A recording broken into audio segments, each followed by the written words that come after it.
Alright, welcome back everyone. It appears that in between the break between WaniKani and HanziHero there was a bit of a power shortage, a power flicker.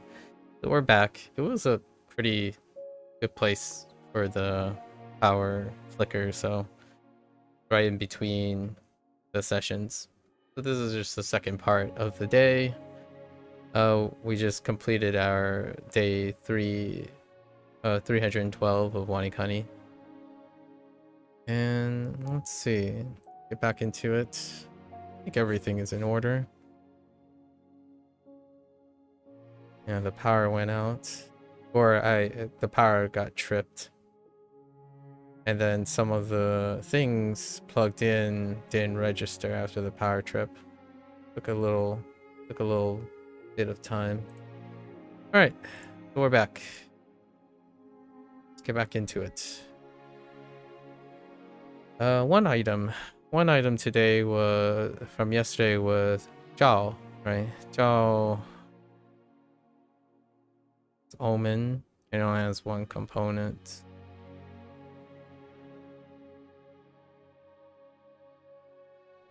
It's turtle shell. Try to make it as techie as possible. This is Omen. So yesterday was pretty good. Not too bad. Let's try to keep this moving smoothly here. Alright. Into our lesson. 挖掘.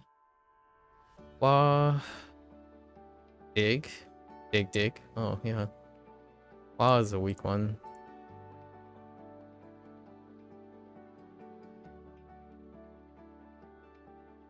挖掘契约 契约. We have contract. Yeah. It's a contract too, technically. An appointment. Yeah. Interesting.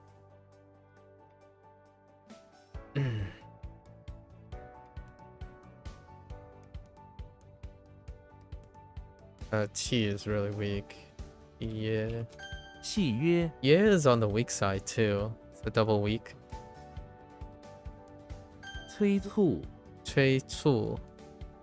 Cui is new, it's kind of on the weak side, and Cu is also on the weak side. Cui Cu. Interesting. Double weak. Good to have more vocabulary words. So. 催促伤脑筋伤脑筋. Xiang, injure, or wound. Nao, brain, and Jing.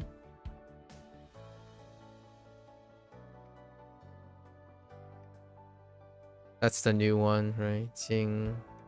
So, bamboo at night. Tendon cause a headache. Wound, brain, tendon. I guess that's close to brain muscles. I've never seen one. Okay. 伤脑筋伤脑筋 Get a headache. Or cause a headache. 盈利 盈利. Let's see. 盈利 profit. 盈. There's full profit. Interesting.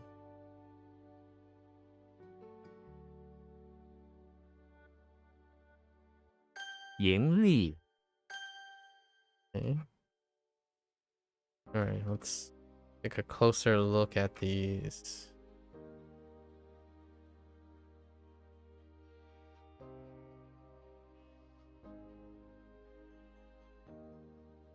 Yeah, Wa is really weak. And what are we using for walking? Oh, you know what? I'm not making the distinction between walking dollhouses and dollhouses.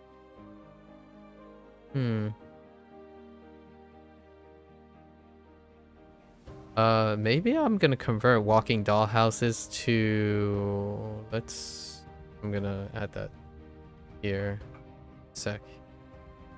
And then 挖掘 okay. I am gonna convert walking dollhouses to something else. So walking dollhouse conversion. It's gonna be a mobile storage. Mobile storage. And that means that dollhouse now is storage. Or some form of storage. Not necessarily the same as a storehouse, but the essence of something being stored. I think that plays a lot better with the mnemonics that I would think of.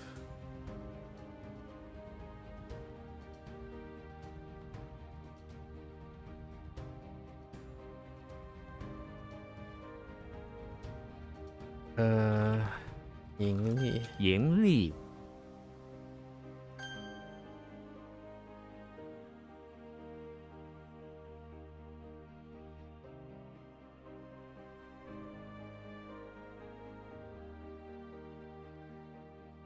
let's see. How was this week? Probably because of Cupid. Day 2. 催促 Way too.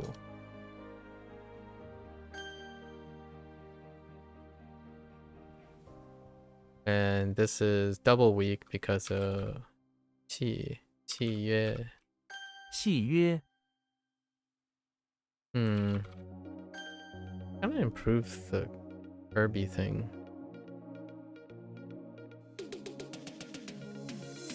I don't see any characters, components. I'll have to come back to it. The ladle and the thread thing is not great either. Oh, actually, yeah, it's a ladle.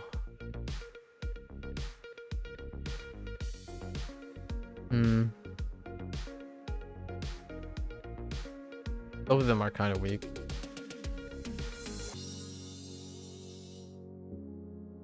No. 伤脑筋伤脑筋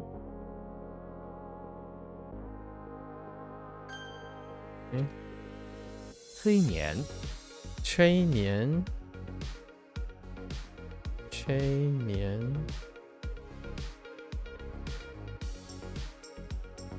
to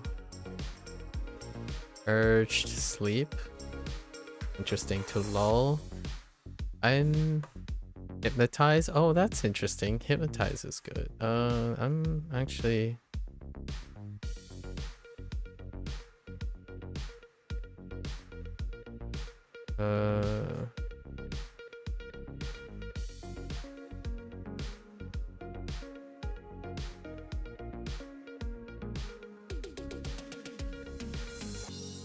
I'm actually curious. Let's look at lull for a moment. The definition was not what... Oh, okay. Interesting. I use it more for the calm, but to send to sleep, typically with soothing sounds or movements. Interesting. I usually use it in a lull period. Oh, a temporary... a lull, a temporary interval of quiet or lack of activity. I see it. Intriguing. Alright. I got you. 催眠默契默契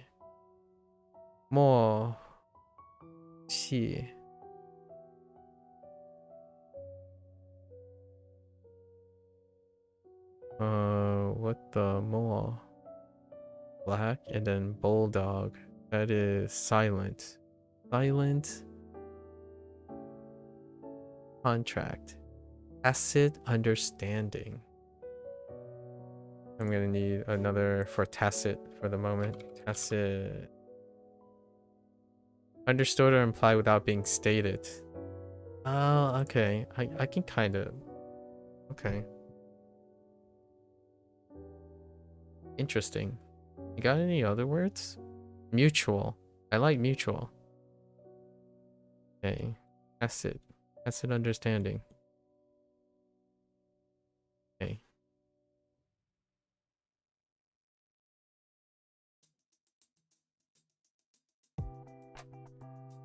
默契，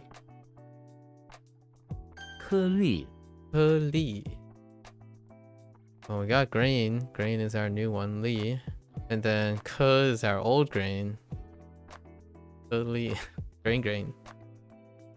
Ke is kind of weak. 颗粒， Li is pretty strong, but they both have a ke and a li in them. Although fruit is not reliably ke. But these two aren't as strong. This does have an element of, yeah, this is really promiscuous. This one kind of promiscuous too. 抽筋， Cho Jing. Ooh, a second use of cho. Take out and then Jing. Get used to it. Jing is weak. Tendon, right? The cramp to take out tendon. Oh, the tendon gets taken out. That's fine. Cramp. Okay. Cho is weak. There anything I can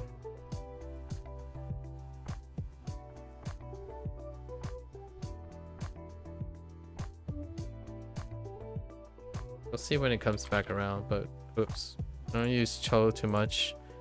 Choing is my only use of it, which is smoke, which I don't talk about too much. Chojing. 抽筋， Cramp is probably gonna be the new one. 沙粒， Charlie. I don't talk about cramps too much. Charlie. Sand grain. Makes sense. Sand grain. Charlie. This one's fine. 沙粒， Okay.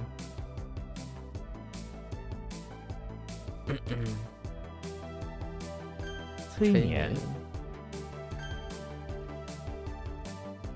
颗粒，默契，沙粒，沙粒，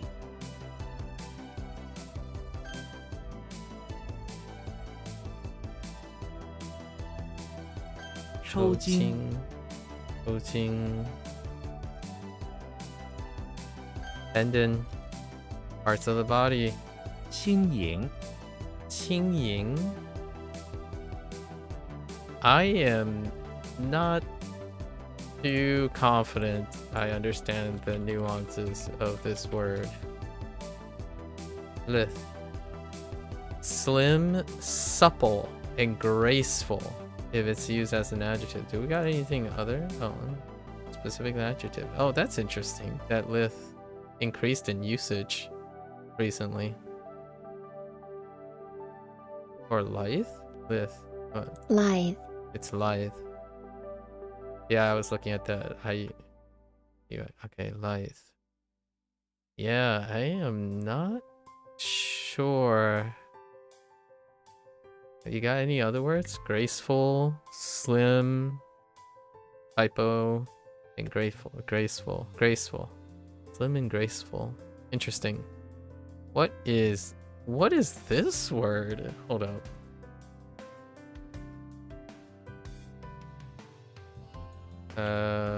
This one?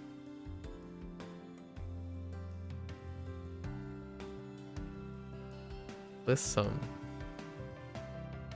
Same deal. Interesting. We'll start with lithe. Right. Alright. Does that make sense? Qing Ying. Qing light. Ying. Cool. Interesting. As opposed to like Qing. Like Qing Ya or Qing Xian. Qing Xian. Oh, I guess. No. Yeah. Interesting. Her movements are lithe and elegant. Yeah, I was using elegant. We were combining elegant with light. So you get light and elegant, but... Oh. Interesting.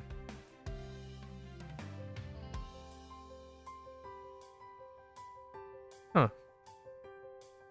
I'm actually not that familiar with contextualizing the use of lithe.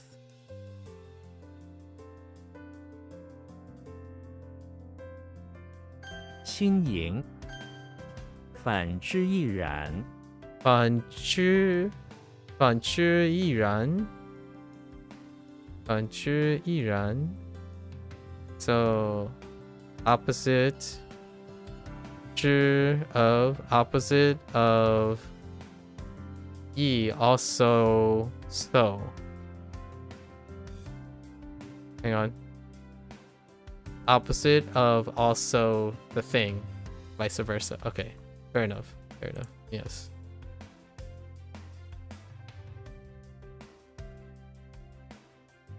Interesting.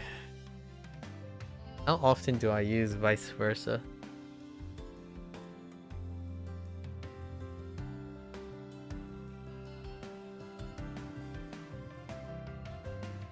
We'll just write it out too. The opposite is also true.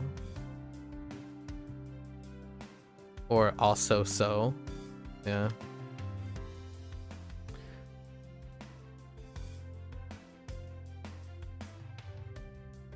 Fan之亦然。反之亦然。容原。容原 superfluous staff makes sense. Or extra members, redundant staff. Yeah, okay. Got pretty much everything I was on. 容原。容原。挺。挺 light boat. Oh man, I didn't realize Ting light boat has a light boat character. Interesting. So what do we get? Like light boat, no, light boat. Like Jing or Qing Ting. Or do we get light boat? Ting Chuan or Ting Zhou? Which one is it? Oh, a submarine. Oh no, it's not even. Oh, they go even further for submerged light boat and then speed light boat. Interesting. Yeah, Qianting, submerged light boat. So it's an interesting, huh? Fighting makes sense. All right. That does look like a ting, more than a chuan. I feel like a boat takes on everything. A boat, this character is promiscuous. This is less so. So Timmy Turner is in the basement of the English Manor once again. He's not being stretched over. This is supposed to be a spool of thread, as opposed to a scepter. Yes. Yeah, so it's kind of hard to see, but the center is supposed to be slightly longer. Oh there, Bree. I'm doing pretty well. Things are going well. Worked on a bunch of looking at health insurance and whatnot, Medicare stuff. It's November. Open enrollment is in November. We're taking care of the business. Had some pedantic comments earlier about stuff. And a bunch of memes, I guess. Meme comments. Fairly superficial and whatnot. The pedantic comment was something like, if I were to say small boat, I'll illustrate the pedantic comment. It's like saying, if I said small boat, most people would define it, these two as not the same thing. So then one is wrong and one is right. That kind of situation. And I was like, well, in that situation, the term that was on the field was correct. But someone said it was wrong because it's infrequently used. And my counter argument is the English word wrong would imply that the vocabulary that has the correct solution, that has the correct meaning to it, is wrong, which is not correct. So that's the idea of being hyper pedantic. Something that's infrequently used is not wrong. This is the nature of this. The last 48 hours for you have been just... Oh, I'm sorry to hear that. Is that why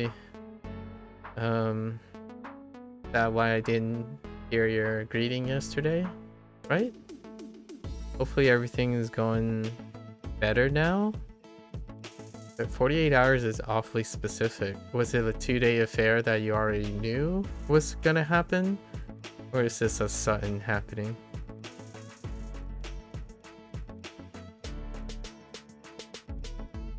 The Timmy Turner is in the basement of the English Manor, where he is slowly making a lifeboat.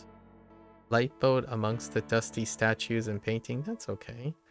Why is he making it? He's Timmy Turner. Using spools of thread, he wraps it together, the final stout structure, and then he wishes that he can stretch out to be a bit bigger so he can lay down and pretend he's on the high seat. Why doesn't he just wish he had... We're just gonna go and, instead of making it an opposite statements, Timmy Turner is in the basement of the English Manor. Maybe his English Manor. He wanted, maybe like he wanted a adventure, maybe in his basement. It could imply that it's that English, not his. It could imply his house. So he wanted an adventure. He started by stretching some thread around a frame of a lifeboat, and then wished it to life size so he can pretend to be a sailor. That sounds like Timmy Turner. We're good. You said hello yesterday, but left shortly after. Well, I think I told you the place you live sent out letters saying, yeah, if you buy or leave. Well, you think they're pulling some shenanigans because you vividly remember signing a lease in late April or early May, but they're saying we signed it in November 2024. Do you have carbon copies of that? So we have to buy or get out by November 30th. Found out that 48 hours ago. Oh, I see. So you have even less time than the 6 months. I mean, this is where I feel like you give me the impression that you're someone who would keep records of this, whether it's an electronic PDF or a carbon copy. Given that it was signed in November of 2024, or maybe you remember signing something in April, there would be a trace of that, right? Is that what you spent the last 48 hours trying to find?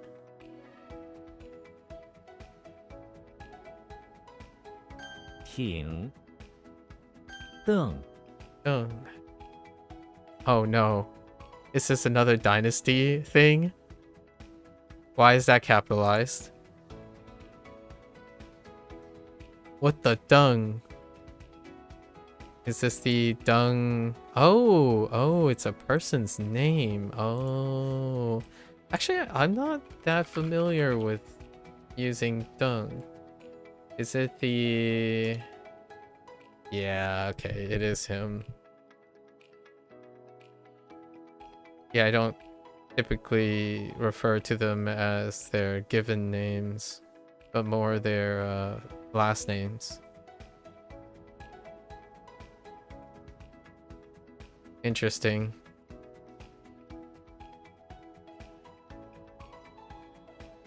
This one's gonna be kind of tough.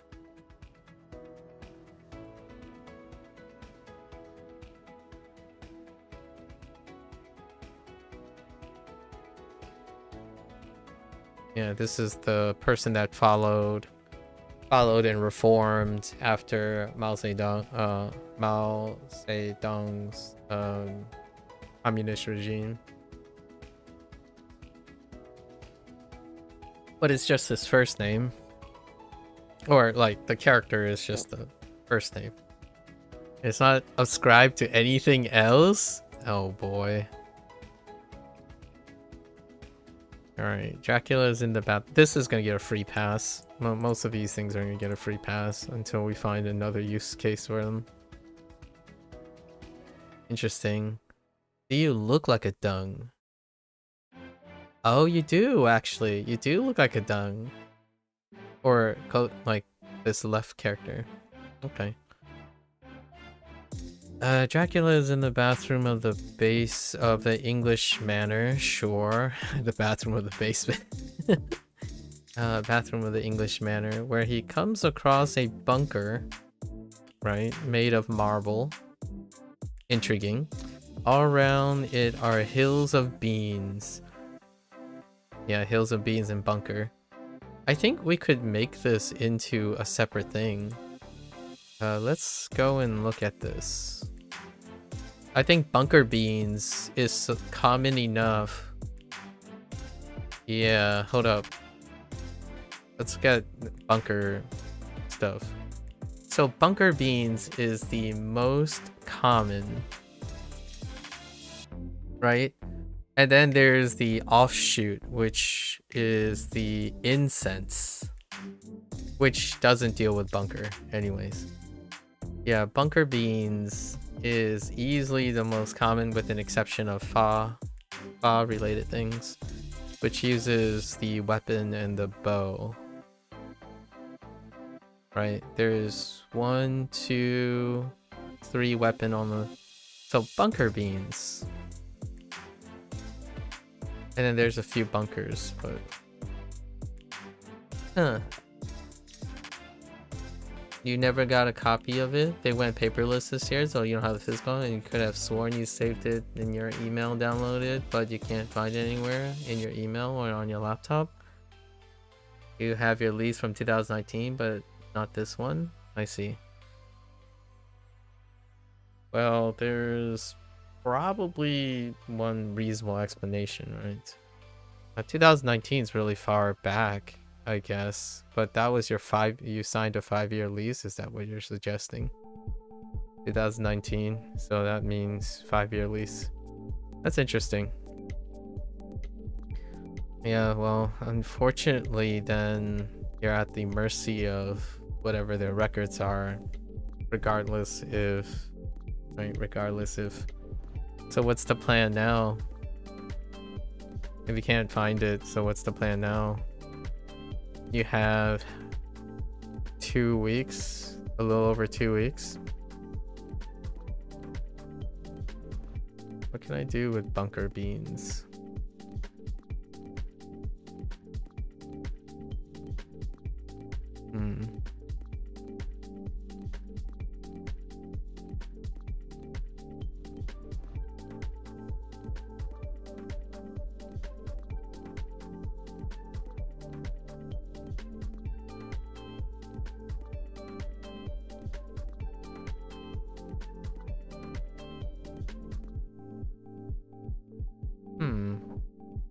Maybe I don't need... Wait. Oh wait. There's a simple answer for that. Because we just use mount? Oh man.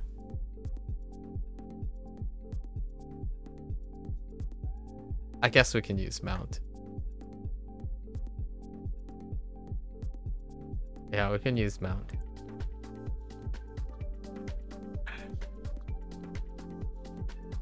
No, you signed the lease in 2019 when it expired. You doing just month to month until this past year. We started the process to purchase it, got insurance today, and we're hoping to close by next Monday around 45k later. 45k is I don't know what the condition is of your place, but 45k, is that like a down payment or a mortgage, or is that the full value of the place?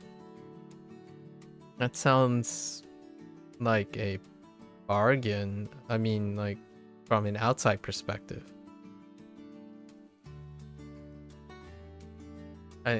I'm guessing it's a mortgage, or did you? Is that like are they gonna give you the title after 45k?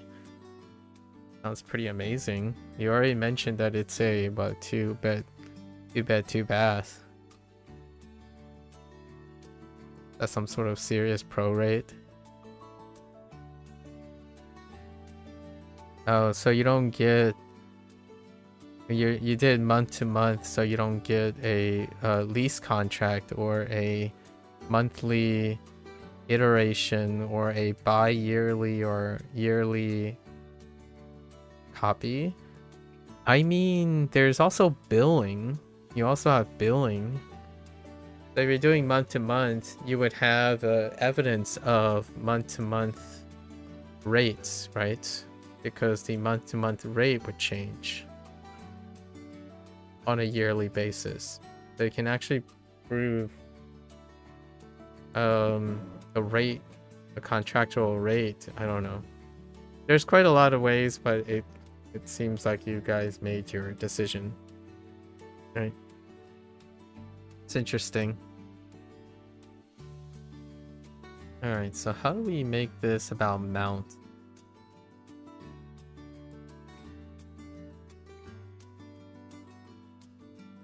Maybe we should just stick to bunker and beans. Is that more difficult here? It's kind of more difficult here.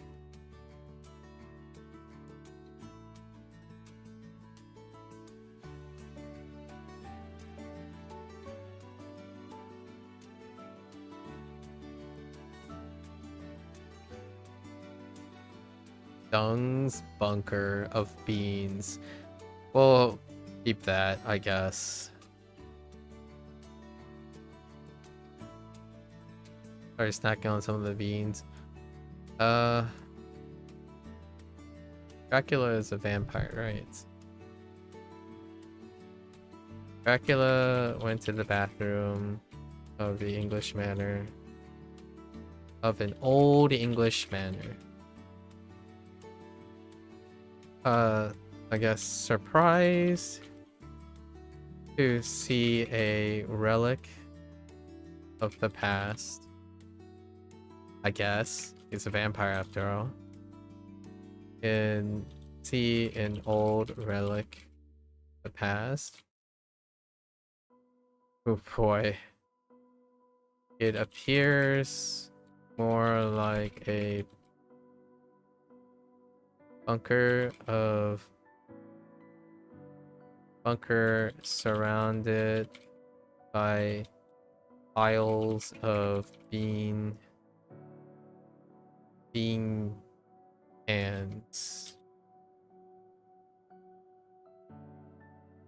allegedly belonging to Dung.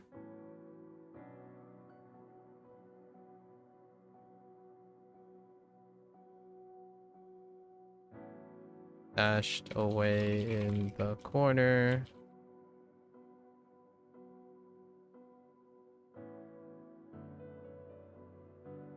The bathroom. I have no. This is a tough pass. Okay. Dung. Just have to try to remember. No, I'm genuinely curious if there are any other uses.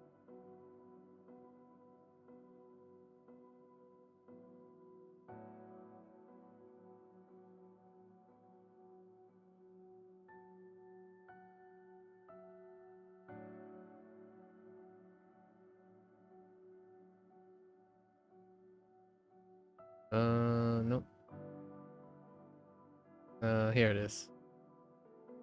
Oh. Well, I'll have to look. Yeah, man. I'll have to dig. I'm not entirely sure. Hmm.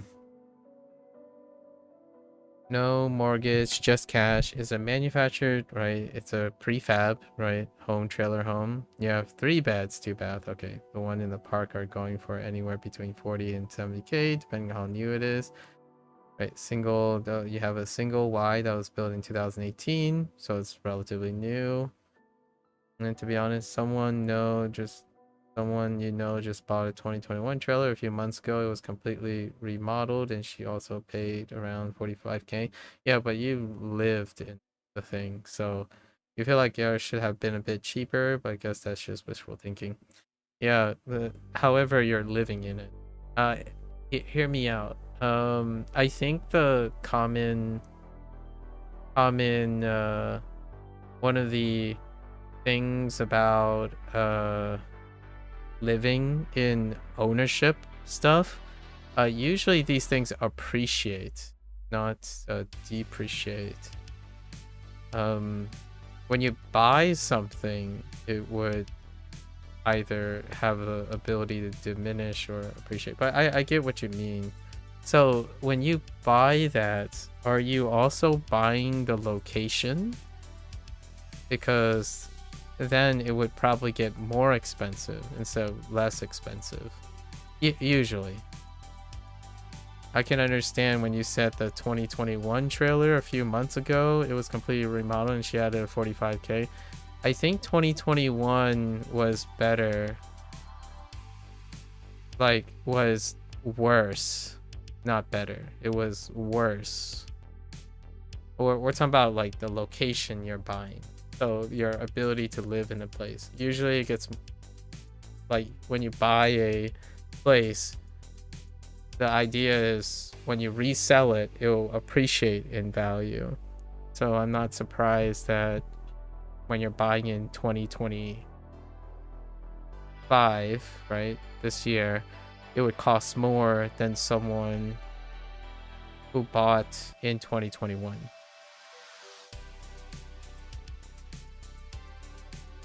Or maybe they had a contract earlier than that. I imagine now that you bought it, you're gonna get the title in which you then can sell either it or I don't know how contracts work for fabricated homes.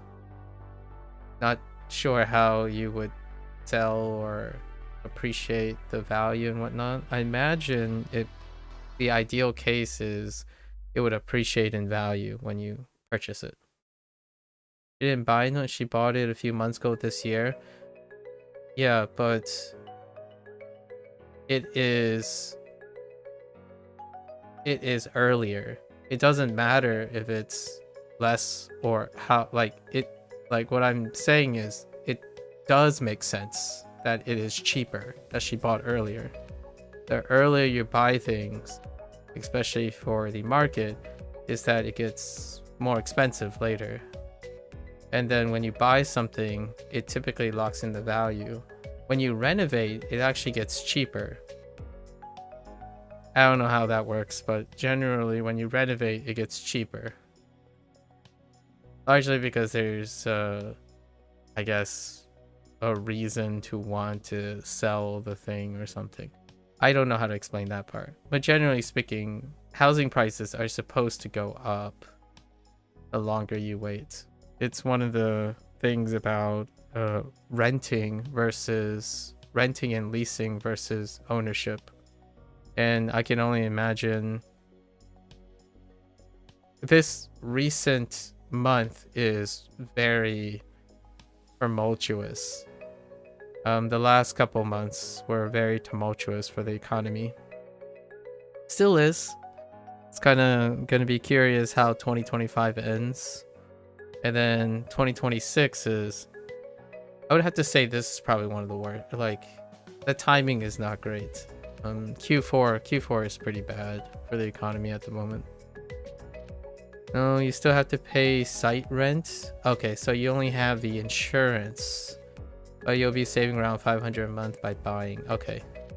Okay, so the site is separate. You don't have the deed to the site. Then that would mean that they're probably charging a premium because you need it. You need the place, so they're probably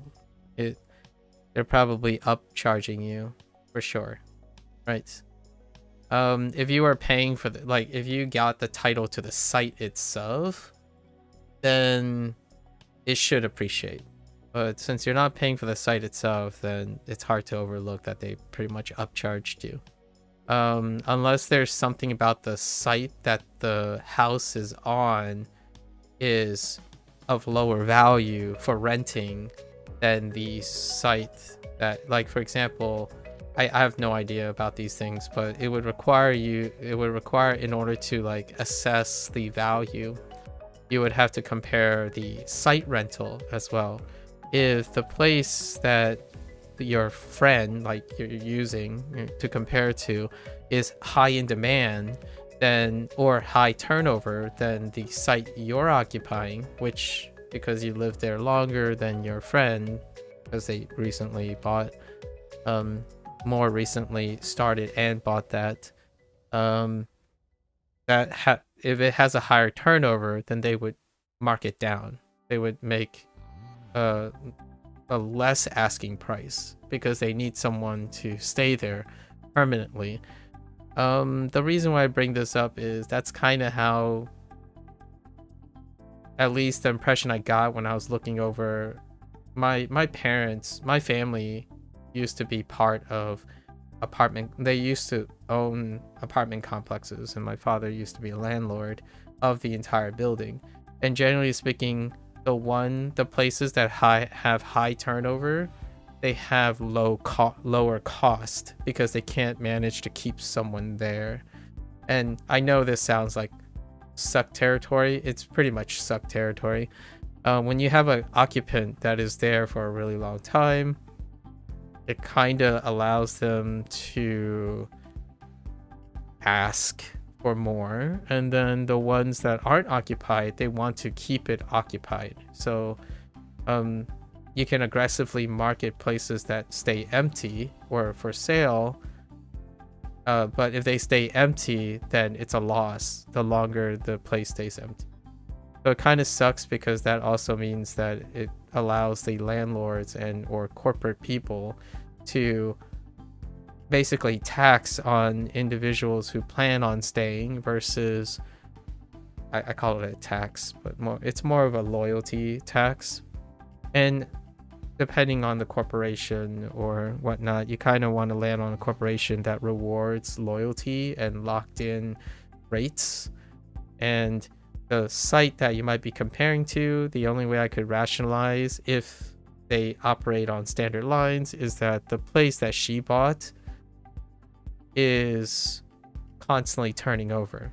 So there's something about it that is less in demand for permanent residents. So they had a cheaper price on it. That could be hopium and copium situation, because I don't know how the business operates. Generally, things that are cheaper means that they need to sell it. They have to, it's empty a lot of times, and I don't know what would fill that. It would require, like, you would need to search into the place.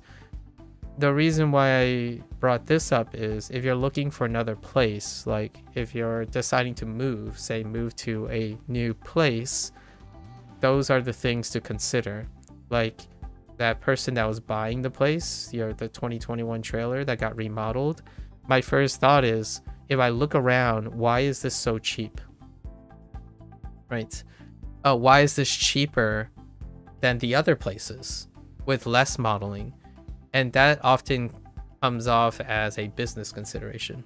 I like to believe, hear me out, I like to believe that you get what you pay for, right? A lot of times. Unfortunately, the invisible strings that are pulled for taking advantage of buyers, like investments and whatnot, can be significant enough that it erodes that principle of you get what you pay for. Oftentimes, supply and demand can is like the principal driver for prices, and you can explain it based on supply and demand. Nowadays, I would agree with you about your skepticism and suspicions, because information is incredibly filtered, and it's ironically, while we're having so much information available to us, finding now there is so much information that it can create cloudiness and inundating the person from finding meaningful, applicable data, right? And when you have a lot of data, you can support any form of argument, like what I'm saying. So what I'm saying could be also true. Oh, then which one is true? With enough information available, it actually works to the seller's, or the person who's selling's favor. More information doesn't allow customers to be more informed. They have more knowledge, right? I get it. Like, they can be more informed in the sense that they have more knowledge, but if they're given too much knowledge, it actually works the business end of sides, because it's kind of like giving the internet. Like, how would you sell a product on language learning? You add more information and make it related to all the information on the internet, then your client is less likely to understand what information is important to the product and to their goals. That's kind of the world we live in right now, is kind of how I feel about it. And I've been nonchalantly, indirectly talking about that for a while now, where if you have a lot of information, one of the skills that may be useful to practice is understanding the application of the information you have. And in this case, like finances, there's so much. Like, you can paint a narrative for nearly any outcome in finances, because there's just so much information. So finding an expert, or someone who spends weaving through this and you trust them, is often a recommendation. This is not financial advice. Whatever I say is not financial advice.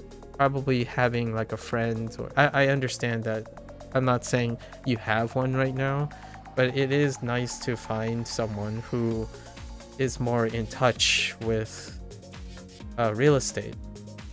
My folks, they own we live in the house we own, like the actual land that it is on. So it's one of those like millennial dreams to own a house, but it's usually my parents' generation. Like Gen Xers are the ones that own and have these things. Your site rent is now $725. This doesn't include the rent for the trailer. That's an additional $500. So wait, so you're buying and the rent is the mortgage, or is no longer, oh, that's where you're saving the $500 because you bought it. So no, you're no longer paying the $500, but you used to pay $500. Okay, so that's $1225 for a monthly upkeep. The lady selling it to us said it would have gone up to $825.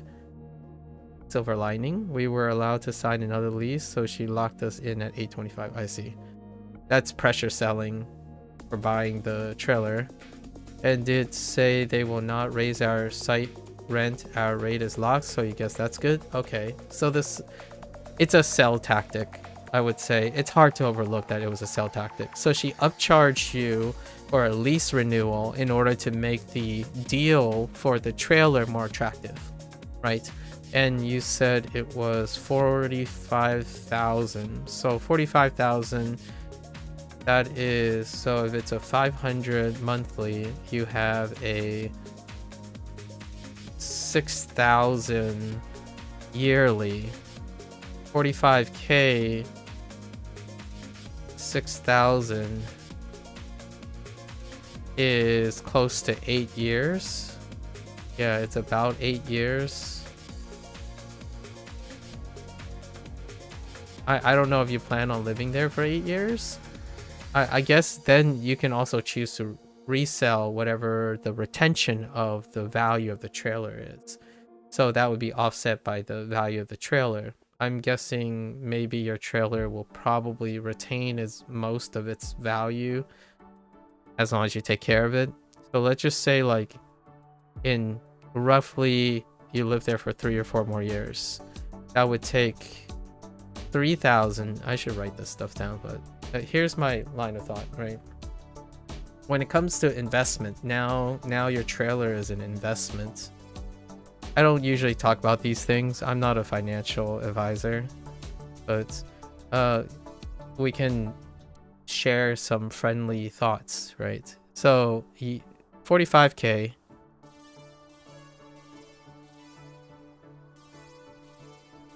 right? Let's just say that 45k is the value you have contributed to the trailer, right? And understanding the value, and you're saying someone actually sold 45k despite getting recently renovated, right? So that would also imply that some of these things have a high retention in their value when you're reselling.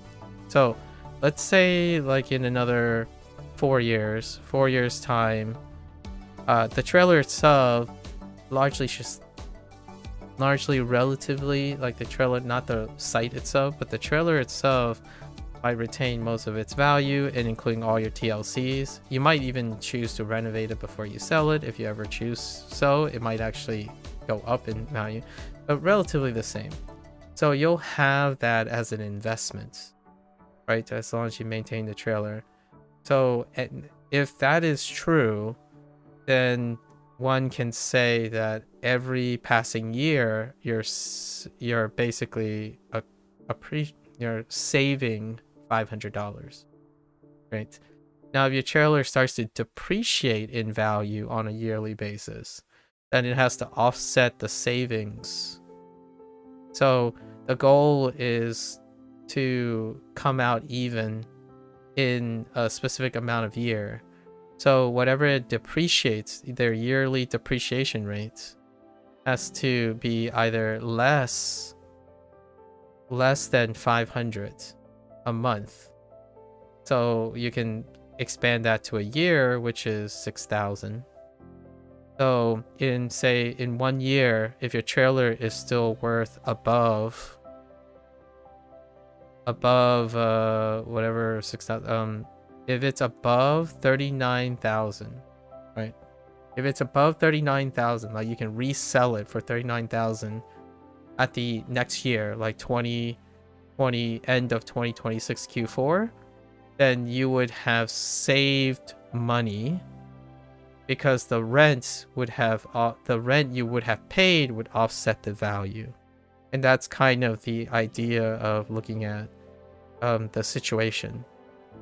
So hopefully that whatever your living expenses is and how you're treating the trailer will retain its value to offset the rent cost of it. When it comes to houses, for example, houses, the land it is in, including the house, right, plus the land, often appreciates more than the cost of using it. Like the cost of using it is lower. So overall, when you resell a house, it tends to return. You get an ROI, like a return on investment in the long run. So hopefully that is the case for your trailer. Largely because using it doesn't include the rent, so there's no rent anymore in the house case. So as long as the house appreciates in value while you live in it, which includes, you know, the not necessarily the rent, but the cost of living stuff. Often the rent that you would save, like theoretically, if you wanted to lease the house, for example, maybe the mortgage is, it ends up being like $1,000 mortgage every month. I don't actually know what average mortgages are anymore, but let's say it's 1,000 for convenience. If it's 1,000, you're hoping that the house appreciates at least $1,000 every month, right? Every month. And then when you're saving this $1,000, it goes towards cost of living. So in a way, when you resell the house, you might even break even from all the expenses of occupying the house. That's kind of like really romantic looking.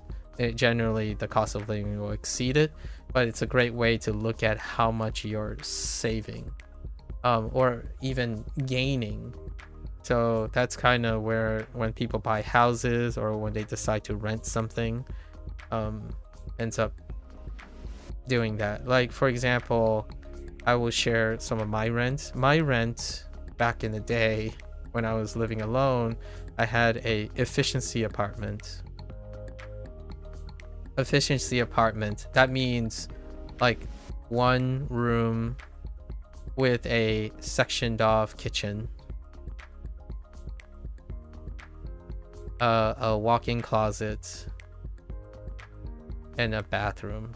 It's not glamorous, but it's good for one person who goes to college, right? And over the years, it averaged out to 900 across 7 years. That's 900 USDs across 7 years. So I'm taking the average. Rent started lower and then went higher. It averaged out to 900 7 years. So if I were to buy some place, right? If say, oh, why didn't you buy a house with that money? So 7 years, 900, this is per month. That means that I would have spent, we're not taking track of cost of living, obviously. So we have,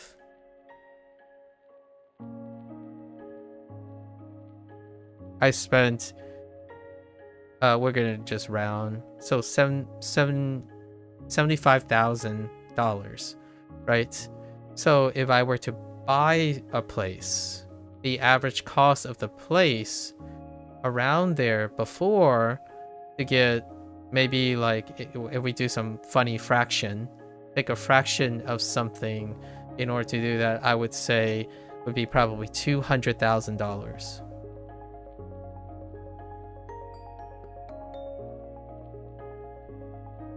Yeah, it's probably $200,000, right?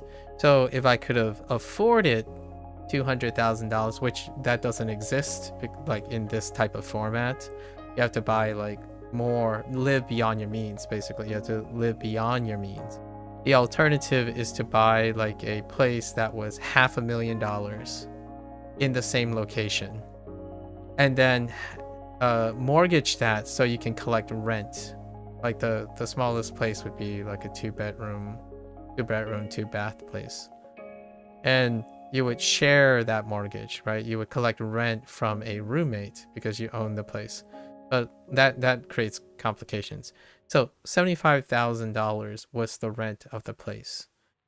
If I invested it into some like a 200,000 thing, I would still be paying mortgage on it. This is why I like about finances, but I don't do this very often. So the question is, if I bought into this and resold it, what would be the difference between spending $75,000 and reselling this? You can probably make a profit here. So like what happens is, if I invested in 200,000, if I could even, like, of the 75K, right? And then over the 7 years, I pay off the 125,000, right? Somehow, or not even. You just make it. You're gonna sell the mortgage, right? Sell the mortgage, so you're short this much. Is it gonna appreciate in value in which this becomes a significant deficit? For me, it was not. That's why oftentimes when you have rents in like busy metropolitan areas, usually they end up coming out very similar. Like the cost of reselling, the process of reselling, and handling all those things and interest on the stuff, it ends up coming out about the same. It's why I rationalize my rent. This was what I was doing when I was 20. I didn't want to go into all the numbers because it would take a while. But what happened was I still pay more for rent, but it was financially not significant to buying a place. And the amount of emotional and mental juggling that it would to acquire that much was not sufficient to convince me. It's interesting when I'm looking at other people's living situations and how they compare and find their cost. I guess the thing that I was trying to share is it's like you have to take yourself and place yourself in another scenario and then compare the finances if it is fair or not, so to speak, and then find out, like, there's a lot of information, right? I'm missing a lot of information, and that information makes it so that it's harder and harder. The point I was trying to make is it makes it harder and harder to know if you had a fair price or you made a fair financial decision. And not because there is a lack of information. There is a deluge of information now to the point that it can create confusion. You did expect it to go up though, as it's gone up every year. You've been here. Yeah, that would make sense. And we did get a letter when you signed your last lease saying there would be an increase. That increase never came for us. Okay, not sure why. Your math was slightly off. You're only saving 500, but that's because you are also now paying for house insurance. Well, you're paying house insurance, like, period. They're not like related to each other. So you would still have to deduct your house insurance. I'm aware of that. You mentioned the house insurance, which is a monthly upkeep.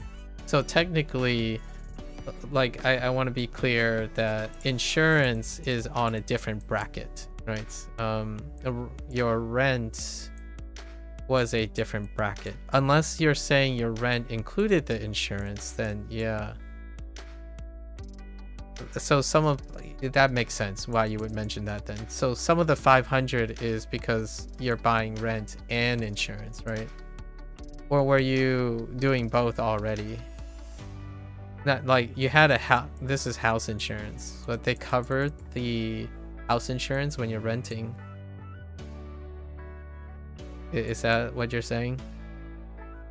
So how much is that? If we didn't have that, it'd be more, because with everything monthly we currently pay about 1,500 total, both rent plus water and trash. Yeah, utilities is a separate thing too. So are your rent included utilities as well? No. Imaku, hope all is well. You're feeling particularly good tonight? Oh, that's lovely to hear, Proko. So you pay rent.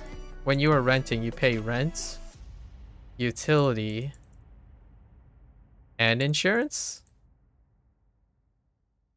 Or is it rent and utility? And then the insurance is bundled with the rent cost. So I'm guessing it's this situation based, and then that's 1,400. So now you only pay insurance, not rent. So you got a plus, you got a minus 500, which is good. But then you gotta plus whatever insurance cost is. And then you still have your it's a -0 for utilities, because utilities will probably stay the same. Yeah, and it's whatever this amount is. Hopefully your trailer doesn't appreciate or doesn't depreciate on a monthly basis greater than this. And that would be probably how I would look at how much you're saving. Interesting. Is all well with me? I am. We're talking about like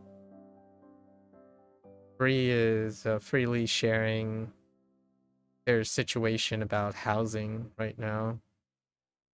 They're about to be technically a homeowner. Right, Bree? Guess that's the silver lining here.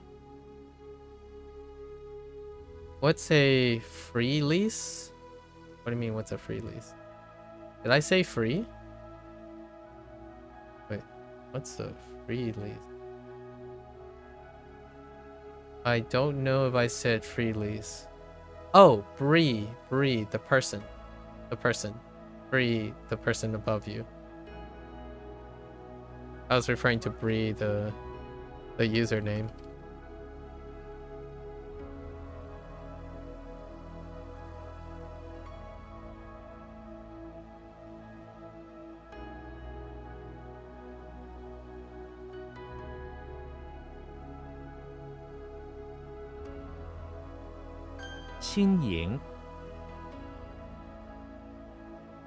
So it's a little complicated, protocol, and I will give you the TLDR.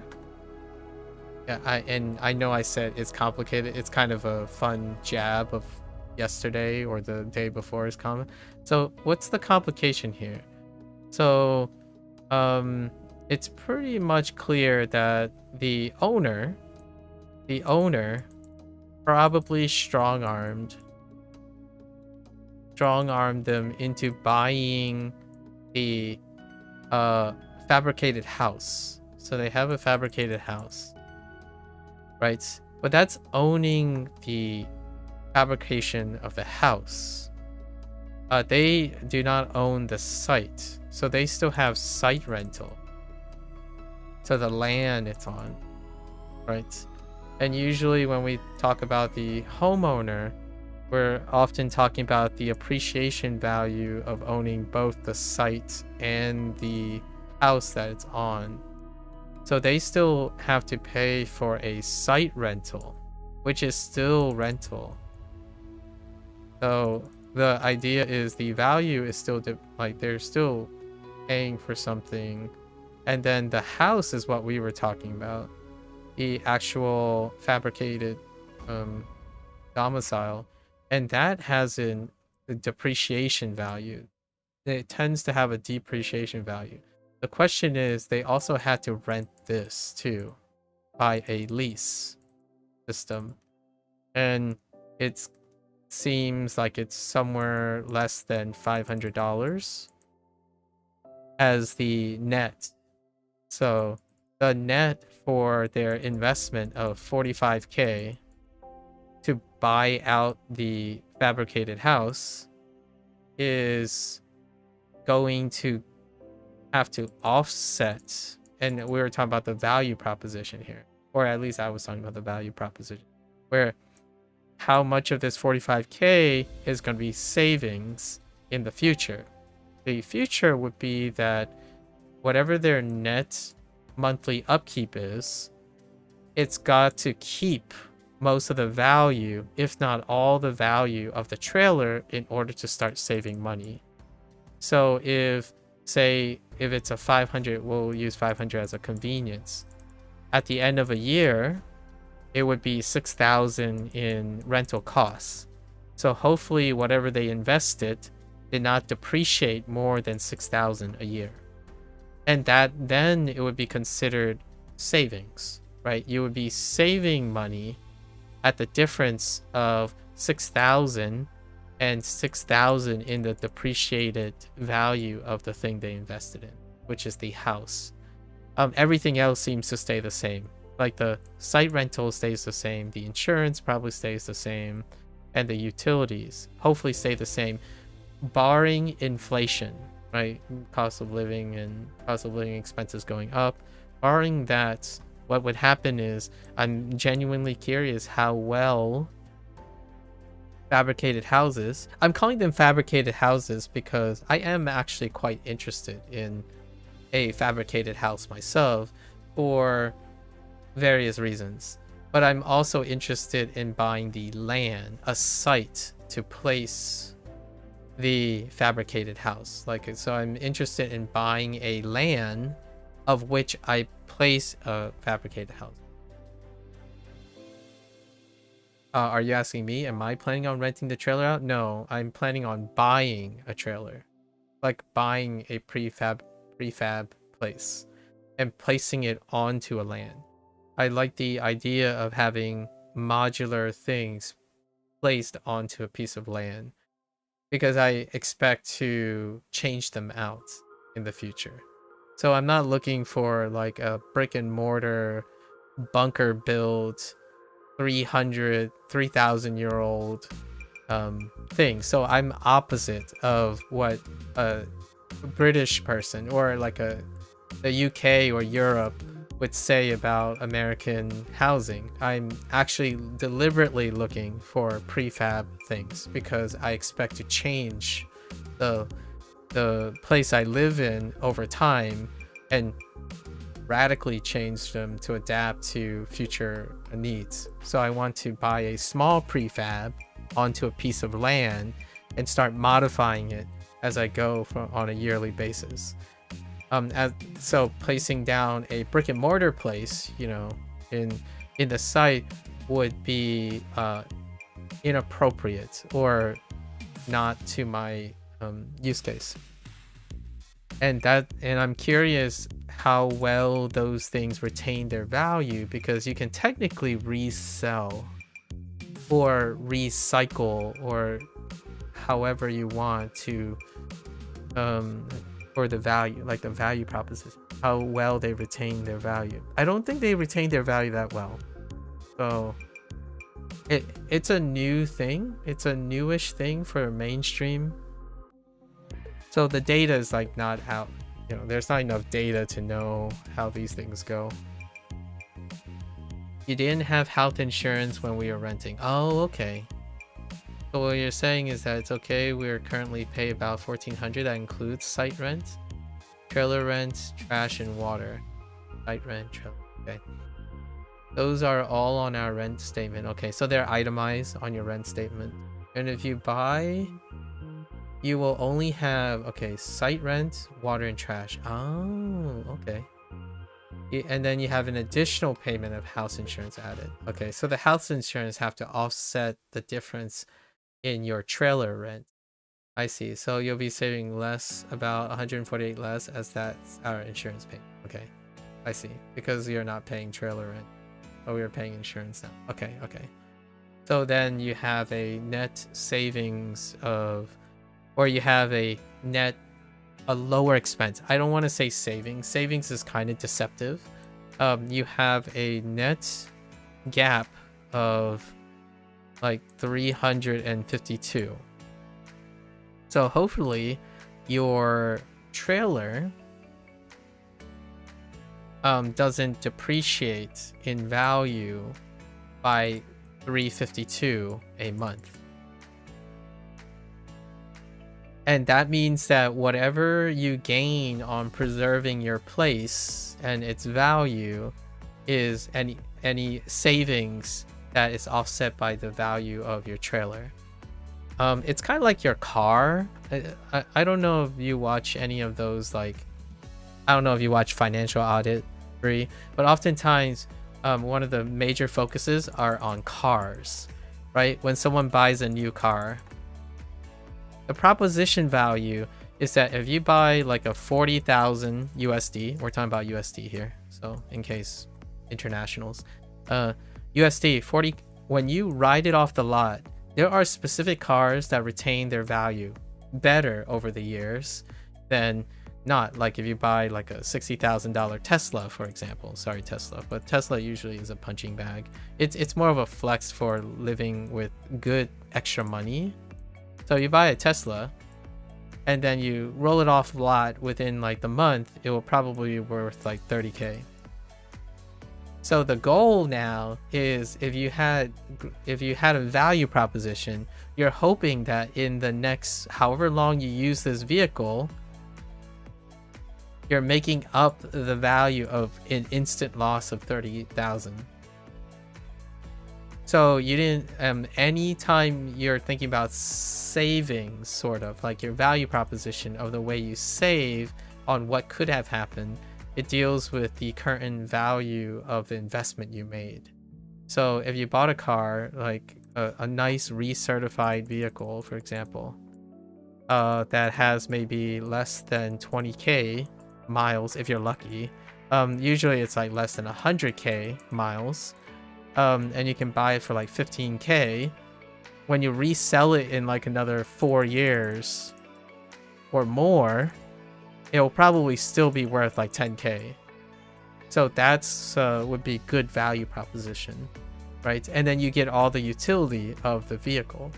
So a trailer, when you're thinking about a trailer without an ownership of the land itself, because the land is what appreciates in value, the idea is hopefully the trailer that you're purchasing, like the trailer that you have purchased or in the process of purchasing, will retain as much value as like the time you were occupying it. So you mentioned it was 2019, at least 2019. You actually mentioned like 20 years. I don't know how long you've been in the trailer, like the house you have been in. So if it was able to be sold to you for 45K, the question is, what was the value when you first occupied it? If it's close to 45K, buying it first off would have been a really wonderful investment if you were able to do that when you first moved in, as opposed to renting, right? So in the long run, the rent, the owners probably made quite a hefty sum off you if the trailer that you were making had retained most of its value. I still agree with you. This is probably a marked up price because they kind of strong armed you with a higher lease push, right? They strong arm you with a very heightened lease thing to make this deal more attractive, or this price more attractive. So there's like no beating around the bush about that. Oh, you were asking free, okay. But that is interesting. As you said, it's different to how it's usually done in the UK. Yeah. The reason why I mentioned that is because it's a common stereotype, right? I watch a lot of home improvement things because I find it very cathartic that people create home improvement solutions. And oftentimes on YouTube, the home improvement solutions come from American sources because content creation in America is overrepresented on YouTube. And oftentimes the very first comment often is, if it has anything to do with a wall, it would be someone from the UK. And then it would trickle down to everywhere else. But it's usually someone from the UK that talks about like fabrication, like the idea of how fabrication works. The thing is, when I think about it, is it's different. But that would be a very hard sell to someone who lives in a place that has only one opinion. And the UK doesn't necessarily only have one opinion, but they do have a dominant opinion on housing. The house that I live in, there's a lot of drywall because the place where we live was very cost effective. It was spawned up very quickly, and we don't have a lot of inclement weather. Right, like houses and roofs and walls aren't falling and flying out by typhoons and hurricanes and excessive rain and stuff. It still has some, maintenance things. However, I actually like the idea of being proactive with my housing. So I like the idea that I want to change houses, but I don't want to move to do that, is what my thought is. It would be kind of cool to live in a place, but the place changes over time. It encourages me to like maybe do home improvement or add things, change my environment without necessarily having to move. Others prefer to move around. That's perfectly reasonable. And the reason why I brought it up with you is because you have a strong sense of value in history. And I understand that, right? And housing tends to be that. A lot of the sentimentalism in housing is how rich in history the house is, right? It's about the house being there for a very long time, built for a lifetime situation. And I can appreciate that. The idea is it's the land that will be there. It's the land that will be there. That the land has the rich history to me personally. So it's the land that captures most of the value, what happens on the land itself. The house itself can be a prison in its own right. So this is not to say that the people who find those things valuable is good or bad. My perspective is different. I think I model the house into the image of myself today. The land is not going to go there. The history is captured in the person's appeal of the house. So I am a person who does not want to live and be shackled to a singular idea. So instead of thinking about constantly moving from place to place, which I'm not the biggest fan of, I would love to have the ability to stay in the same place, but reimagine the place over time. True, however, as I can imagine you understand, a physical item made at a certain date in history is the reason something like a house has so much value placed on it. For you, for a very specific culture, yes. And I can imagine you understand that for certain other places, the land is the most valuable thing. And the serendipitous nature of the people who occupy the place.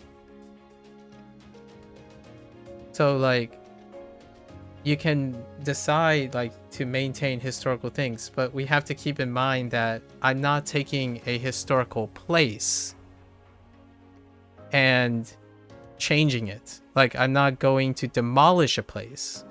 I'm going to create a place. So its history is new. So you're citing an example that is not the example that is relevant to me. Like, I'm not taking a historical place and demolishing it and reducing it to rubble. That loses its value. The value of that history is gone. So, and you also probably understand that there is land available for construction versus land that isn't, because the UK is definitely substantially different from the landscape of the United States, right? And also, doubling down on all the themes, the nature of the value was set before the culture was done. So the historical value of the houses you place is a consequence of the long culture you may have with those places. In the United States, when you think about how to adapt to the mindsets like, oh, drywall, they're not built to last. Like, in a way, the value is followed elsewhere, not in the history of the house, but in its occupants and what they do with the place. So these are different, like, you could call it a different mindset of value. Your drainage system in your house was made by a company called My Last Name & Co., which is due to my surname being a common long-lasting one in your country, and countries are okay. And is that valuable to you to know that? Because if it is, it's worth all the money in the world. So hear me out. You're saying things I appreciate, but you're choosing conditions, but those choices in your conditions may not apply. It may not apply to the situation I'm talking about.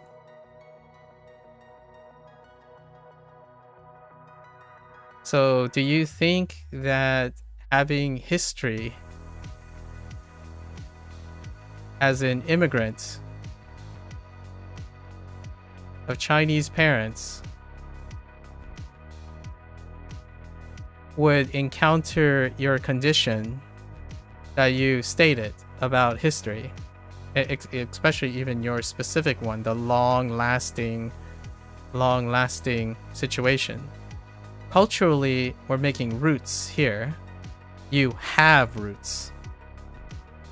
That's what I mean by established culture or value versus a migrant, an early migrant stage. This to me has been often one of the roots of the dissonance between a cultural appreciation between the US and the UK. And it often is because we already talked about this when you said it was unfair if I brought up Chinese history. That creates nepotism. And it's for better or for worse. It elevates your value, it elevates your investment in stuff, but I don't have nepotism. Like, when I think of history, the history is the thing that I first construct. So when I'm looking for a piece of land, for example, and I want to invest in it, I am creating the history of that thing now. So the mentality is different. My mindset is I want to create roots in one day that some person of quote unquote my history will find value in it. You are more so talking about the historical value in terms of cultural value. I agree that's my condition. I'm quite restricted. I know what you're talking about. I just described it. Now I'm trying to tell you that when I was describing the thing, it's a little different. So we're contrasting here. Like, yes, you are telling me that the historical value is in terms of the cultural value. I agree. And the cultural value has a precedence. It's already there. So whenever you talk about things like, oh yeah, China has rich in history, it's like because China is already there. It already has historical value. There's a precedence for it, right?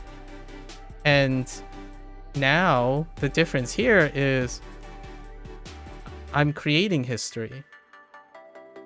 Like if you're looking for historical value, I would buy a place for historical value.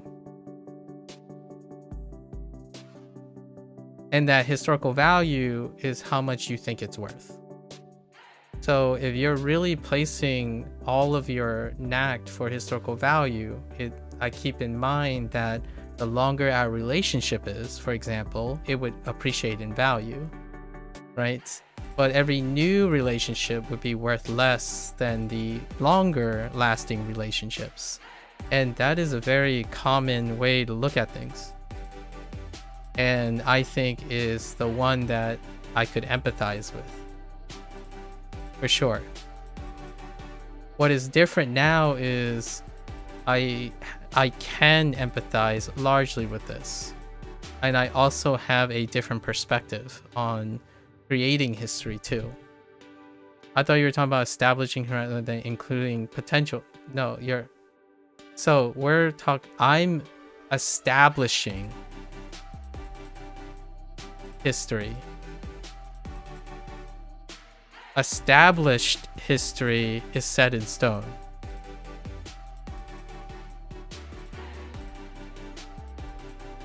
So the value proposition, whenever you're contrasting established history for establishing history, is what is your value system? So if the established history is greater than establishing history, then you have no motivation to change. It's motivation to preserve, right? Preservation. And I appreciate that. What I could appreciate when I buy a piece of land is to try to maintain its, I don't know, its land, the nature around it, right? You can see nature preservation as a preservation of natural history. And then there's establishing history, where you're going to weigh the cost of you to change something to the cost of preserving something. And for me, my mentality is often I want to establish history or add to the history. You can most certainly balance that out with preserving something. If you move, like if you buy a house for its historical value, then that house's historical value represents most of you already.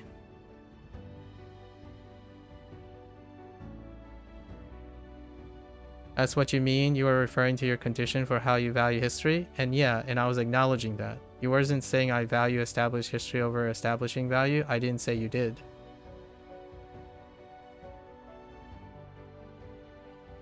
I said that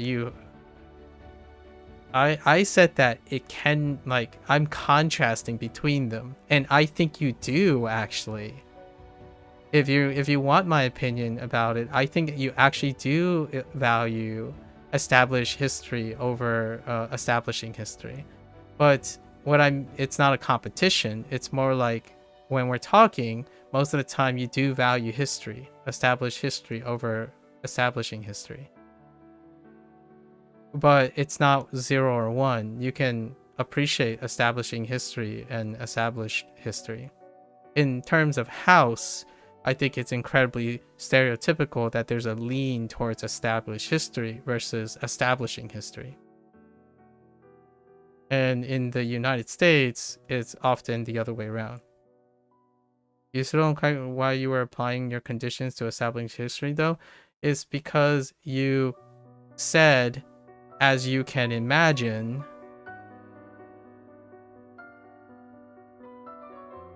you understand. True, however, as I can imagine, you understand that physical items, that statement, and I'm like, yes, I can. So now let's connect them together. You've made a comment about me, so I made a comment about you. We are relating to the idea of what is the relationship between establishing history versus established history. That's how I picture your imagination about physical items accruing in value. Physical items also depreciate in value as well, but I didn't say anything about that.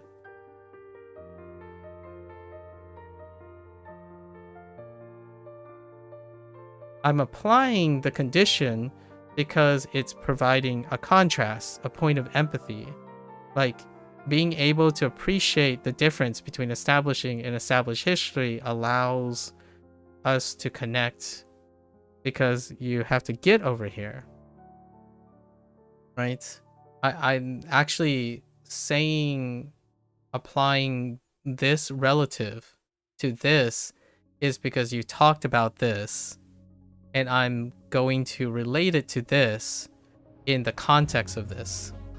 Otherwise, in my opinion, it would be very difficult to say, like, well, this is more important. Okay, well then I say nothing about the importance of established history.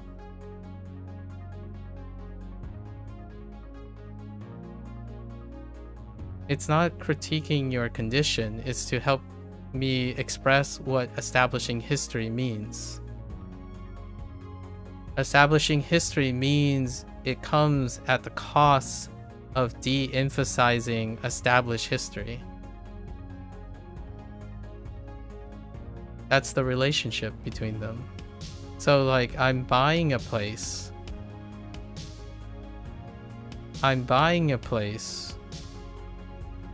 Because I'm not looking for established history. There's rarely one where I am. When you made the comment about your name, your last name, and it's long lasting, I don't have that. In fact, a lot of Americans who are second-gen immigrants do not have that. So in order to relate to your example of, you know, there's a value, right? There's a value in it. I'm trying to tell you that since this is the relationship, I'm trying to illustrate that this is the relationship between established history. And I totally agree. That's what Europeans, honestly, that's what Europeans have too. We're talking about Europeans that are multi-generational.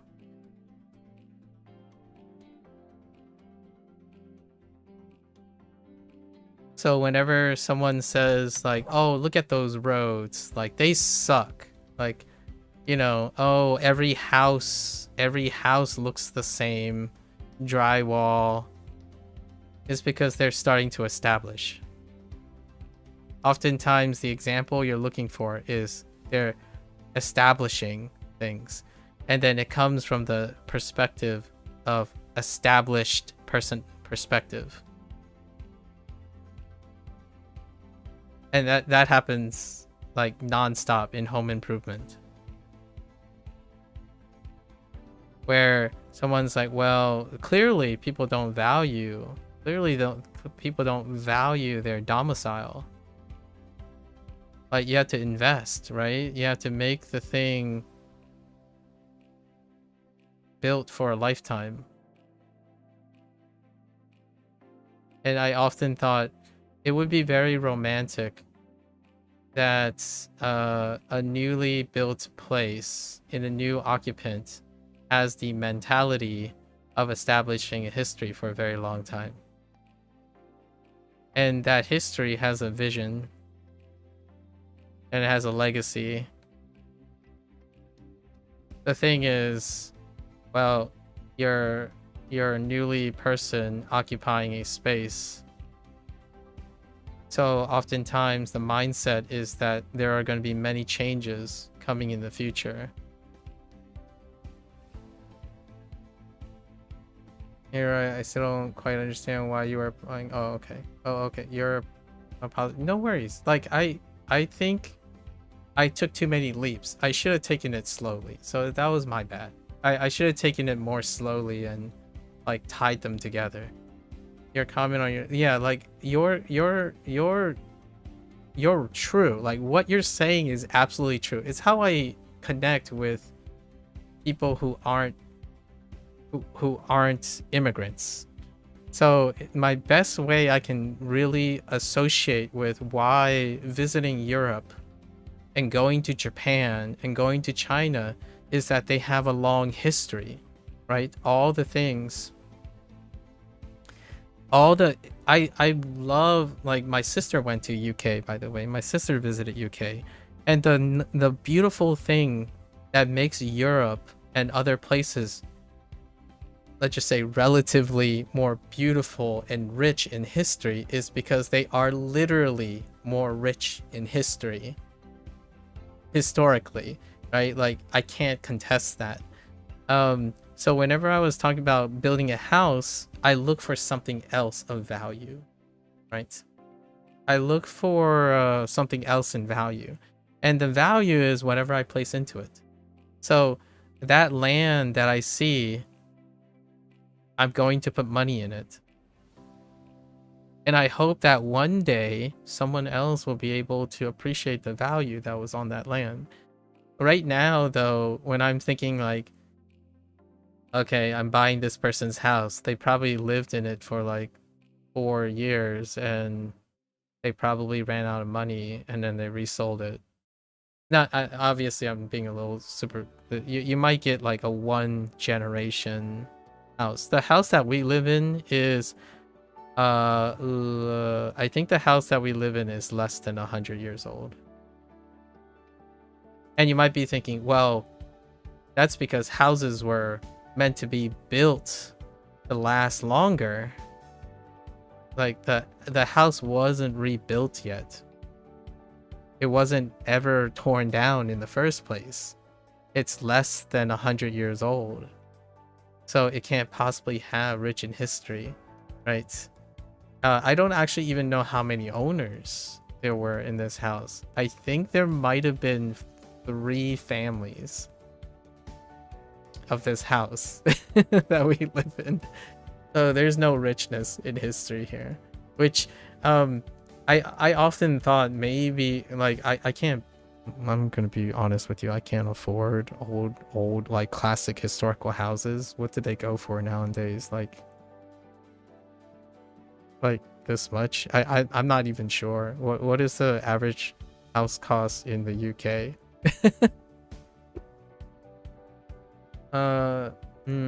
Yeah, you mistook you said for a critique of your condition. You understand that wasn't what you're saying. Oh yeah, no. Like buying a historical house would be awesome. I would be like, so maybe like parasocially attached to it.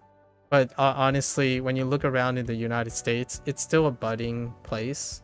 So most of the time, the opportunities are more associated with temporary places.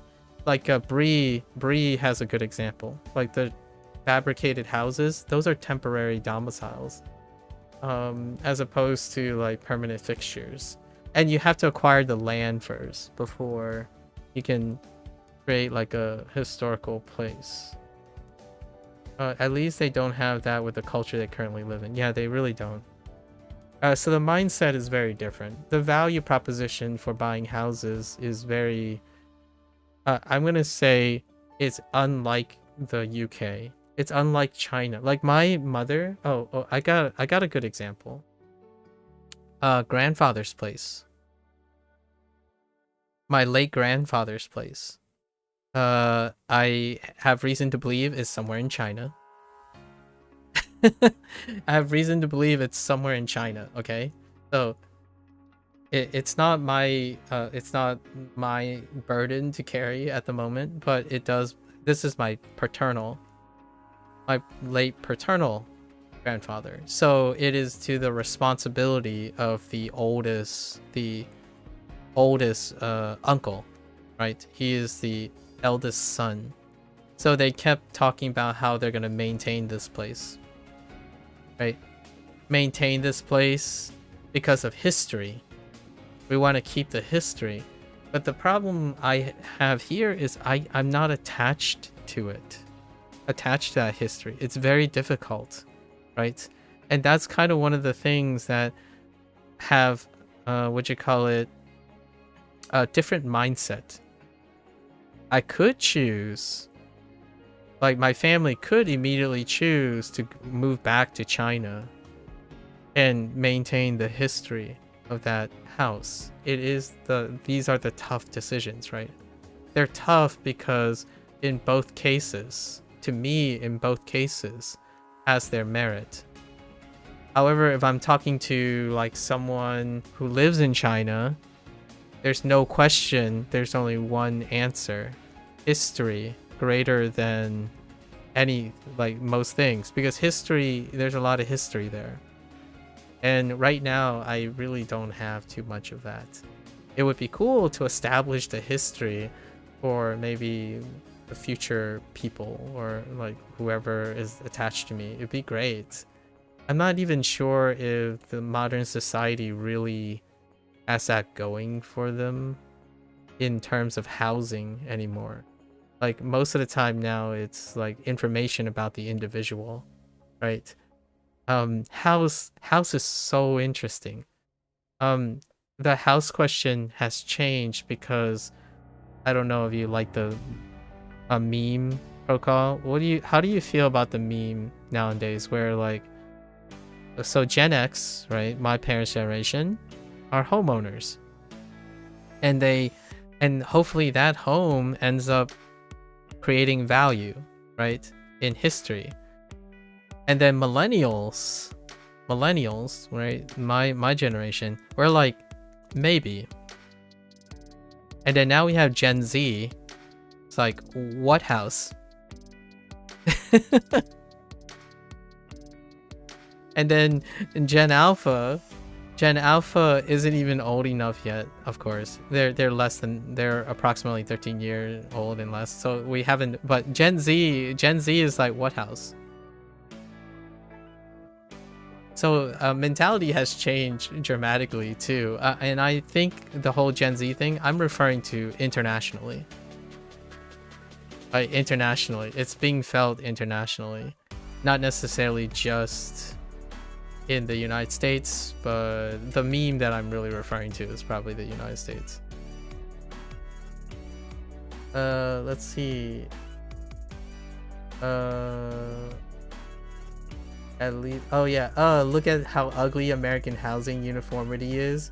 Europe is so much better than that until you have to drive through a 7-foot wide country road because that's where the Roman used to walk. Like, I'm gonna be on your side on this. Like, that sounds awesome. To me, that sounds like history. You hear me, Prokal? Like, I love that romantic thing. It doesn't exist for me here in the United States, but it would be really cool to have that. Where, like, when you said, like, I legitimately, this would be something I would say. Like, I love my house for its history. So I paid like $2 million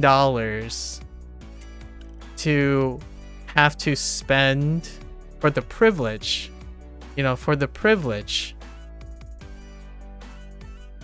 of having to drive like 30 miles to the closest gas station. I think that's amazing for someone old like me. Like I'm getting older, and the appreciation is all the silly things that you buy for the sake of your sentimentalism, right? Like when you say, oh, I bought this house, it's in the middle of nowhere and we barely get bad internet, it's like, that's the privilege you bought for history. Like, you bought history, and history is archaic. It is charmingly inconvenient. If you're establishing history, then what you just said was getting closer to my feelings about like the realities of living in a establishing history, right?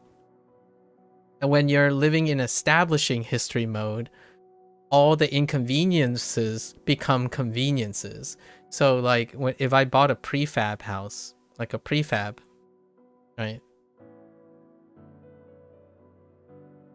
Prefab houses are made to be temporary. So the idea is that soon it'll get updated, right? So the conveniences will continue to change with the times.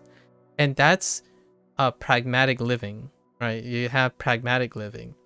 But history is priceless.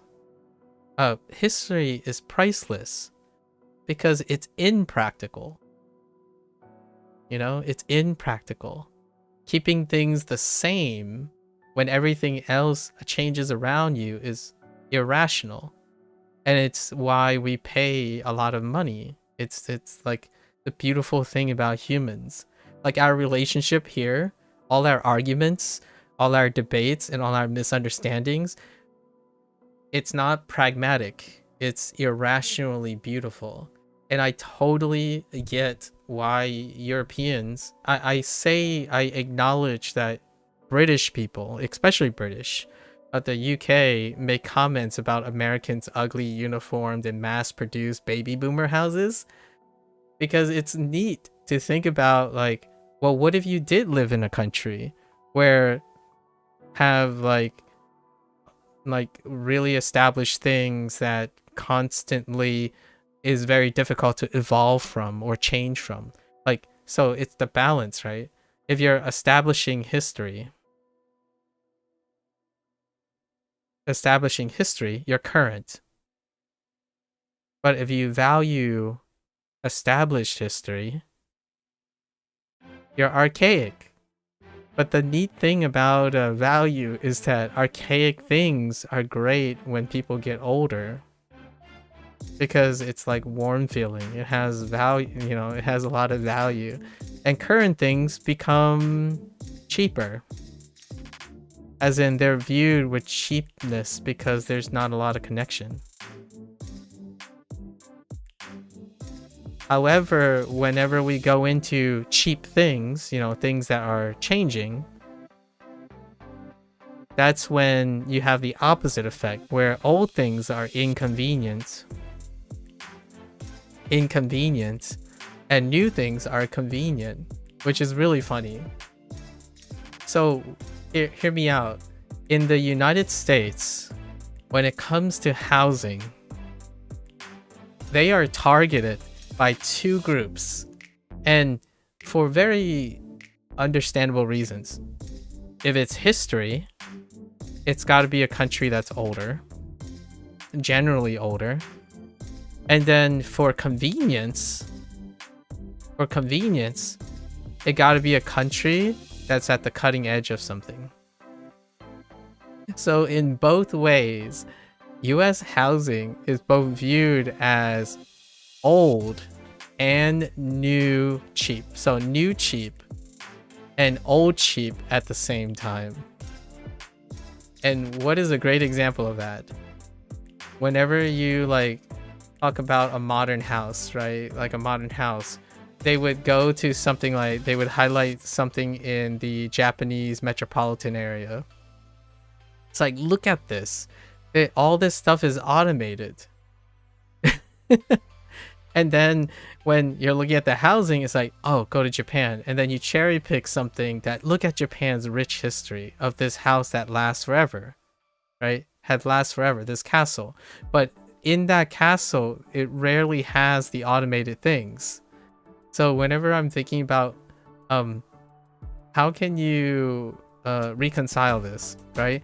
Is that alternatively, you could take the most modern houses and use it to compare to the most like modern Japanese houses, which then that would be kind of fun to see.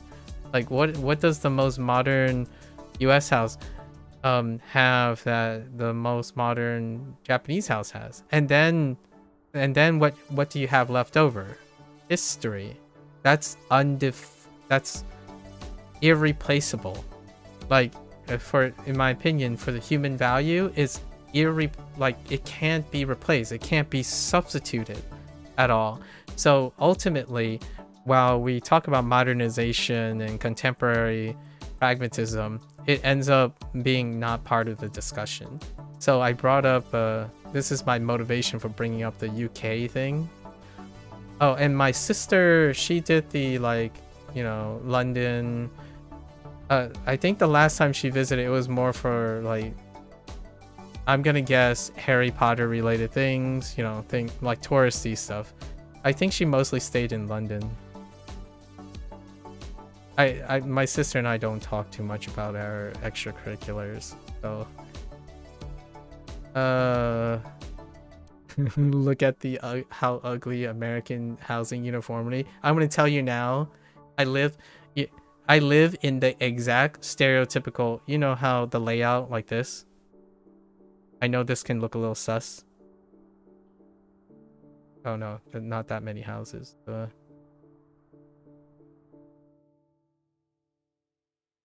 We're doing an eagle eye view. I live in one of these neighborhoods. This house, and then the next cul-de-sac over, right? These are called cul-de-sacs. I don't know if you use the word cul-de-sacs or not. these two houses would be type A. These two houses would be these houses would be type B. This would be a modified type C, right? And I accidentally drew one extra box here. And then all of these would be type Ds. And they would still share similarities to each other. So all of them would share similarities to each other. However, there is a defining feature that makes them A, B, and C.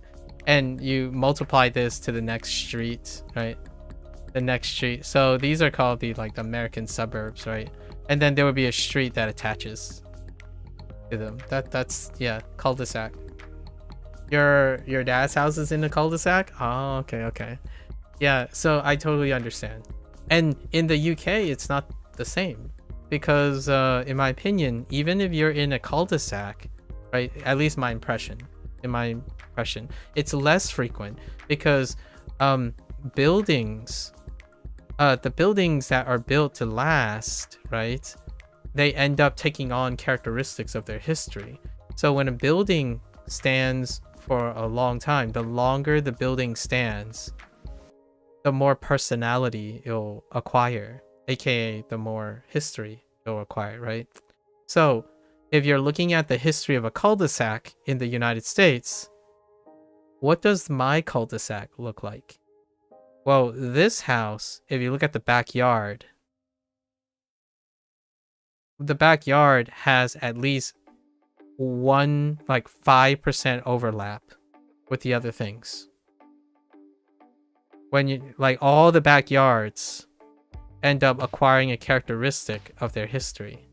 The house itself, the outside of the house doesn't change, but the inside of the house, if you go into the inside of the house, while the layout and the foundation is the same, the inside of the houses have barely any overlap. If they're longer, the longer the house stands up, the less. And that's kind of how I imagine the future. That's how, in my opinion, that might be a little bit different from, because the United States, right, it rise in a different period of time. And then instead of using the mentality that you built something and it will never change, versus you build something expecting change. And I don't know. Can I ask you, obviously you're not a representative of everyone in the UK, but Procol, to me, the stereotype of having a high number of home improvement stuff, right? Home improvement, specifically home improvement stuff that is represented by Americans, is spawned as an adaptation. I feel like it's related to the adaptation of expecting to change housing, to change the house you live in. Now, it could be the chicken or the egg. Maybe it's because the house is cheap and it causes this. But there's a whole culture around home improvement, like makeovers and whatnot. And I imagine they kind of exist everywhere else, right? They exist everywhere else. The thing is, what do you see stereotypically more online? You see the home improvement shares of houses. So is it because they're cheap? Or is it because there's a culture around home improvement that makes them look cheap? Like, we're talking about like someone tearing down a wall, right? Oh, we're tearing down a wall. Are they tearing down the wall because the house is flying into the wind because it can't hold up to rain? Like, well, we have different climates, right? Like, the people who renovate in home and stuff, they're not renovating because the house is falling over due to inclement weather. Actually, there are places where the whole point of the house, like the whole point of the house being temporary, is because it's in a tornado zone. It's like in a twister zone. So there are places in the United States, which, mind you, probably the UK also have these things happen. But in the United States, actually, historically, we'll use historically, despite, for example, the UK being like, quote unquote, an island, right? An island nation. The way the current works in like the Atlantic Ocean and stuff, the United States, at least in the location that I'm talking about, has more larger range in weather phenomenon. And yet the cheap construction that people refer to holds up to this, right? And then the places that they use for examples where it's like, oh yeah, that's a really cheap house, this is like being renovated, it's like, yeah, because that house got destroyed by a typhoon. Or like, oh yeah, that whole section, the houses that were there, they all flooded over. And then you make an argument like, well, if they built houses better, then they would still stay there. And it's like, okay, let me know if anyone would want to invest all up front, the infrastructure, and then hope that the houses stay there. Because I would love for someone to pitch that to the American government and see if they would buy it. Like, they would buy into this. The last time I checked, this would be like a undertaking, right? It would be an undertaking of an angel benefactor.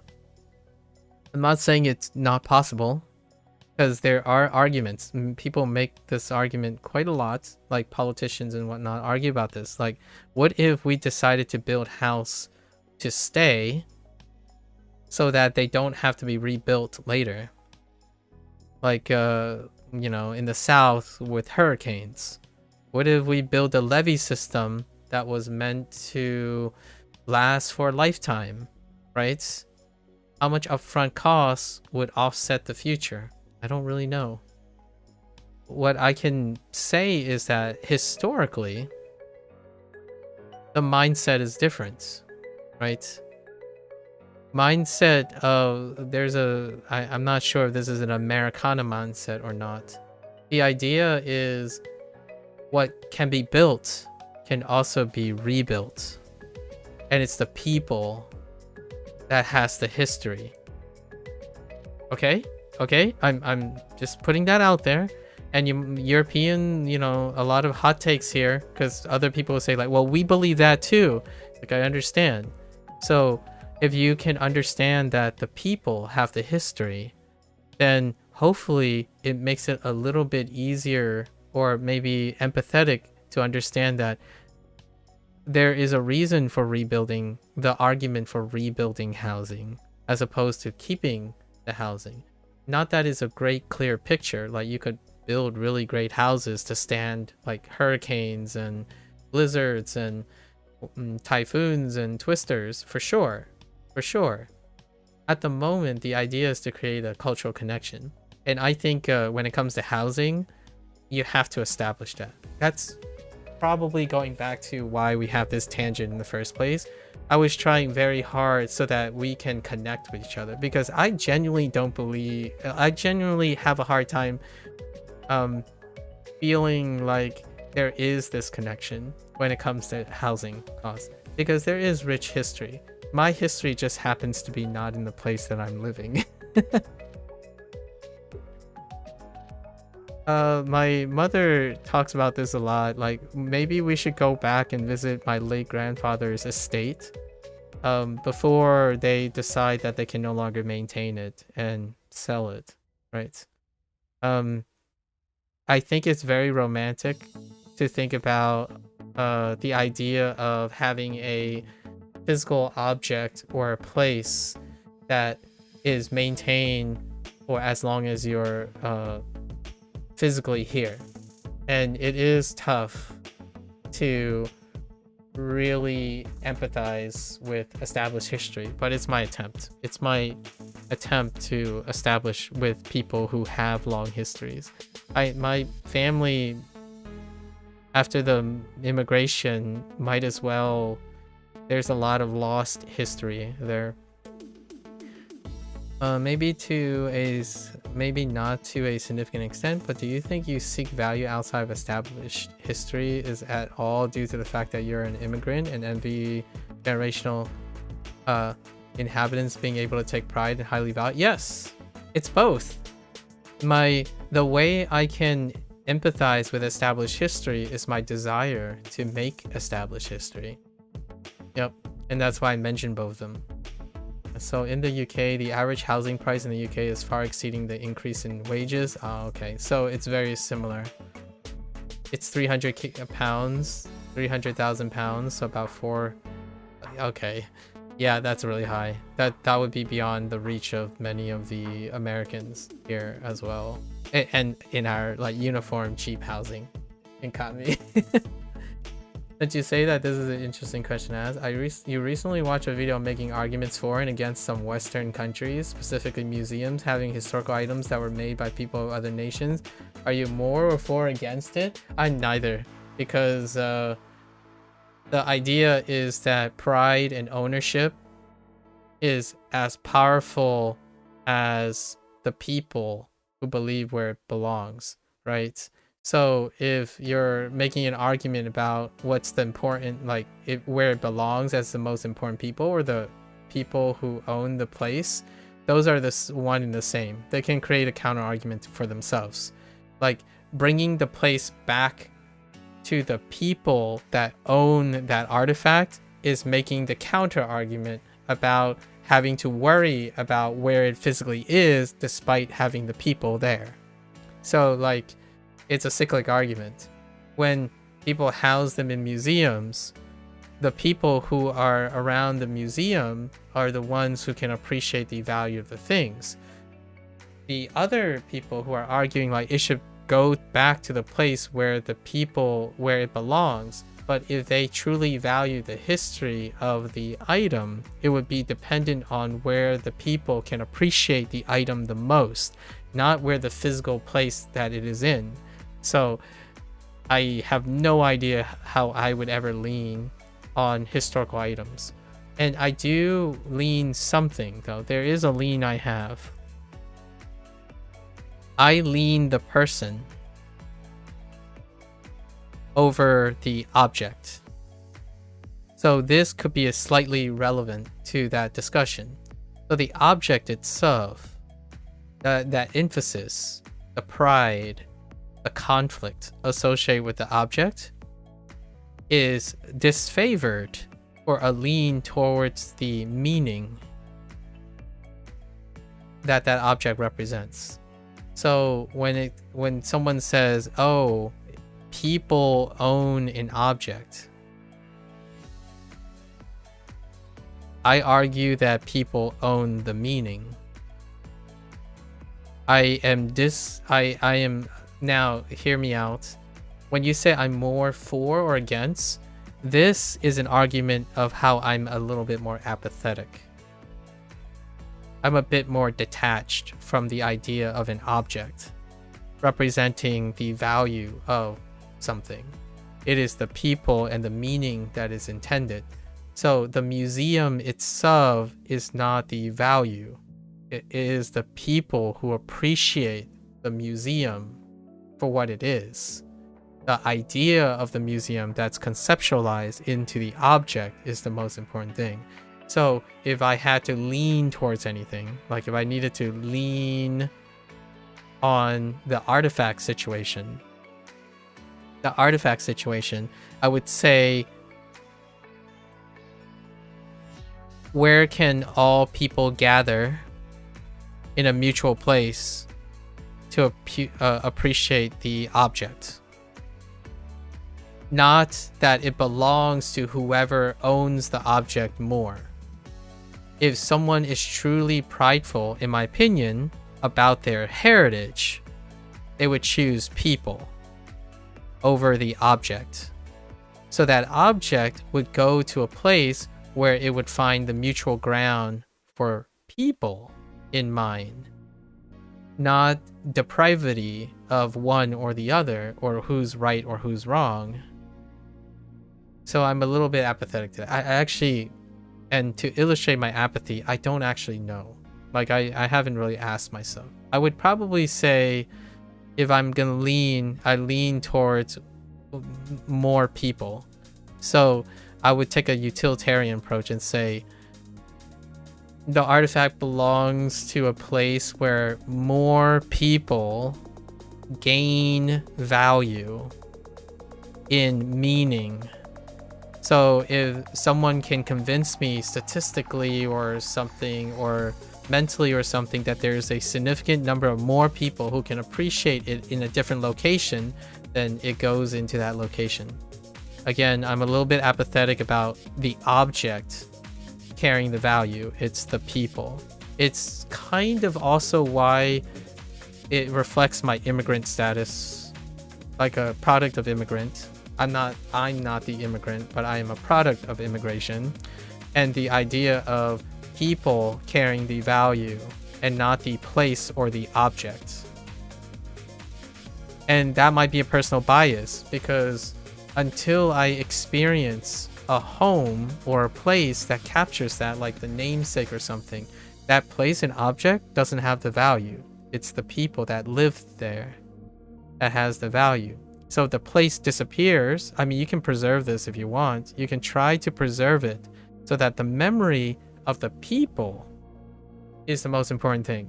So if the house disappears, the people still exist. And this is a classical migrant. It's a migrant mindset. What is a great example? I will use a non-historical example. I'll use comic books instead to illustrate. Comic books. Thor, the MCU. Where is home? Where is home? It's where the people are. This is like a classic migrant story. People is where the history is. So whenever I think about houses and like objects, I understand about established history. I don't mind knowing, I know it's a loss for some people.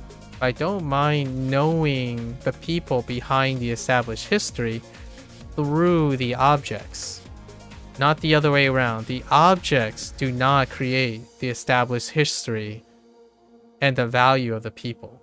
So I'm a little lean towards that.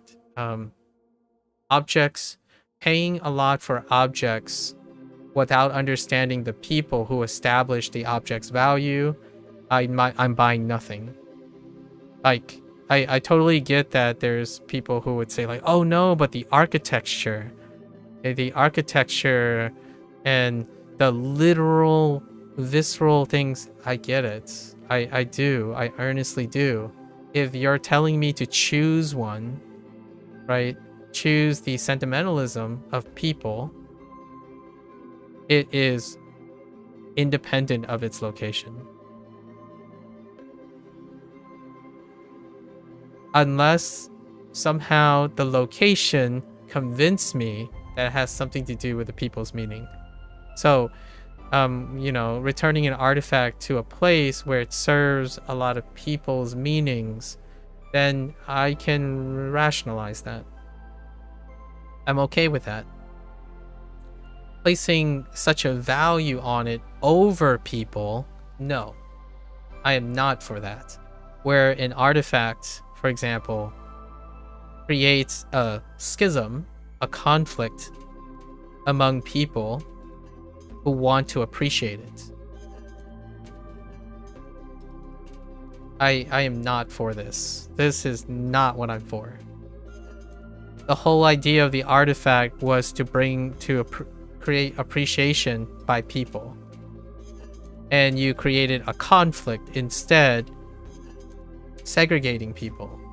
That is kind of an oxymoron. Like, what was the point in the first place? To me, personally. So if you have an argument about an artifact, it would be great if the two groups mutually decide on a place in which both, hopefully both would agree it exists, not who owns it. So I happen to find very poor empathy towards people who think they own an object and therefore owns the meaning of that object.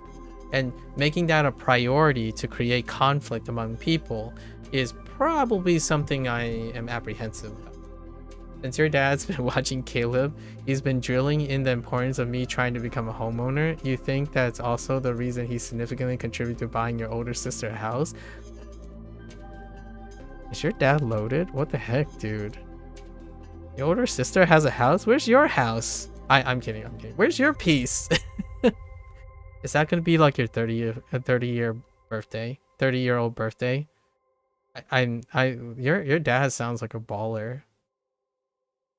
Hear me out. I have a different perspective on this. My parents have told me that they had decided who would get the house, right? Who would get the house. And they are traditionalists, so they have history, right? They talk about legacy and whatnot, and they're from a patriarchal society. So I often said, like, well, I don't need the house. That's what happens when pragmatism conflicts with sentimentalism, right? Someone would be like, well, your parents want you to have the house because there's history. You want to keep the house to yourself. And my first thought is, well, I don't need the house. The history's here. Like, I have all the memories of the house. We can record and do things and preserve it in our memories. But pragmatically, I would love to be able to have the house serve additional purpose.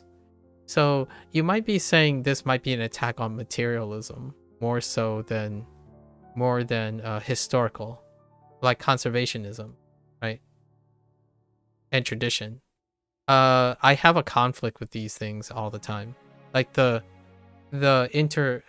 not conflicting directly with each other. It's the indirect conflict that they have, which is the idea that I think humans represent all the value.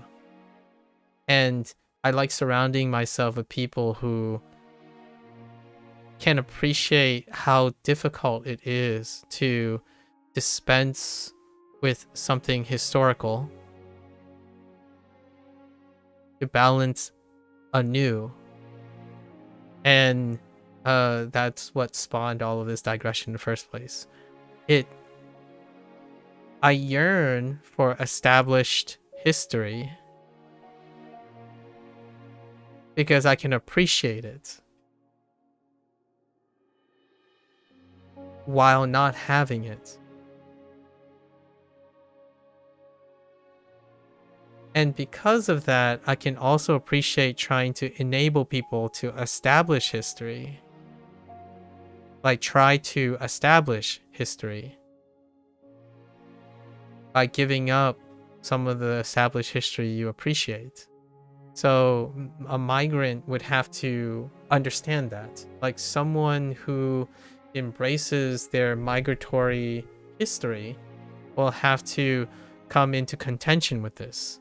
You are simultaneously yearning to have an established history because you know of history around you, while at the same time having to make room for new history.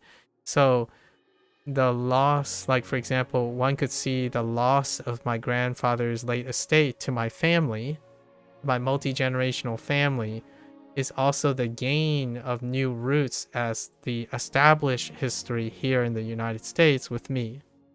So it's everly a tough decision, right? And the artifact thing is very similar. What if the nations are different now, right? Historical items occurred in history when nations were different, when people were different. So if you're claiming something in history that you did not establish, does it give you the right to rip the meaning from anyone who has attachments to that historical item? It creates an internal strife of, is it important to know that you own an item, or that the item exists for people to gather the meaning from? Because whenever ownership comes into the equation, it's slightly leaning towards materialism and less about conservationism. Because if you're making an argument for conservationism, you're asserting that the place that it is being stored is mistreating the thing so that it is not being conserved. But in the very nature of the artifact situation, it is being conserved. You just want to own it, right? It's leaning towards materialism, because if you're worried about its conservation, it is being conserved and preserved. It just happens to not be in your materialistic location, and that's kind of a tough spot. I actually do not value materialism as much as I value the history of people. It is me though. That is a personal thing. I can't believe your older sister is a homeowner. That's pretty cool. So what you're saying is, if I visit the UK, oh, we could totally house hop within your own family? That's pretty awesome. Yeah, you'll tell yourself that every time you scratch my tires on a pothole for the 100th time. Oh yeah, on some 90s model type skinny road. Yeah, I tell myself all the time. I actually do. Like, you remember yesterday we were talking about lies we tell ourselves? Whenever I say that I'm gonna go on a walk in a park, I tell myself that this is what it's like to kind of have a piece of history, like experience a piece of history.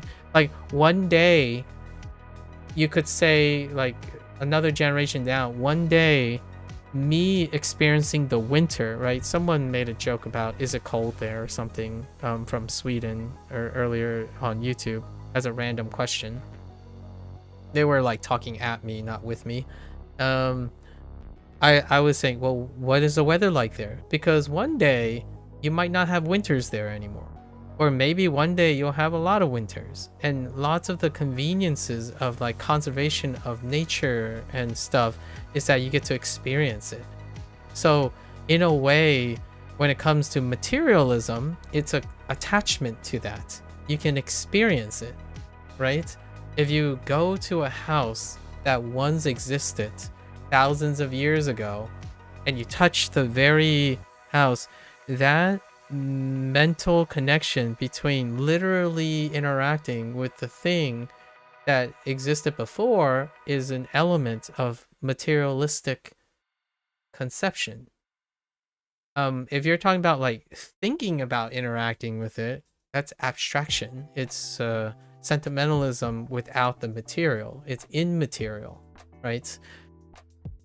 I'm a little bit biased towards immaterial things, because for me, material things come at a cost that I may not have the privilege to do. Like, for example, I can't walk those 100 potholes if I don't have the privilege for them. So I think a part of the argument for the artifacts is you can make an argument for materialism and conservationism by saying we want to bring the artifact back to our country because our people will then have literal access to seeing the object, right? And I think that's the compelling argument about artifacts, where they could literally witness its existence. And I get that. I think that's the closest I could argue for a materialistic ownership. The counter argument would be, well, if they placed it somewhere well conserved, it does not prevent the person from going to see it. The argument in the end is circumstantial because you're assuming that the people can't see it right now, so you're moving it to a better location. And that is, in my opinion, confounded by the desire to own the thing. So whenever people make a comment about artifacts, they would say something like, it belongs somewhere because of a specific prideful ownership, right? And to me, you already own it no matter where it is. But somehow that has become the main narrative for artifacts. You don't actually drive, but it was better to say that as if you did the humor. Yeah. American housing versus European housing is like Windows versus Linux, iPhones versus Android. American housing, like the conflict, like the general conflict, I would agree. Like two established things that are very trendy, right? Very trendy to bring up. Like, I don't know, like different types of food and whatnot. Although I would say that right now, I would flip the Linux and the Windows situation, because American housing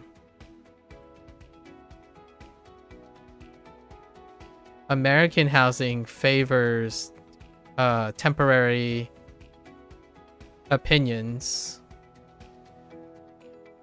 and Windows, like if we're talking about like the sentimentalism, Windows would represent something that's permanent and established to the point where like you don't get to choose your values. Your values are determined. So not in the essence of, I'm not talking about the essence of its historical value or like the generalization of internet conflict. It is a great generalization of internet conflict. Now I'm taking the flavors. This would represent Linux. This would typically represent Windows. So like European housing has a very fixed value system, and therefore it is reflected in Windows. Linux don't necessarily have a fixed value system. So oftentimes ideas and stuff tends to be temporary. If you look at Linux, there's like 8 billion forks of Linux.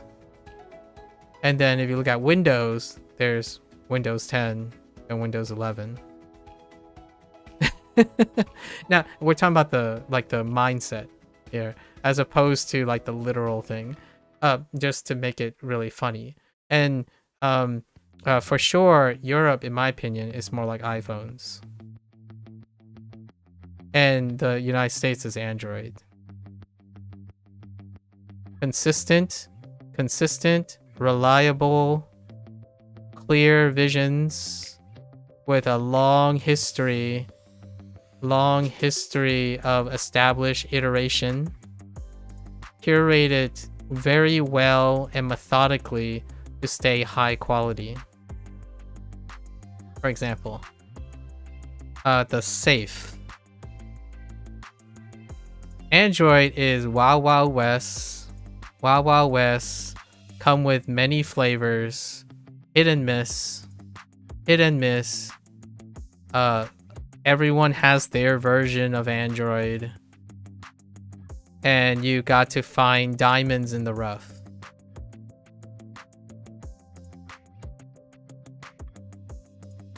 And let's not forget opinionated. Opinionated internally. I'm not saying that Europe doesn't have opinions, or like Europe, like there's many countries and they have conflicting opinions. I'm talking about internally opinionated, as an internal strife.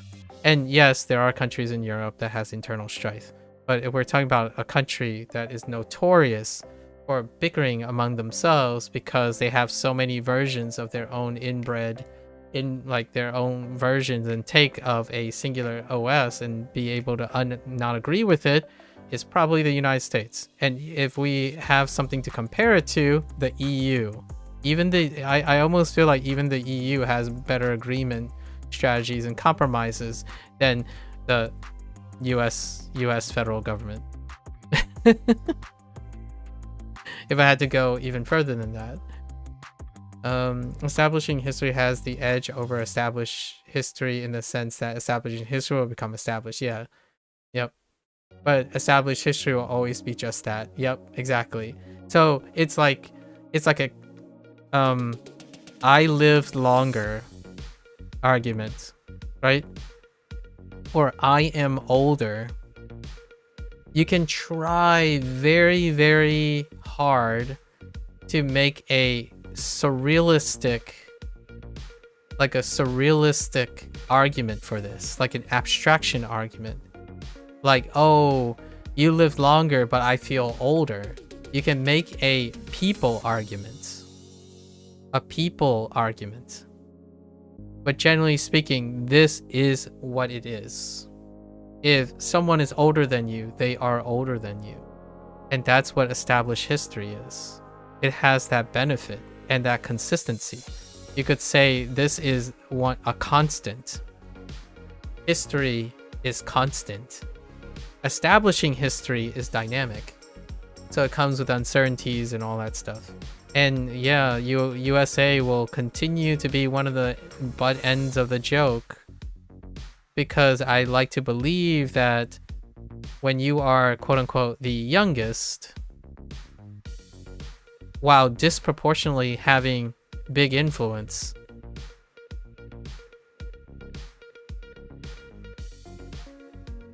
a better contrast. There's better contrast to see. Now, if the quote-unquote big influence is matched by age, then there's less controversy. Less clarity, less contrast, basically. Less contrast in terms of controversy. China. Right? Like, its age reflects its pivotal influence. This is a dissonance. Established history and history is a dissonance. If you have something that's both influential, disproportionately influential, and young in age, that's something that kind of can only occur in abstraction. It does not occur in objective metrics. Like, something that's old having a lot of influence is something that has to be born out of abstraction of value. It's objectively something that's old should, quote unquote, should have more influence. It's been around for longer. That's obviously not the reality of the human value system.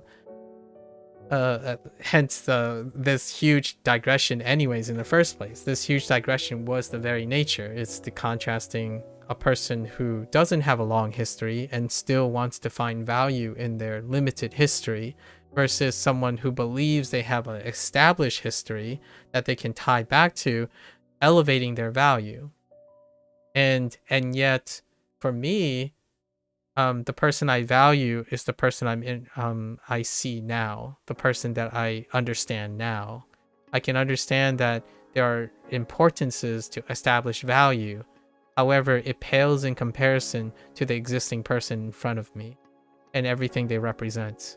So if someone like forced my hand and say, what would you choose? Preserving a long history or preserving the history that exists now? I would say now. And that's my bias, right? That's my biasy. Like, if I sacrifice the welfare of the conservation of some sort of material location in order to establish a new location for the people that are establishing history now, I would pick the people who are establishing history versus the established. In an ideal world or a more realistic world, you kind of have both. Right, preserving the people who are establishing history might also be preserving the established history they carry, right? If I am able to establish my history, I may also bring some of my prior heritage and stuff and be conserved in the process. If I am to end now, then it removes all establishing potential as well as anything that was tied to my lineage. So it's both most of the time. So even though I'm drawing all this contrast, the decision tends to involve both. Do you know what the meaning on cul-de-sac is within a medical context? No, I don't actually. It sounds like you do. As I was just recently helping with your home improvement with your parents. Interesting tangent, but thought you say this fun fact. Cul-de-sac comes from 18th century French meaning bottom of the bag, but also a cul means, oh, okay, butt, and cul-de-sac can translate as, oh, butt end. Oh, that makes sense. That's why it sounds like a cul-de-sac. I thought it might have something to do with unceremoniously the sack.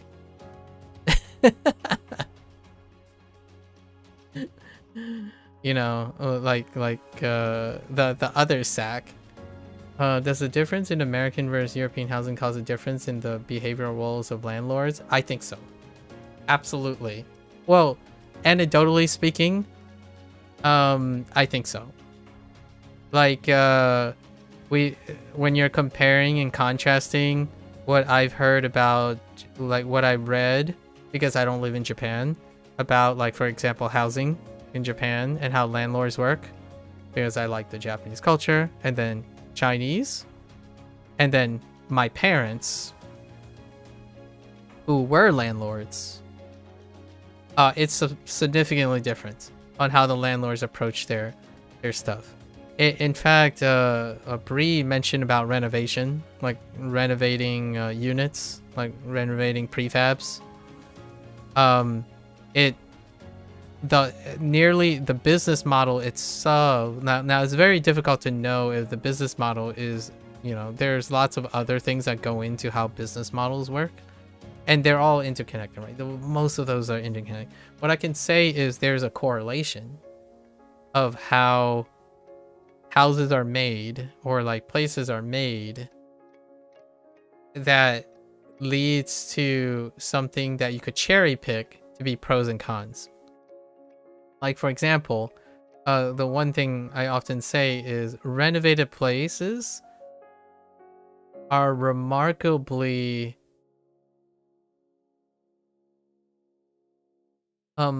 maybe like viewed with quote unquote higher value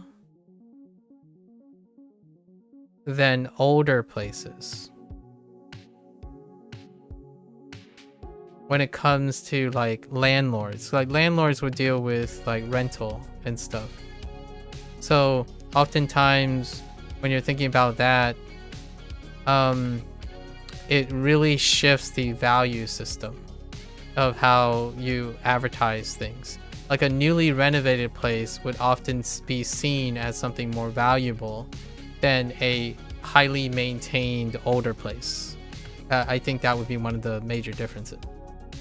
In your opinion, physical objects have the advantage over people being the history, as history in the form of people isn't as stable in terms of... I don't think that's an advantage. Like, well, I would disagree with you on the advantage of the opinion, because it's the people that have the value. So if you value objectivity, then you no longer understand the people's value in the object itself. So when you say the advantage, it's often from a place of advantage. So if your history is correct, that object itself also has that correct history. The objects itself, what it tells you, is also dependent on the people who evaluate it. So most advantages and disadvantages are dependent on the value of the people. So despite things being inaccurate, they are valuable because of people.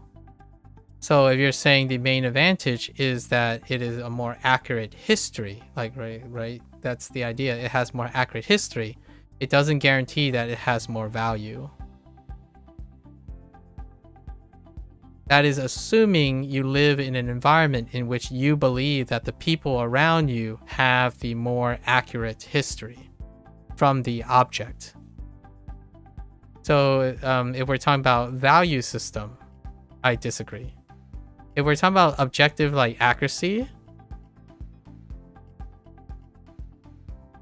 I can empathize with that. If you value objectivity over everything, then it would be an advantage for a physical object. The story that the physical object eventually will tell is still dependent on the people.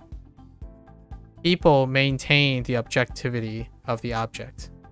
If you have like a Bible, for example, that itself will change with people.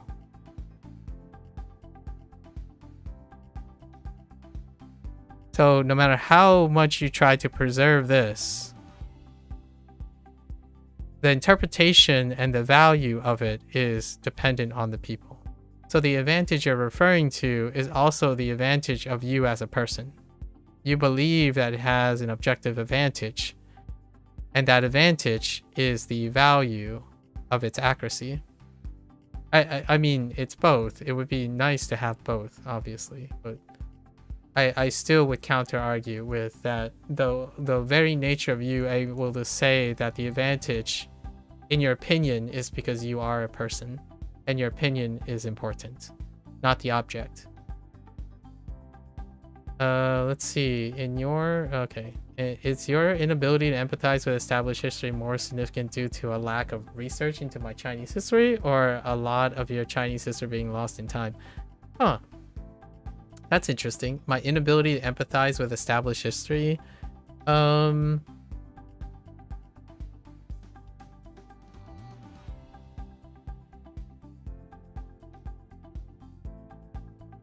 I'd probably say it's the former. No, both.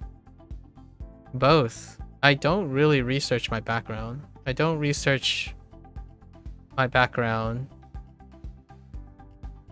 too often. And I, quote unquote, history is lost. History is lost. So, like, there's no, these are facts. Like, there's no way around it. I don't research my background, and my yearning for established history is one and the same for people who don't do these things. Like, if you're wondering, like, those people who value, like, Europeans, for example, we'll say Europeans, they probably don't even do this either. Or these things occur too. So I don't think this makes me any less able to empathize. I don't think this makes me any less able to empathize with current generations about this. I think current generations don't do this. Like, these things occur and don't do this already. It doesn't make them any less valuing of old things over time. My empathy is lessened, I would say, is because of my yearning for establishing history now. I'm older, and I tend to focus on legacy. So it's a shift in aging, in my opinion. How, like, the mindset of history happens. Now, you could say people have varying degrees of that throughout their life, depending on the culture they're in, but the idea that you highlighted doing research into the Chinese background and then having histories lost, I think this happens to even you, Proka. Like, so it would be very difficult to quantify this, but I think this happens to even people who think they're preserving history when they don't research their background or their history is lost. So I don't necessarily think those are very large determining factors for being unable to empathize with people.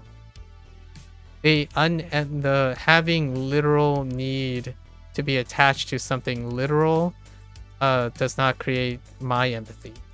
Like, for example, the majority of my empathy or lack of empathy.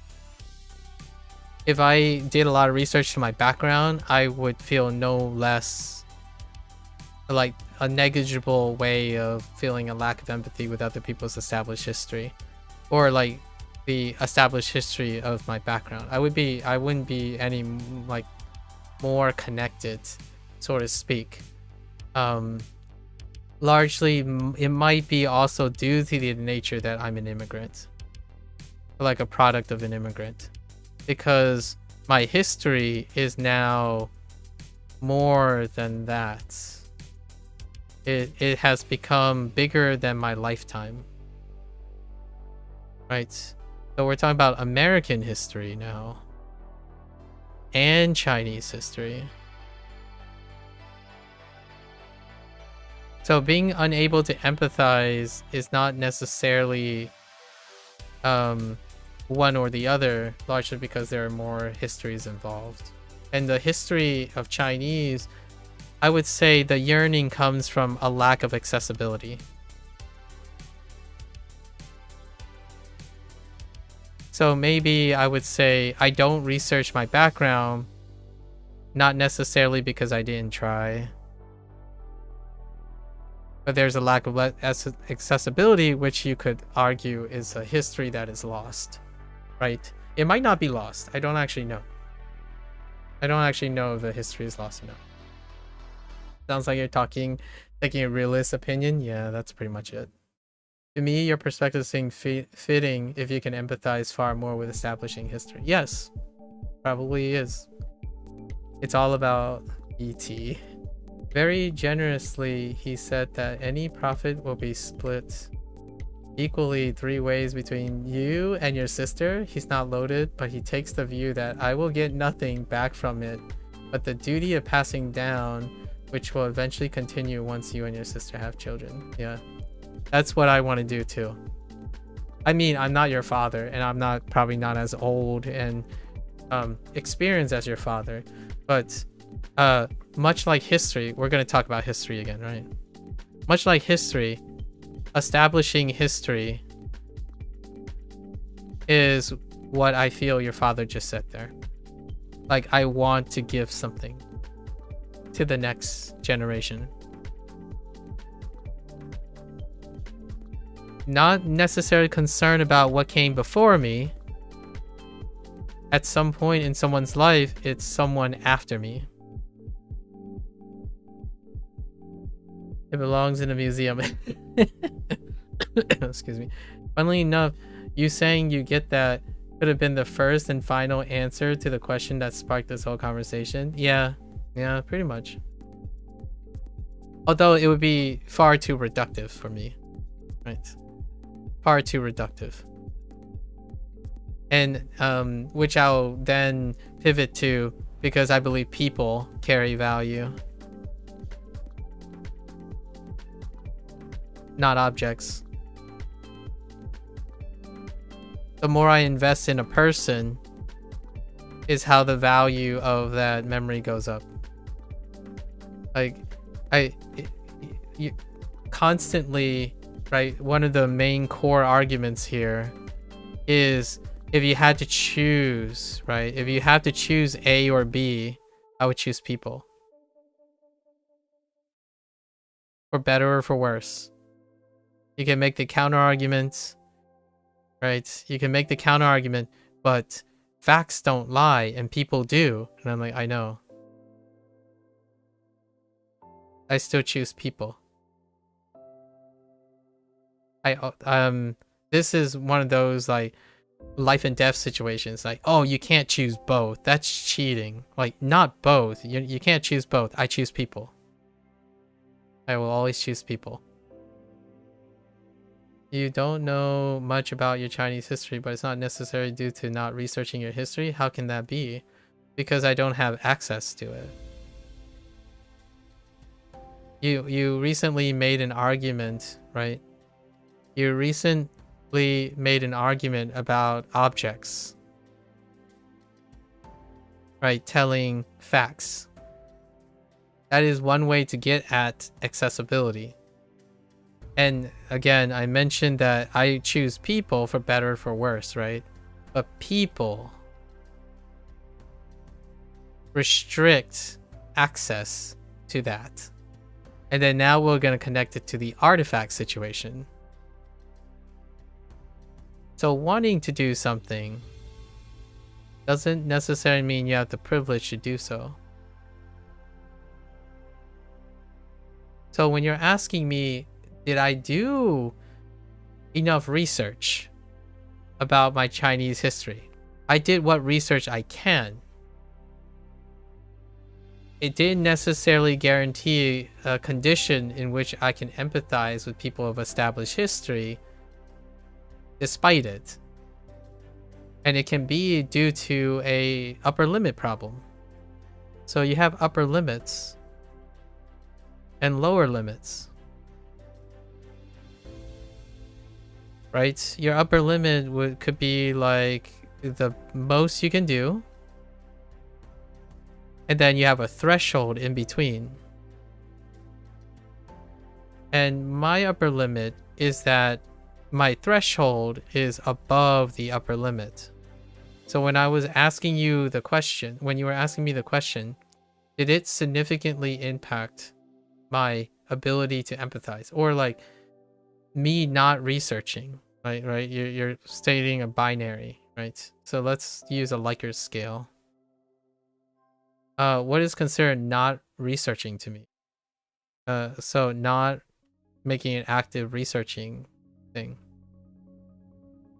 I feel like I could say the extent of my research would be something that I'm unapologetic about. So I would be, maybe I'll give it a fair score, like a 7.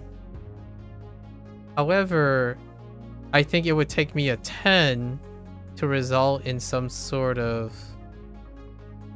additional empathy, possibly. It's kind of like an upper limit, right? Like, did I do enough research to answer your question whether it affected my empathy or not? Well, I can't tell because I feel like the amount of research that I have available has a upper limit. Like the things that you were referring to, the objects. So was there documentation, right? Documentation of those things? I don't know. They might be lost. I have no idea. What is not there is not something I can comprehend. So I tried to answer to the best of your ability. I research things, but I don't think it's the necessary amount of research that I have done. In order to do the necessary amount of research, I would need to be able to do it in the first place. So that's how they both can be possible. I don't know enough.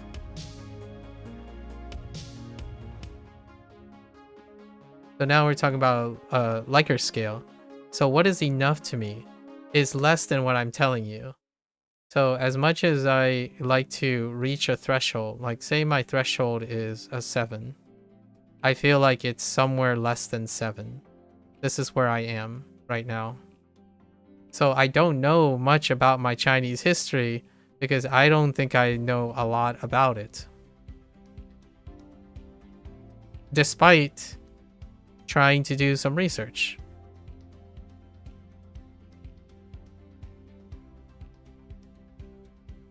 And that does help with the value proposition of your advantage. One of the opinions that you had was the object presents an opportunity to learn from it, like record its history. And what I'm illustrating here is my bias. Just because the object exists does not mean you have access to it. And that goes back to the artifact situation. But it also goes back to the internet situation.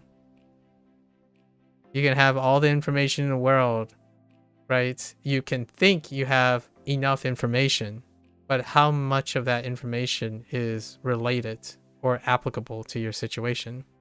Oh, and that by the way is where the digression originally started with Bree. When we were talking, when I was talking about, you can have a lot of information. In fact, you can have so much information that you lose relevance. So you can at the same time appreciate that you can research a lot and not know enough. So yeah, there's a lot of Chinese history, for sure. There's a lot of Chinese history that's accessible. It's not the Chinese history that will make me feel like I know more about myself. So we're not talking about what Chinese people do. We're talking about Fujin. So that's probably it. There's a big disconnect because I feel I think about things like to what extent. If you did research, right? Here's one rhetoric. It's a rhetoric. If you did research, how much research would then qualify as research? If you do any number of research, does that mean you tried to research? I've since, in my opinion, tried to not view the world as this. So whenever I'm answering a question, maybe this would be for the future, I'll keep that in mind. I'll probably end up drawing a number line. I actually tried to do it, but I kind of forgot this time. I'm sorry. Yeah, when I was saying I don't know much about my history, I don't know much about my history. I don't think I know enough. And it's not necessarily due to not researching my history. That's a double negative, by the way. So even if I researched or try to research, so in a proactive way, I'm going to write in positive so it's a little easier for me to understand. Even if I tried to research, which I did, there isn't enough. I don't think there is sufficient, I don't know, info that makes me think that I know a lot about my Chinese history. Which you've covered. You said lost to history and not researching. It's both to me. When history is lost, despite being able to research things, you have not a lot of things to research. So if history is lost, despite doing a lot of research, you're not actually researching. You're not able to research your history if it's lost. So that's probably the situation that I'm more in. And lost is not necessarily literal. It can also be accessibility. And that was the example with the artifact situation, which I can make an argument for the people who want to own an artifact. When you own an artifact, you have the privilege. The value you place in your history is more so a broader sense of mine, meaning my country's history rather than my specific bloodline. Yeah, because you value established history over establishing history, in my opinion.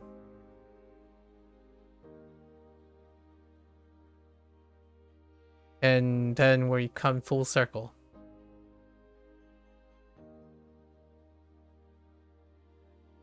My history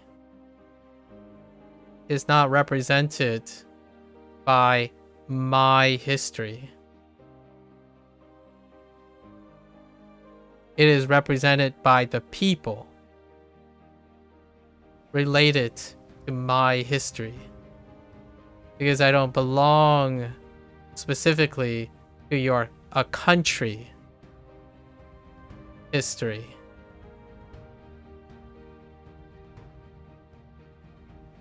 It's the root of most of our miscommunications. If you're saying your people, what is my people? What is my country? If you're trying to be more general,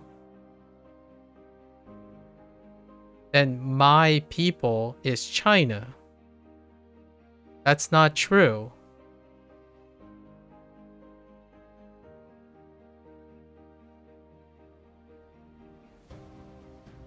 Because you're using a broader sense. You're saying a broader sense. Yeah, I know this sounds like a paradox, but when I'm going broader, it's less true than getting more specific. But the irony here is when you get more specific, it doesn't get clearer.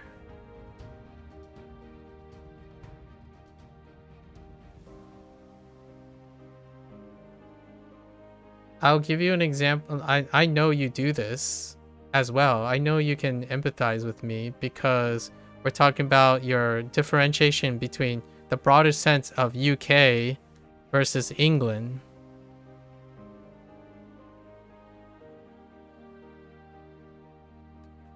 That I don't have.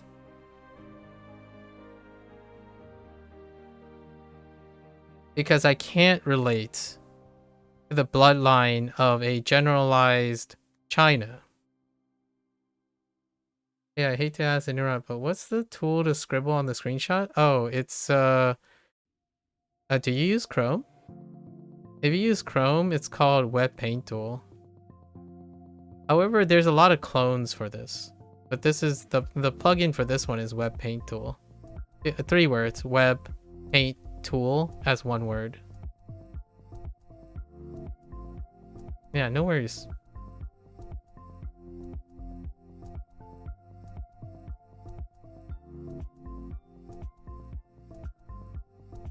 That brings up a good question. You said the value you place. So where do I place my value? The value I place. Like, I guess you're speaking for yourself. The value you place in your history is more a broader sense of your, as in your country's history. The country's history. Interesting.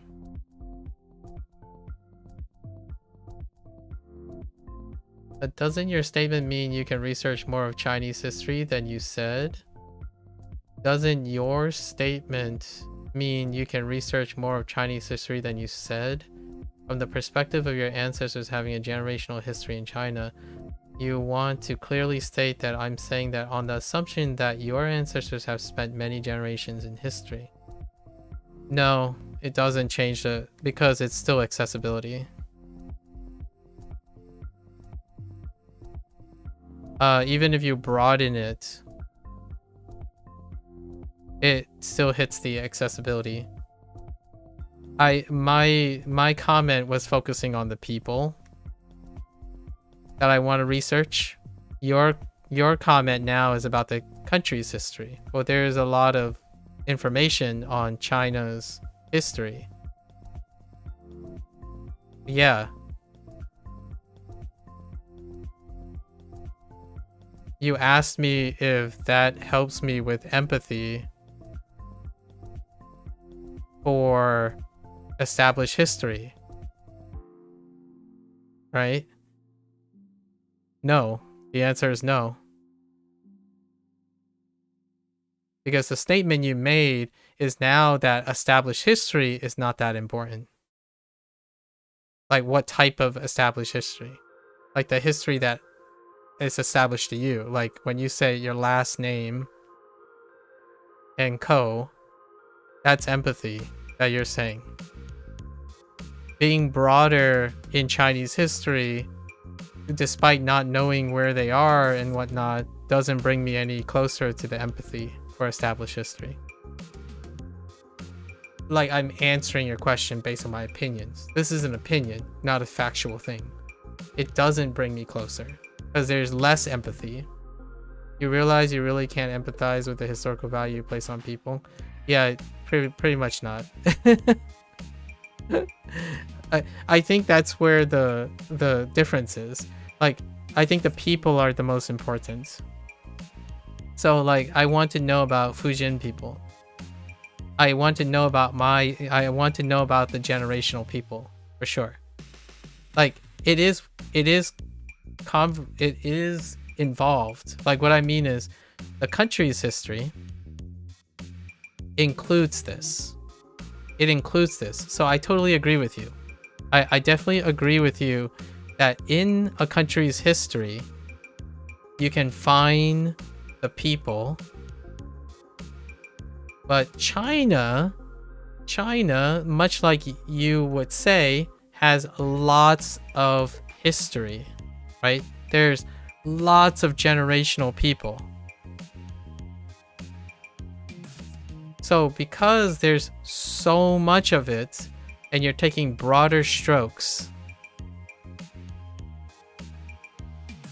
I no longer empathize with it. There's no empathy. It's too broad. And the longer and bigger the history is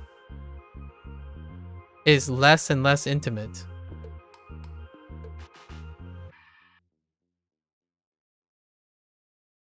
It's kind of like getting to the point where I'm like, I don't know if the people I'm referring to are Taiwanese or not, or Malaysian, or Japanese, or Korean. I actually don't know. And if I keep broad stroking, it doesn't give me any more empathy. It makes me think that there is far more that I can know about, but I don't have any connection with them. Would you rather know about everything something physical can tell historically, or everything a person can tell in the context of history? The second one.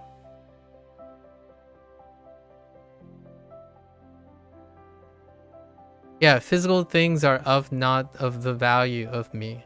I love the value that people have. So without the people, the physical thing has no value. Is it even close for you? Like, you mean like the physical thing versus the objective physical information to the person? If I would say 20 years ago, this would win 100%. It would be like 100% to 0, because I have no attachment at all to people. Like, no one belonged to me. Like, I didn't belong anywhere. 20 years ago, I was a teenager and I had zero empathy. Like, everyone made me feel like I don't belong anywhere. Zero empathy. People hated me because I'm something different. I never relatable or anything. So I had zero empathy. It was 100% objective truth is the only importance. If I objectively a Chinese person, it doesn't matter what other people think if I belong to them or not. I am Chinese because my parents came from China. Those are the facts. Now, I'm like, the older I get, the more I favor. So right now, at the ripe age of 38 years of age, I would say I'm like 80% person and 20% objective facts, because I'm a sap. If you can sell me a beautiful story about your house, and it's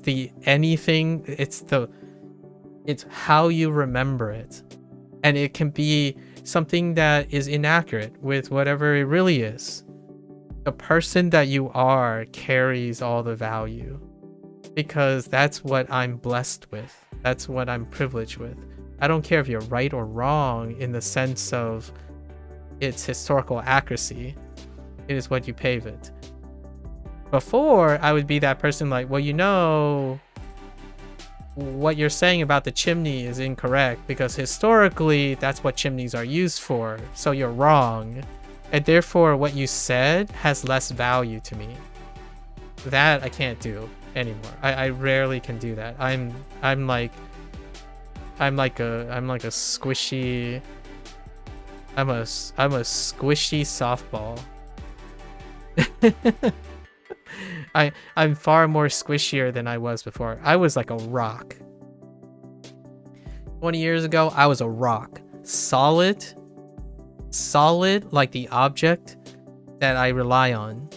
History, facts, numbers, those were the foundations. It's literally the bedrock of my belief system.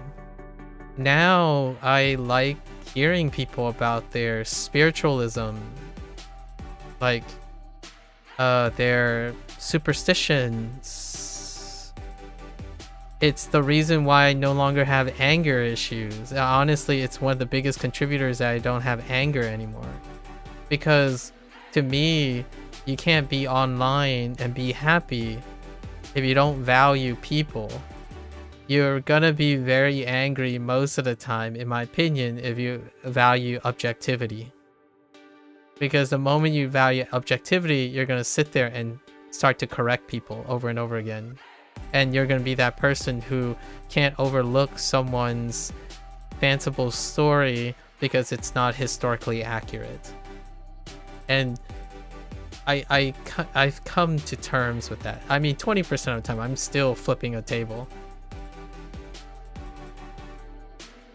You may have asked this before, but have I visited? I have not, and I hope to. In the next year or two, my mother is soon to turn 63.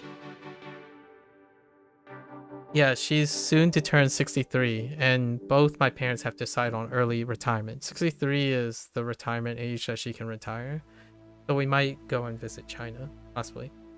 20 years ago, you were uppercase V, now you're a lowercase W. Given the font for lowercase W has smoother yes. Like, honestly, where you are now, like where your thoughts are, Prokal, like where you are right now, we would probably be best buds. I think we would be very compatible. And 20 years ago, I was 18, I understand. But there's been a drift. I think it's more like mid-20s now. Whatever I was experiencing, like because of the internet and stuff, mid-20s, like anywhere from 20 to 25 is the current way this type of thinking is. In my opinion, like personally. The odds of two people having this type of opinion is really enhanced by the internet, which is facts and lots of it. The facts for me is that the more facts I collect, it doesn't bring me closer to something. Having a person or people that represents something brings me closer to history. Like knowing you brings me closer to UK than reading about UK. Like, if someone doesn't tell me the story and their experience of living in a different country, reading about it can help me know about the thing, but it doesn't help me empathize with the facts, right? Like, you could say, oh, Europe is Europe is composed of so many countries, and the countries, there's like Norway, it's characterized with these historical people during this historical time, and it would get me to know the people of Norway. It doesn't get me any closer to empathizing with them. Like, there's nothing to empathize with. Those are historical facts. They are objectives. They do not carry the weight of someone to empathize with. And hear me out. I have one really deep cut. I'll give you a really deep cut of why I'm much happier in a way, and it could be a response. This is how I overcome racism and discrimination.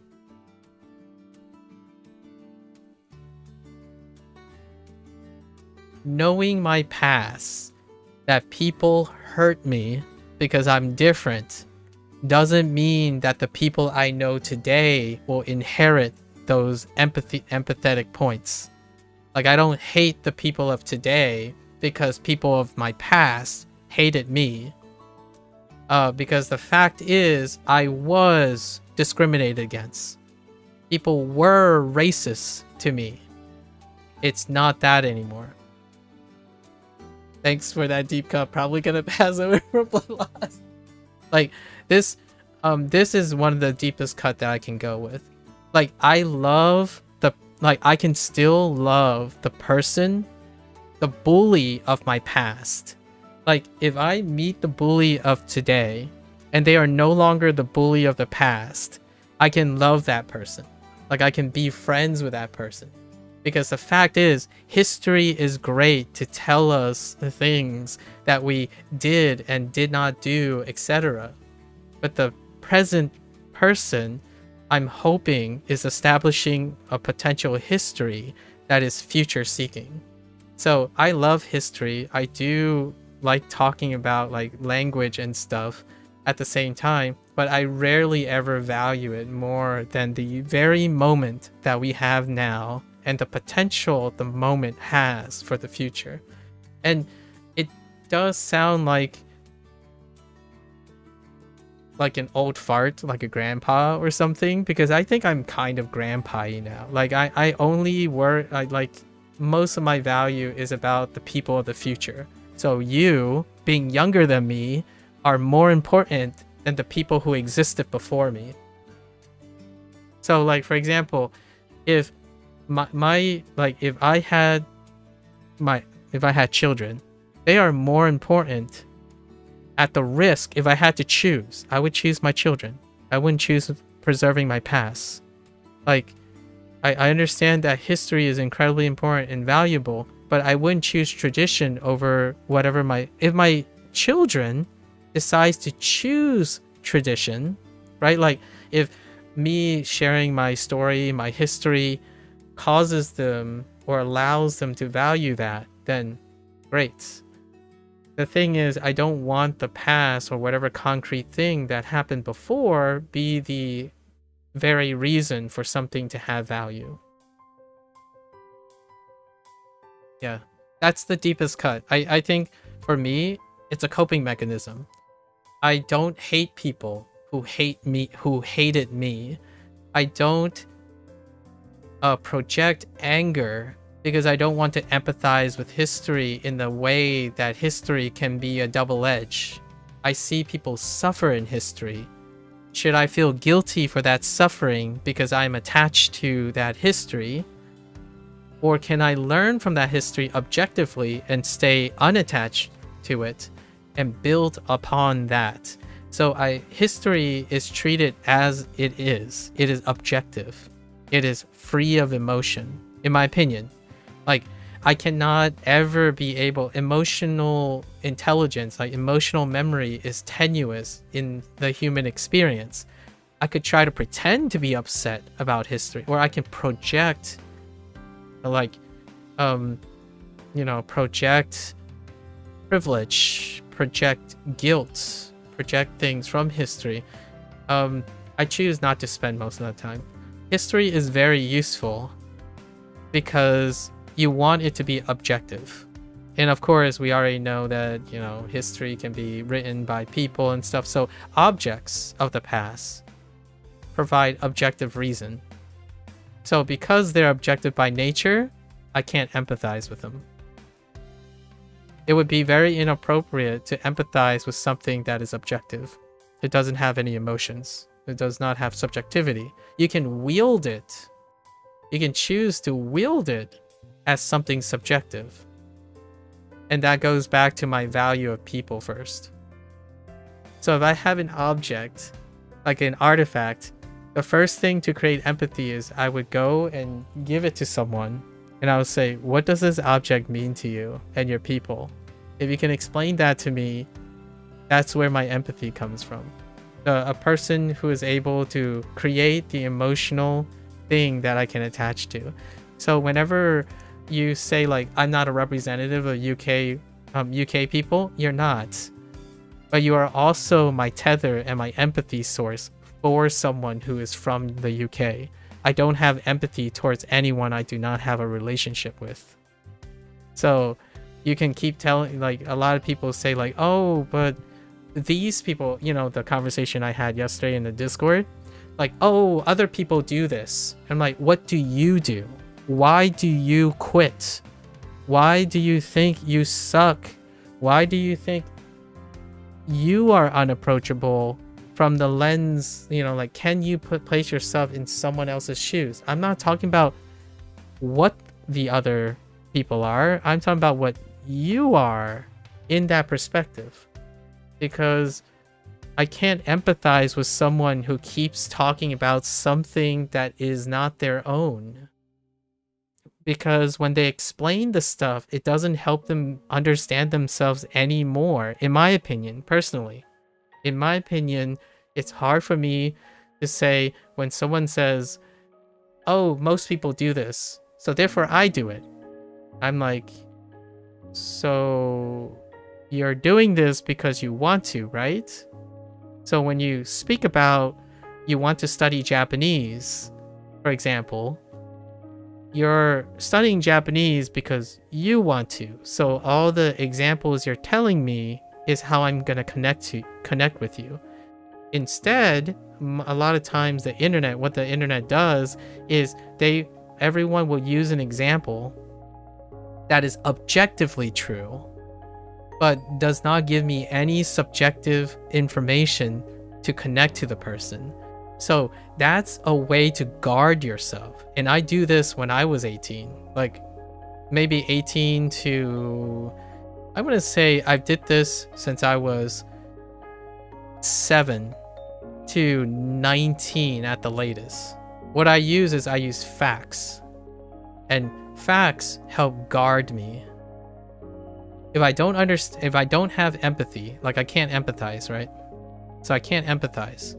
What I have left are facts, and facts help guard myself. It also prevents yourself from discovering anything about yourself. So what happens then is you become associated with the facts. So whenever someone says, how'd you feel about your grade? You know, like they would say, what's my grade? Well, I got a 98% on my test. So how do you feel about it? Well, the class average was 95%. So I did 3% better than the class average, but the top score in the class was 100%. So if I were to compare it to 100%, it's not good. It's not 100%. It's not the best.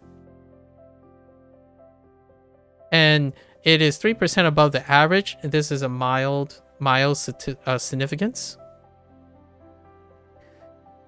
And we don't know the nature of 90% because there's an upper limit problem. This person that has 100% could actually be performing at 110%, but there's an upper limit. They can only achieve 100%. And I'm close to the limit, and the average is showing that there's a shift beyond that.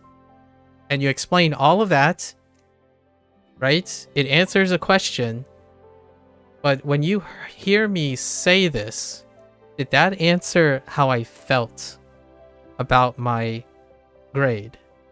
Like, can you discern all the information I shared with you and tell me if you genuinely know how I feel about the grade, about getting a 98%? That, to me, is how I feel. That is how I feel when I'm talking to so many internet people. Like, I would say 9 out of 10 times when someone says they feel bad, right? Like, they suck, they hate themselves, and then when they try to solve it, right? When I ask them questions,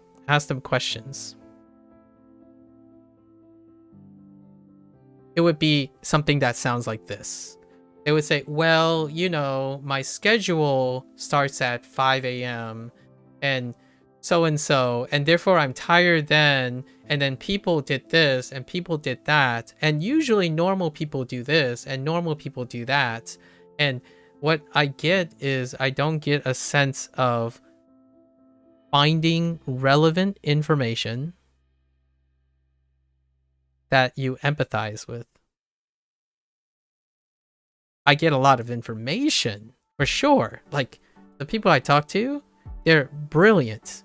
They know so much information. They probably objectively observed all the details of their lives in a specific use case. Yet, I don't get any empathy from, like, I can't empathize with anything.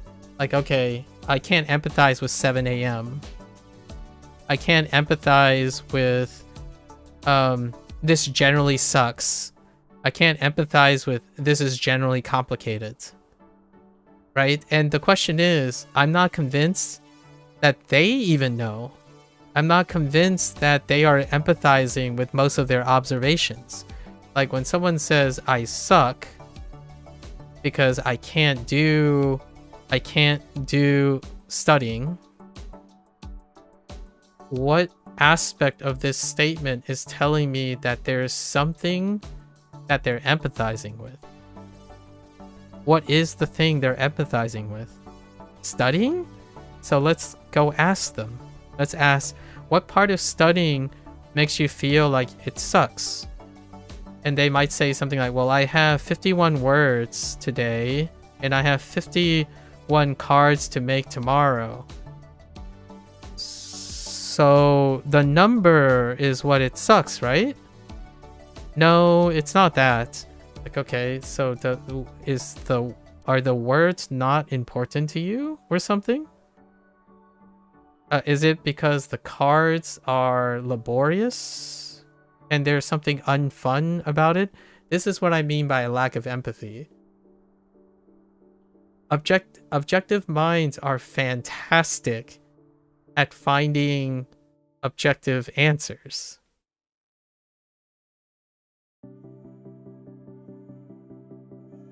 But there's no empathy. You don't empathize with any of this. It's like, okay, there are 51 words. I get it. I learned 51 words too. There are 51 cards. I know. There are 51 cards too. Japanese, they do have a lot of characters. Definitely more than 2,000 characters. Chinese, 5,000. 5,000 characters. I understand. And then someone says, oh yeah, 5,000? That's a lot. I'm like, okay, can you explain to me what do you mean by a lot? Does a lot make you feel like it's good or bad? Like historically, how much is a lot? Like, can you tell me those things? And without those, it's no empathy. So if we have to talk about empathy, that's probably a good example every day. You think you've started this before, and I mean this in the kindest way, but I think that perspective would make you a terrible leader of a big group. I already said that. Should we bomb this settlement, sir? Well, let me see how much I can empathize with those in the settlement. Yeah. That's what makes doctors doctors. It makes teachers teachers. And I said, you've already said this. I don't know if you've never heard me say this, but I make the most terrible leader. I actually literally say this. I don't make a great leader. I manage people. That's what I do. Most of the time, I manage people, and not from a boss standpoint. I manage people's empathy, like for each other, like in a group that is led by someone.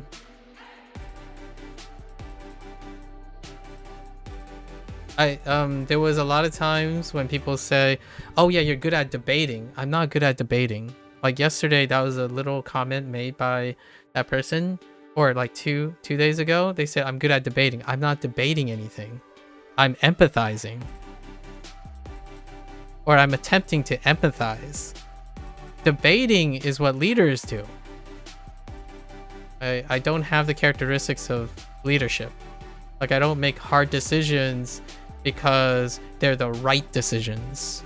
I make decisions because they are the most valuable decisions with the parties in mind. Leaders have to make objective calls that are despite subjectivity.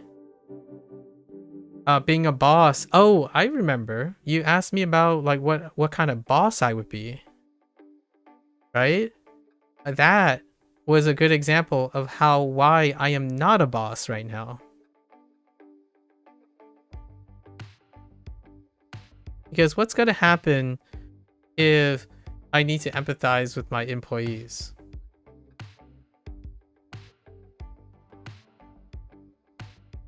It means that my business would make zero. My business would not make me money.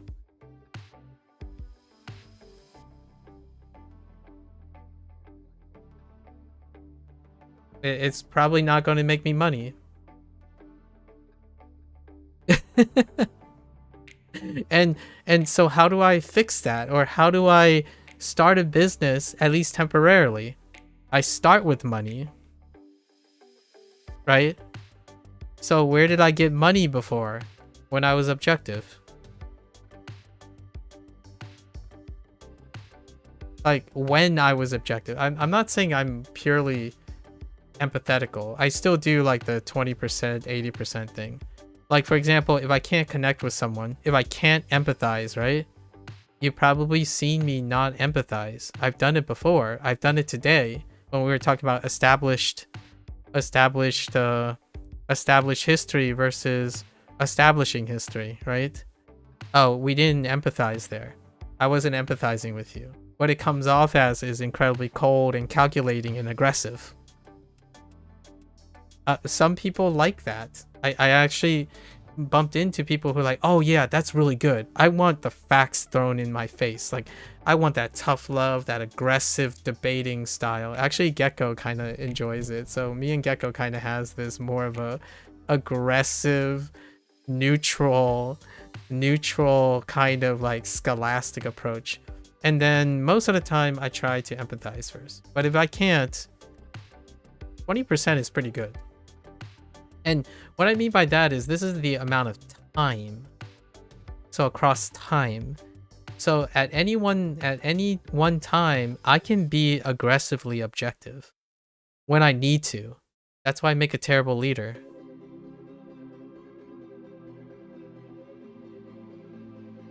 But I often say this in response to people who think that I have leadership skills because I'm really organized and I appear very organized, semantically inclined, and able to create objective reason when it's appropriate. I can for limited time. I don't lack the skills of objectivity. I choose not to be objective most of the time because most people are already objective. So what do I have to offer for someone in a conversation? Well, I'm not going to offer them the objective perspective because they already probably know that. And you might be thinking, oh man, Maku, you might be overestimating people. And I said this to Mika the other day. I prefer to overestimate people to address disappointment head on because it helps me find out what I can contribute. As opposed to, you know, Mika's perspective was underestimate people. So you can't be disappointed.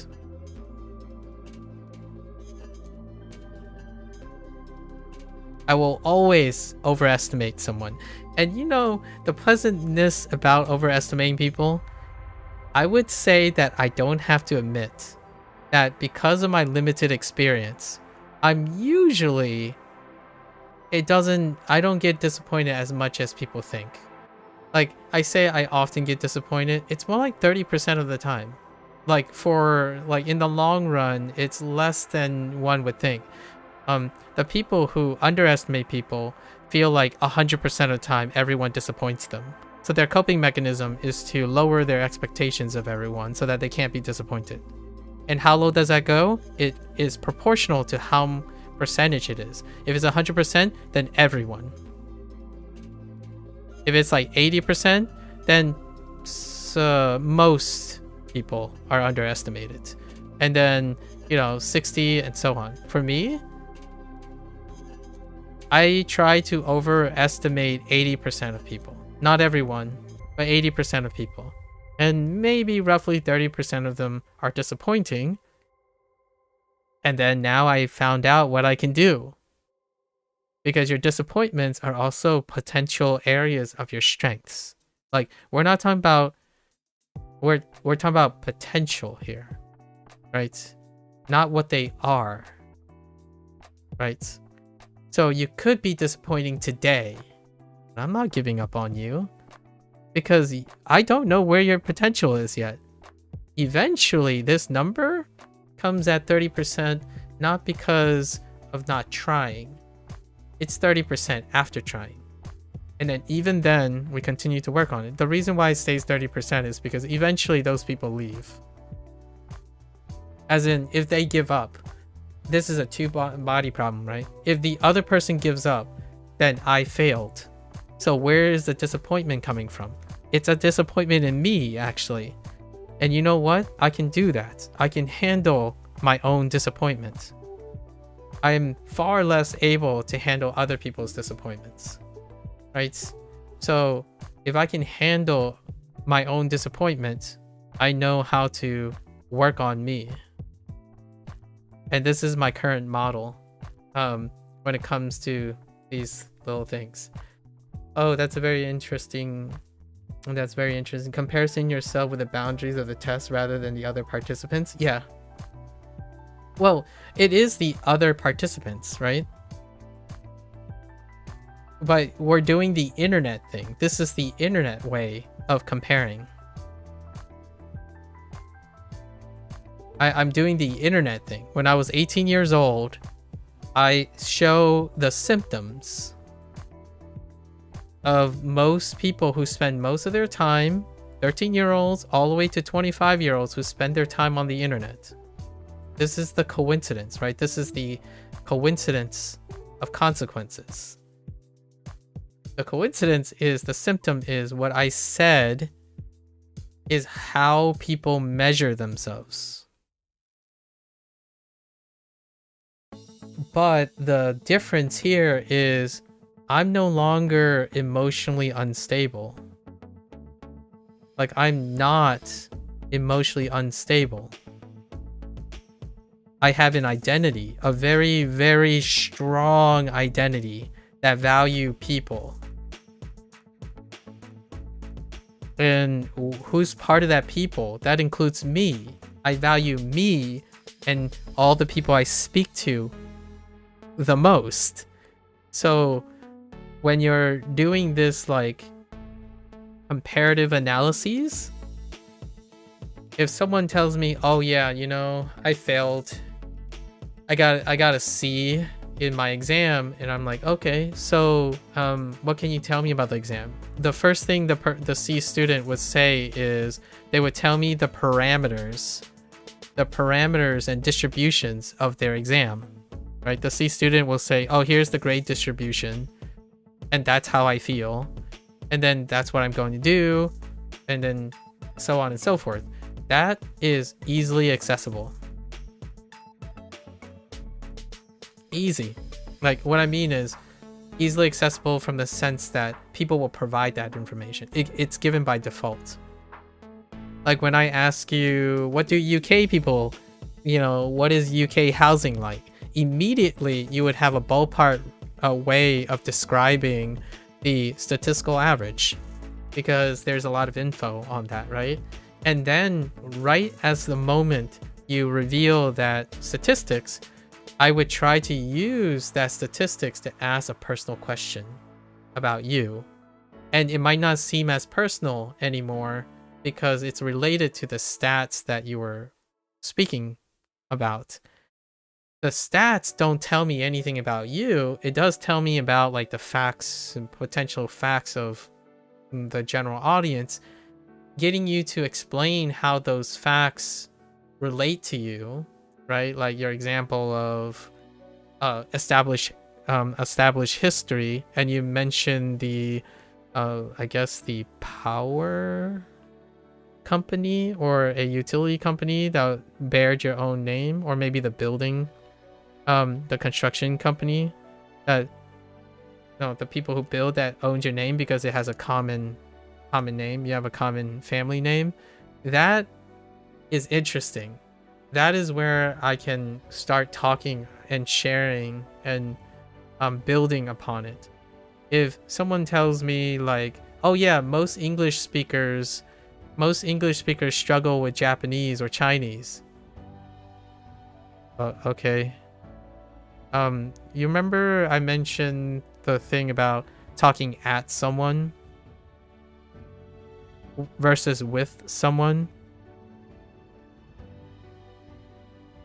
It's related. My narrative is pretty strong. I've worked on this narrative.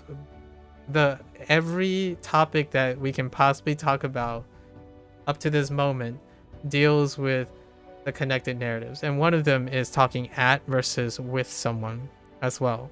When you're talking at someone, you're stating a fact without feeling, without emotions. So without those, I have nothing to connect with other than the facts. So we could sit here and talk about the facts, like, yeah, man, inflation is bad.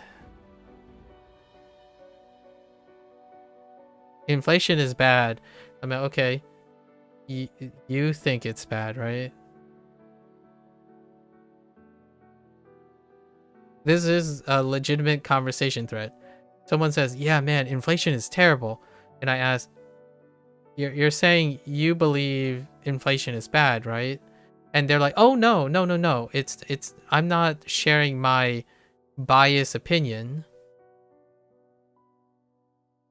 The person would default to talking about the stats. They would tell me something about like, I don't know, the average US inflation is greater than 5% for a period of 2020.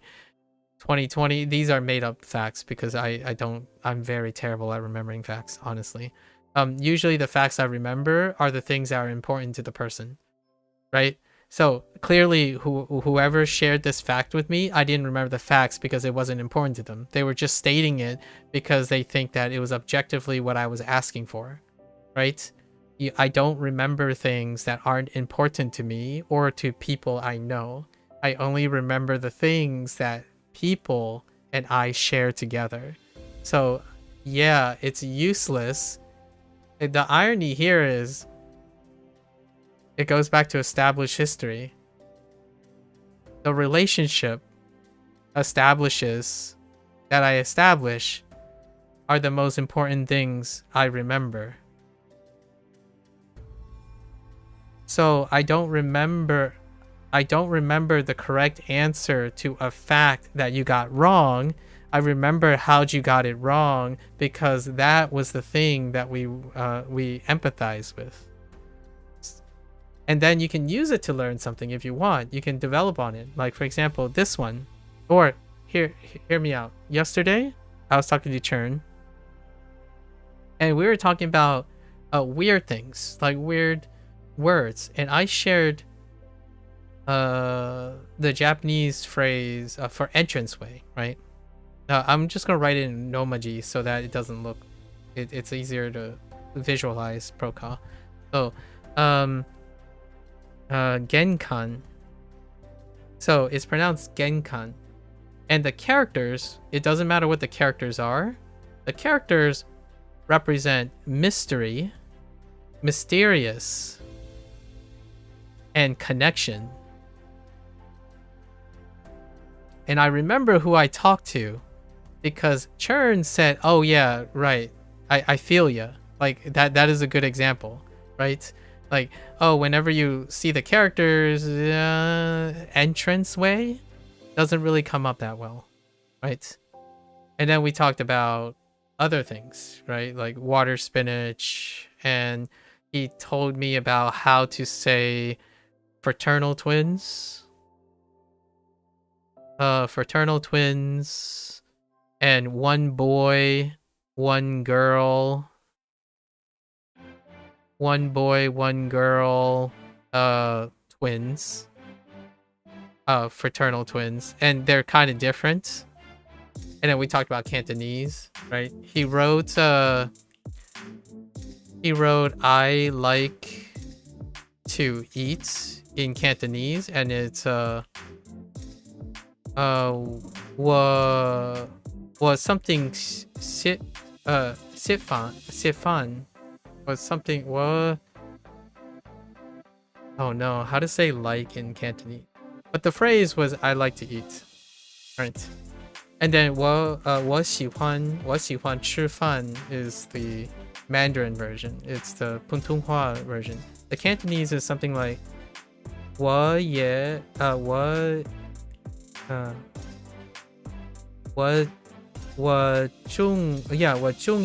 中意吃饭食饭食饭 yeah 我中意食饭我中意食饭 is the Cantonese.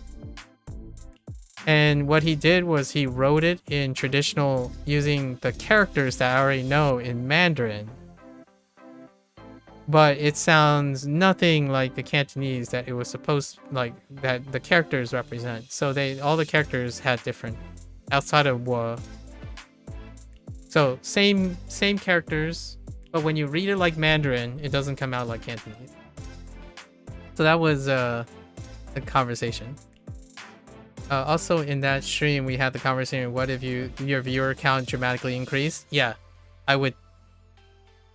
It would be hard. It would require adjustments.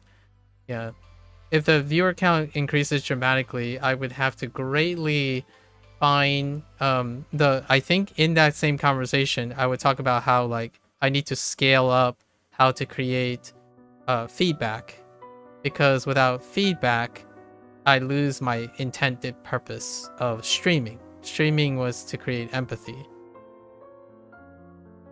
right? It's funny because I've used this word so much that it has masked my objectivity.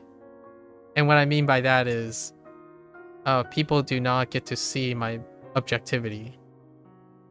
The best way I can probably illustrate to you what my objectivity is how consistent I am.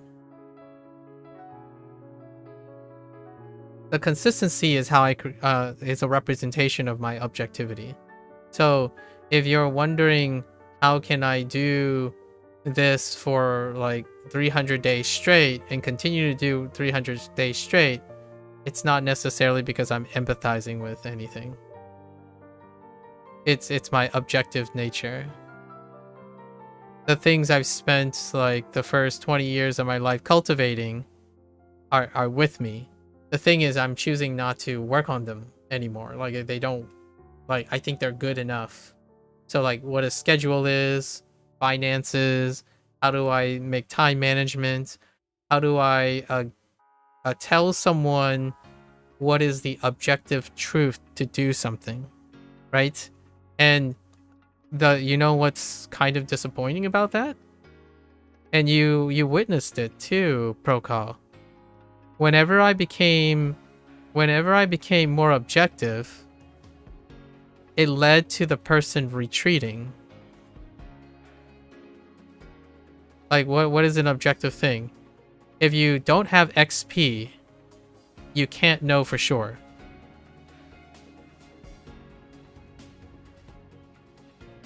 And today it happened again. Like the same person shared a comment about how they like would think of something, and then immediately when it goes like not good enough, they stop.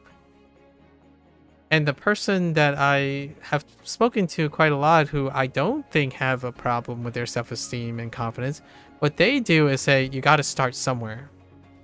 Start and don't give up. That's where learning happens and changes.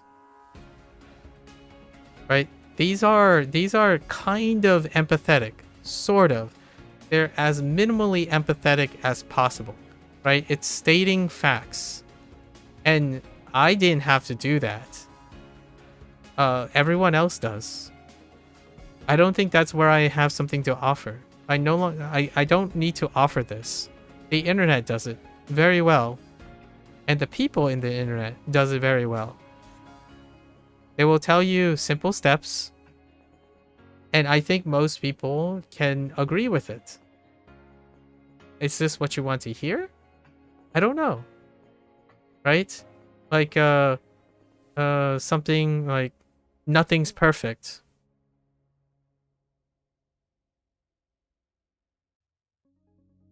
Is that good? I don't think this functions as something to connect with. When you go up to someone and you do something and you're like, oh yeah, you know, nothing's perfect.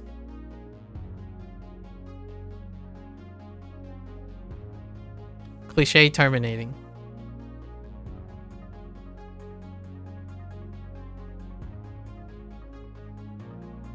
Man, I wish money didn't exist.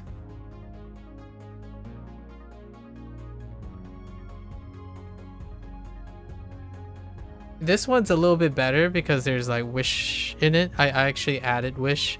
It's more like the comment would be something like money shouldn't exist.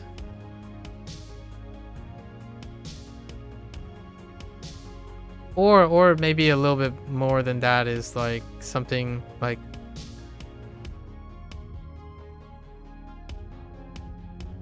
I'm trying to think of examples that you never know. I mean, we can throw in a really fun one. It depends. I'm like, okay. All of these things have bases on objectivity of a population. And yet, it does not express anything that I can empathize with. Or it rarely ever leads to something that I can form a connection with. Like if you say nothing is perfect, what I can do, what I would attempt is this good? How do you use that?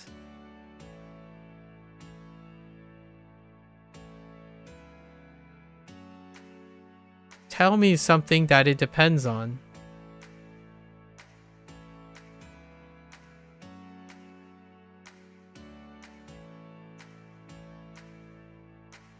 I know you can do a lot of research and list a bunch of things that it all depends on. I want you to tell me something that you think it depends on right now, because you are the most important thing in this discussion. If you don't give me anything about you, we are unlikely to form any connection. One of the biggest criticisms, I hear this in various ways. I'll end it with this particular topic. One of the biggest criticisms about the current gen, and not criticisms from a millennial, but more like the current gen about current gen, is we talked about this, pleasantries. And the quote, "Hi, how are you" phase. I'm taking this from how I remember someone saying. It's the stage of "Hi, how are you" stage.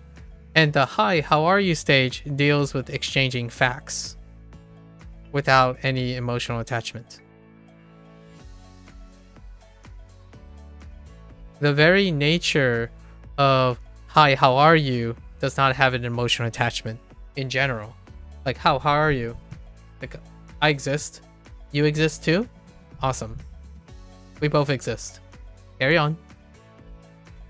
And how do you, you know, and if you do this day in and day out, do you ever get a chance to either talk about yourself? Or even wanting? Do you even want that anymore? right? And one of the things I want to do is, I feel like if you want it, if I want to empathize, it can give them a reason to talk about themselves, and it may want them to talk to other people. At the moment, I feel there are fewer people who empathize to initiate. So because there's a lack of people who initiate, then this feeds itself. If people focus on facts without emotions, it creates a comfort zone of talking specifically with facts without emotions. Then people don't talk to each other. They don't talk with each other. They talk at each other.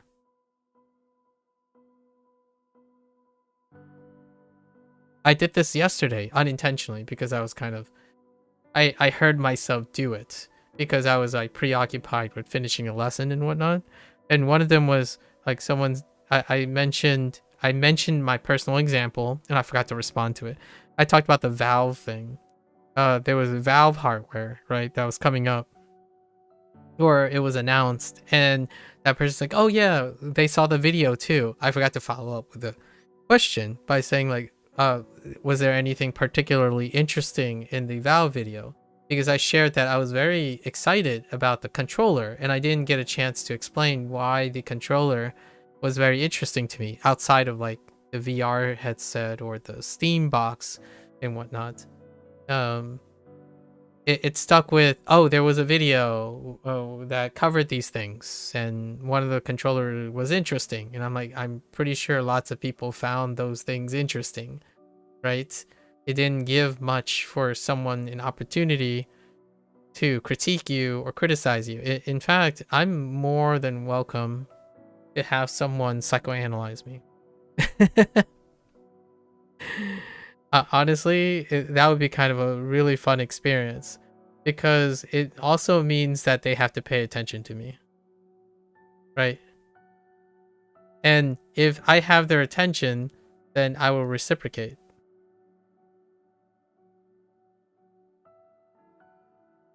But this is not the usual situation. The usual situation is I would initiate and I would indicate that I am paying attention. And the way I can pay attention is by trying to ask questions based on what they say. And the moment they're able to share something empathetical, like something that they empathize with, like, oh, they love this anime, I start there. That is going from, hi, how are you? And leaping to, tell me more about yourself.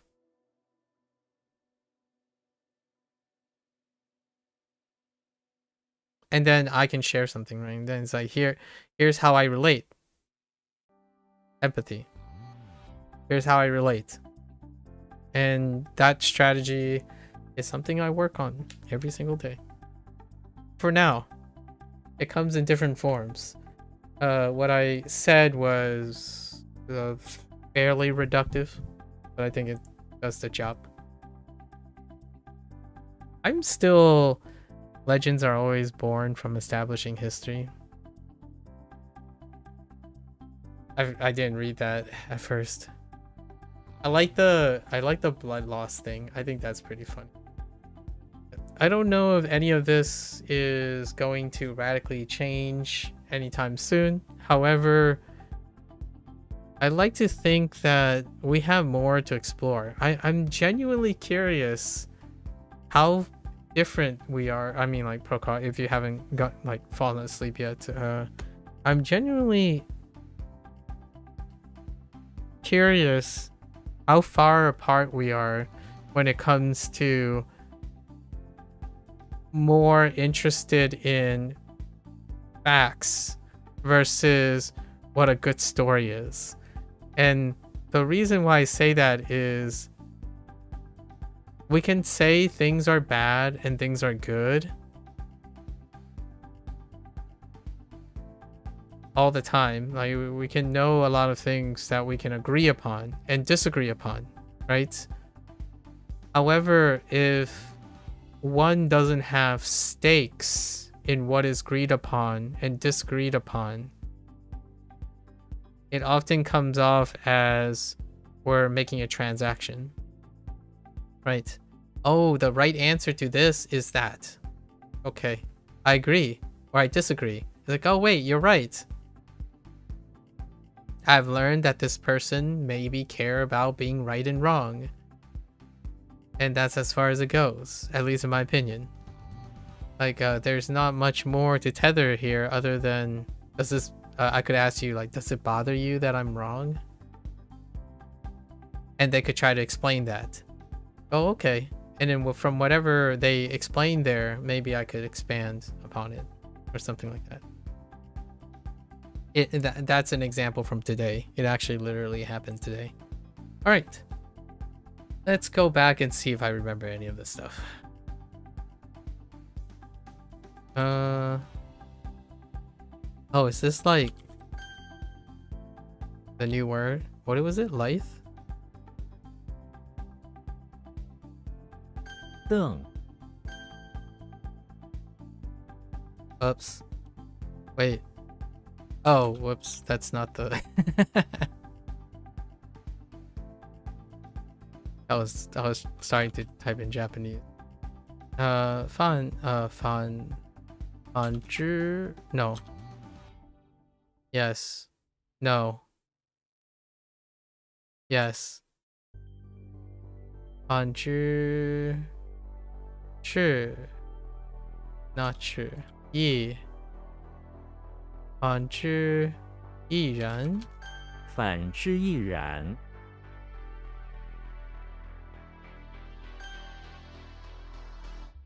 挺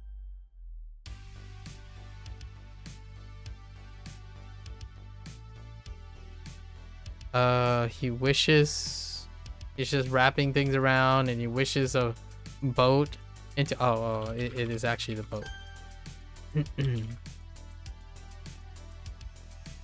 容原 Yeah.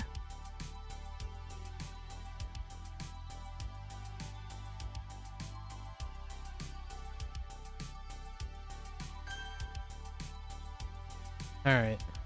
辅 Do these and then I'm gonna take a quick bathroom break before we finish our review for today. Okay, fool. To comfort. Interesting. You don't look like a fool.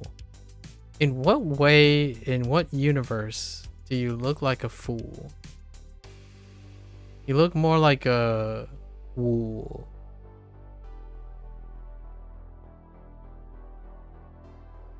Frankenstein is in the basement of the house, okay, where he is being comforted by a finger. The finger heats up a okay. I mean, there's a bit of a Wednesday vibe in it.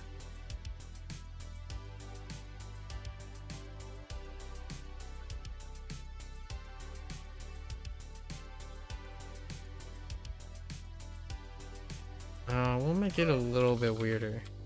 Or more Frankenstein-y.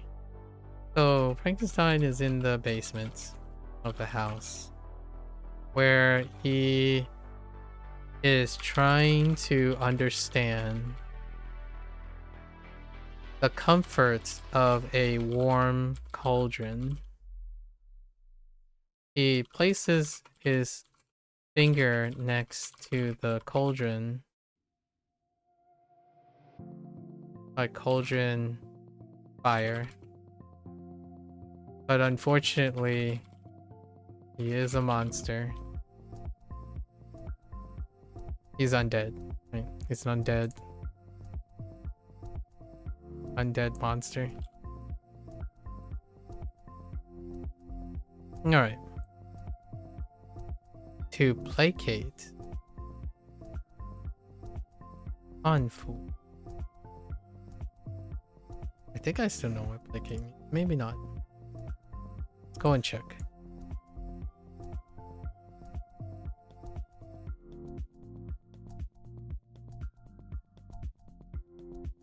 Make less angry or hostile. Alright. Fair enough. Yang. Fu Yang Fei. I'll support. Comfort. Raise or yeah, raise B. Okay. 腐柳 Liu. A willow. Oh no, it's the iron. Iron and postage. Man, you don't look like a Liu. Not, yeah, you don't look like a Leo in any way. Oh no. Link is in the basement of the bakery where there is a willow tree. Sure. Growing out of a bag of flour? Not so sure. From each of its droppy branches hangs either an iron or a post. Okay.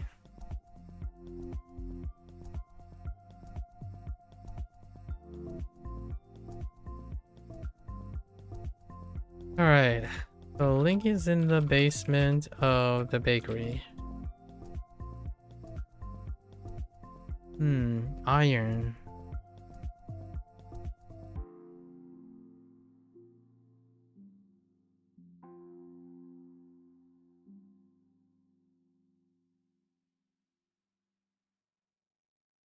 Where he is looking for some baking ingredients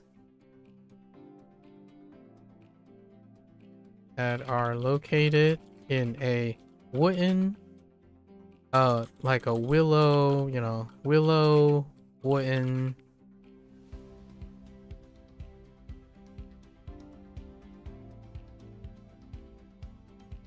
I mean in a crate made of willow wood.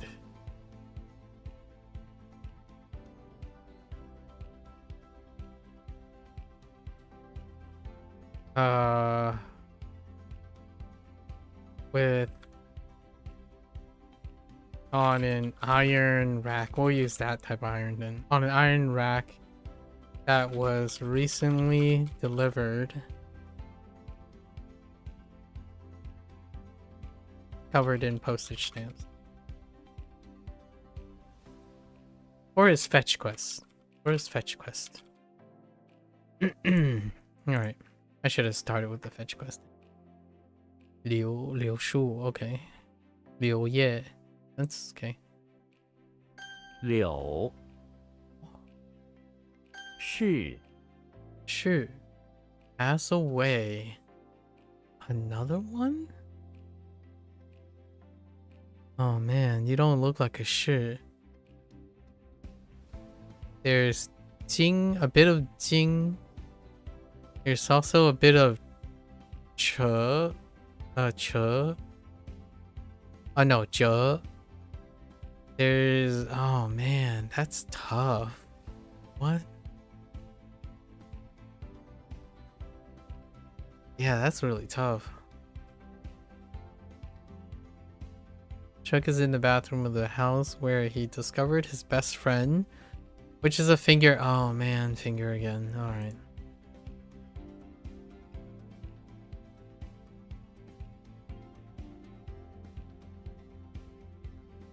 Alright. So Shrek is in the bathroom of the house. Cleaning his fingers. From cleaning his fingers of the dirt he plowed.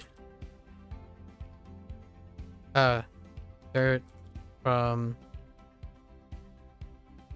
Hoang. from working the fields with a hoe next to the road outside.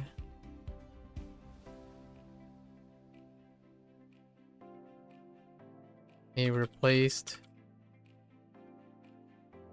a bunch of plants that passed away. Does this overlap with any other? It kind of reminds me of Frodo, though. Let's we have to identify his fingers, like cleaning his thick,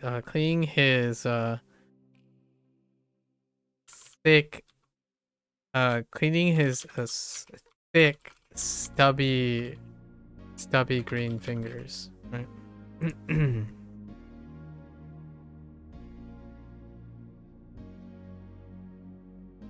To pass away, sure, yeah, sure. Figures. 流逝, but elapse. Interesting. Flow, pass away. Interesting. 是风 Feng. Why bee? I guess bee is kind of an insect, though. It doesn't look like. Oh yeah, it does look like feng. All right, I'm okay with this. Feng, but with a bug. Photos in front of the English manor where an insect bee is chasing him around the lawn. The foreman, one of his allies, similarly chased the both of them, trying to whack the bee with an anti-insect beanstalk. That's good enough. The rich kids look on laughing. Oh yeah, the English manor. That's fine. It looks like fun. Feng. Feng me, really? As opposed to like Feng Hoang or something? Me Feng. Wait, is it me secret? Or no, that might be. Oh, that's honey. Oh, okay, that makes sense. The bottom is different. Beehive. Feng. Chow. I don't have any chow. 风 Okay. 菊 G. Chrysanthemum. Chrysanthemum. That's awfully specific. Alright, so it's rice under a container. Alright. Julius Caesar. Oh no, G. Julius Caesar is inside the living room of the house where he is tending to his miniature garden that is a container of rice. That's not where I thought it was going. Inside are a bunch of chrysanthemum flowers that grow in the bed of rice.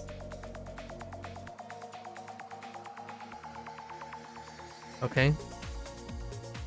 Julius plucks one and puts it in his hair, thinking the chrysanthemum is a flower fit for emperors like himself.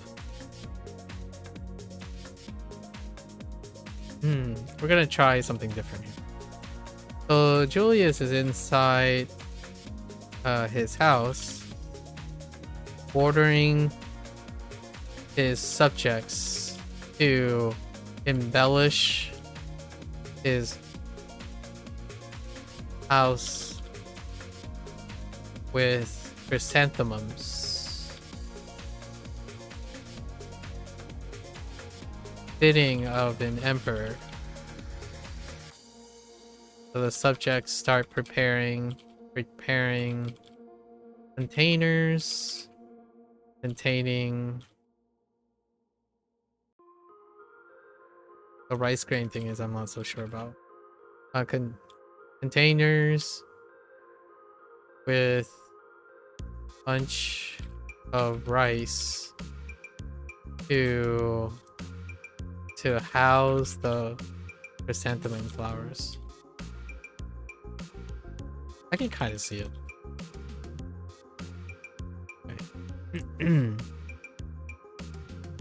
Hua, yeah, okay. 菊花, chamomile, really? I'm not sure what the relationship between chamomile and chrysanthemum. Yangangju. Yang? Ocean sweet chrysanthemum? Interesting. Wait, does that sound like Chamomile? Yang No. Interesting. 菊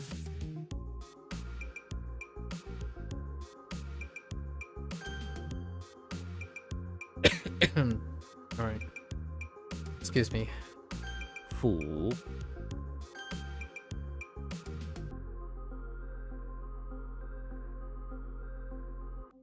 Oh, I'm not quite sure who. Oh, fetch quest. Right. 柳 Fetch quest.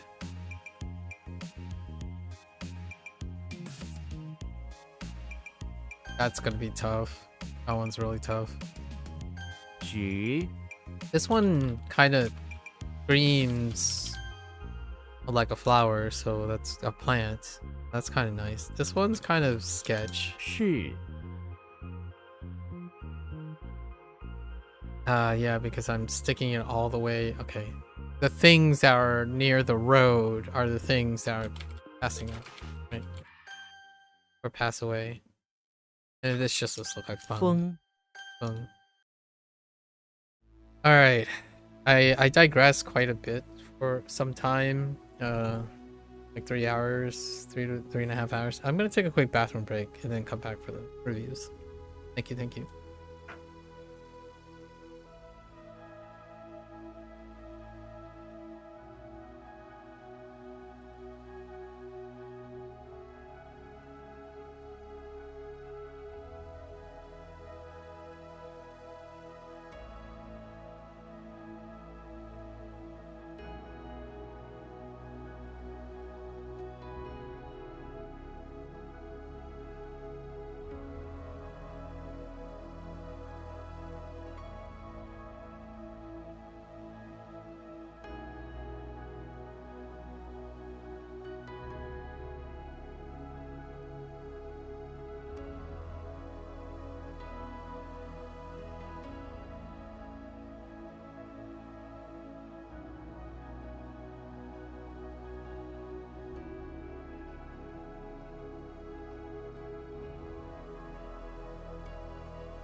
All right.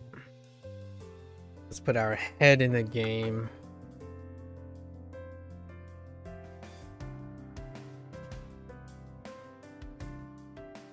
And then I have an evening to read insurance policies.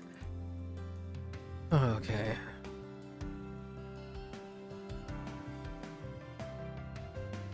地点 在指定地点， Okay, that's fine.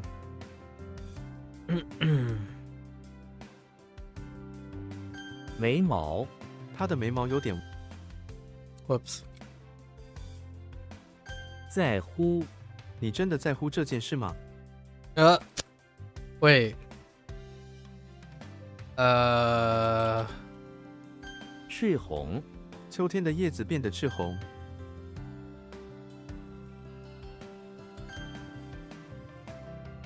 I worked on that, but I don't know why I typed seems. Seems is a connected thing to care. 禾苗 春天是种植禾苗的好时机。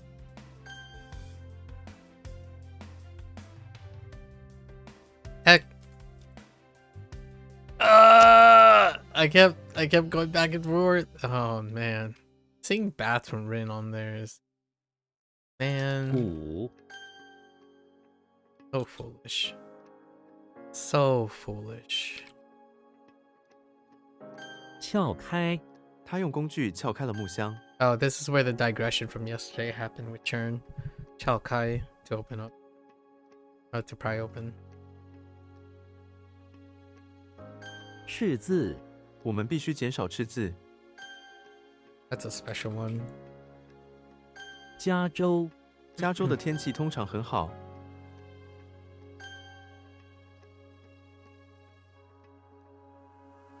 稻草 稻草堆在农场中，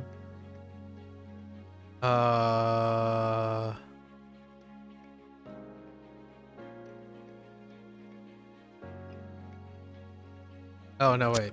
I think. How do I?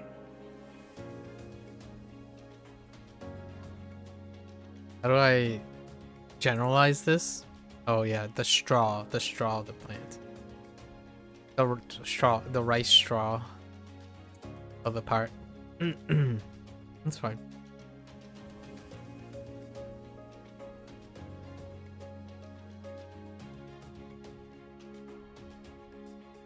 Nope. 因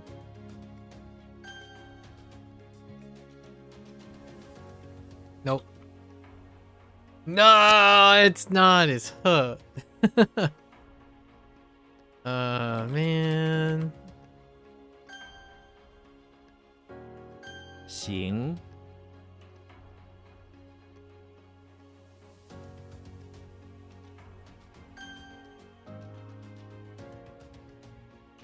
鹤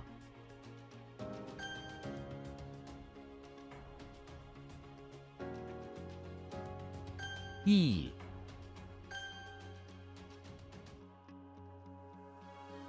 双胞胎 我有一对双胞胎兄弟， Arrow the conversation.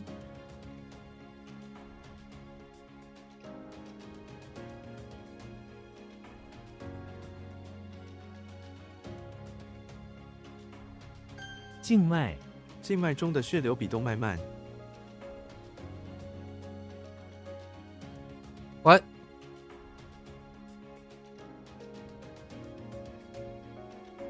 Right.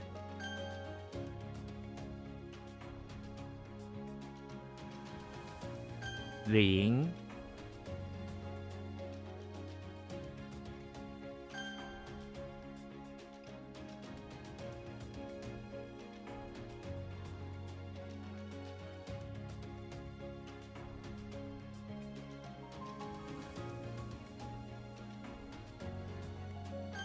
缝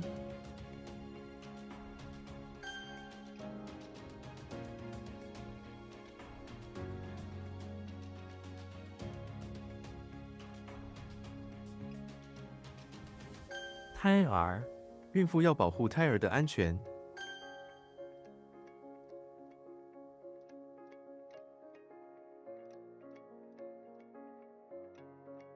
What? Oh, boo, not. 水稻，这片田地全是水稻。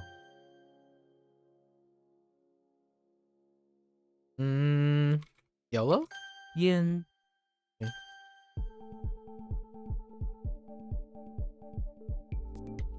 翁，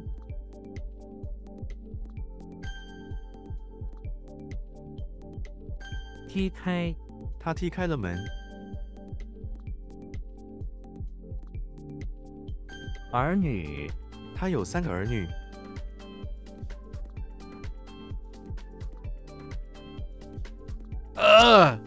Wait.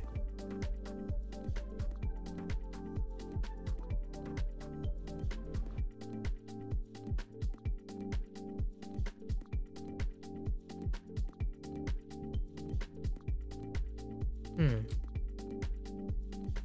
尿布，婴儿需要换尿布。 What incarnation?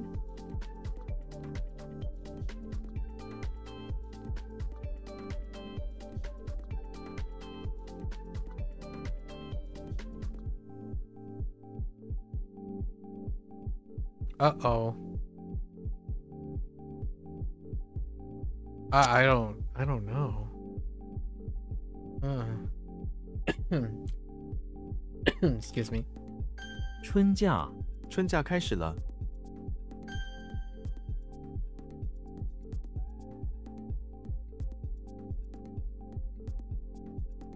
叫，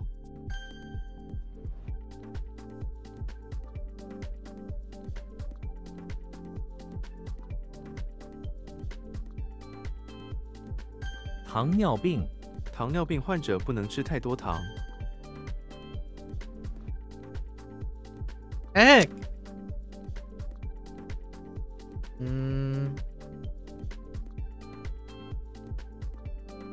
Wait. 圆，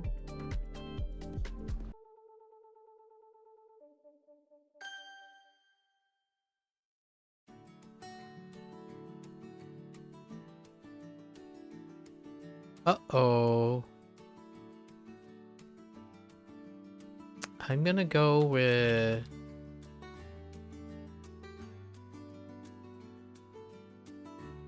heck.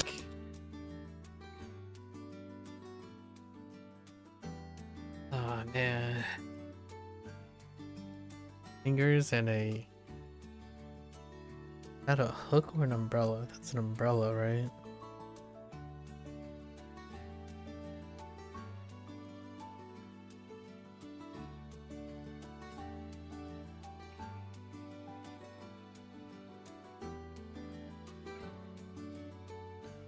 It's often the simple ones. Is there any chance? It's oh, I don't think so. Yeah, I don't think there's any chance. 算了，算了，别说了。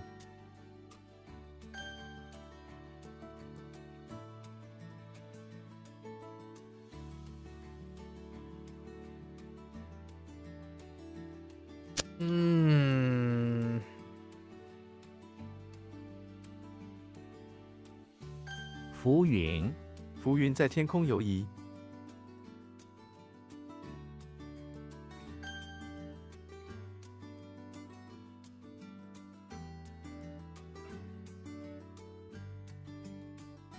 What? Wait. Sorry.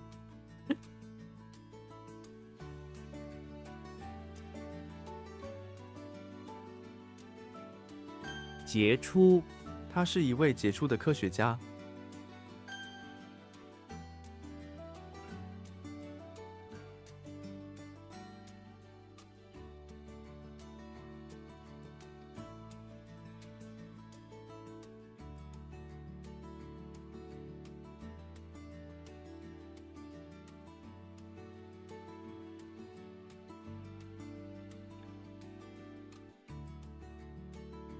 Definitely Shrine.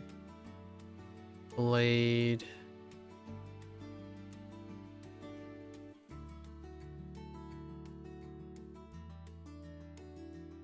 Woman.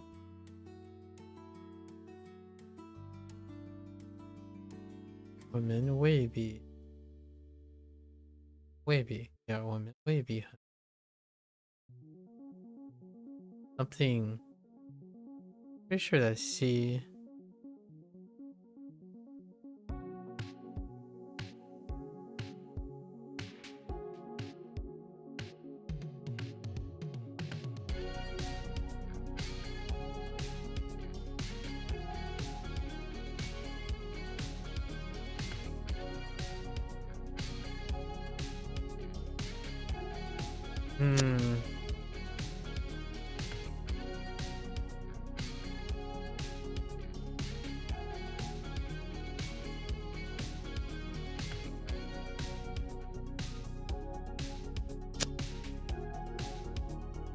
I don't think there's a chance for this. Oh, right? Oh, no, wait. It is what I think it is. Oh, I must have typed 3 instead of 2. Yeah, that's the only character I could possibly think of, right? Huh. I got the tone incorrect. I gotta keep in mind on that. Whoops. That's Bao.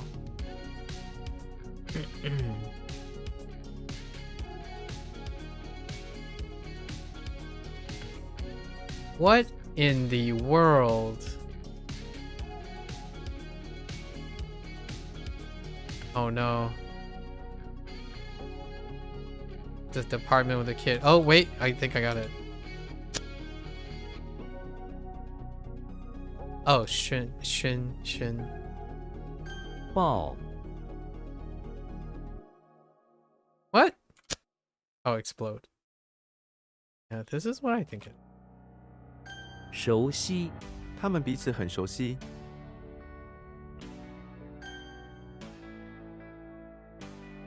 What happened here? Huh.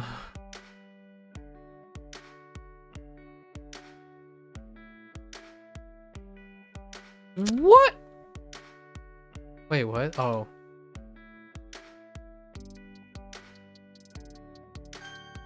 Or descendants.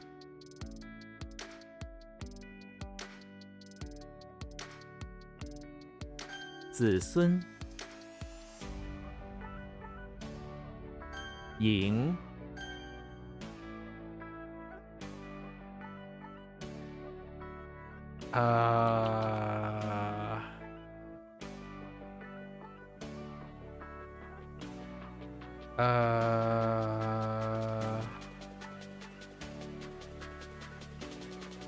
摩擦 摩擦会产生热量。 Or friction, yeah, okay.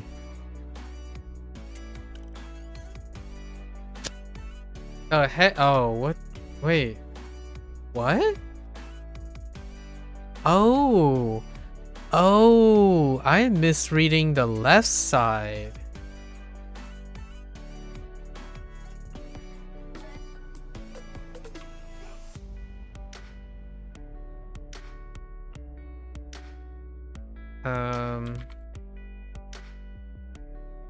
Yeah, I don't know.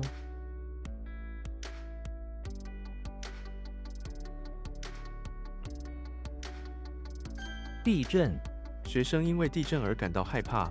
Jen. 气味 气味难闻。 Or odor. Or. Oh, wait. 气味. Oh, no. 气味 is something else.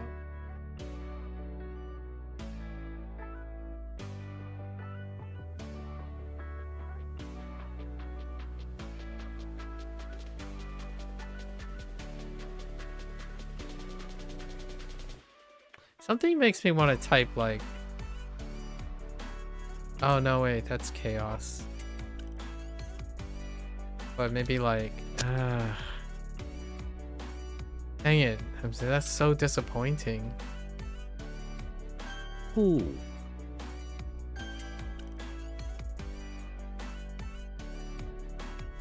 I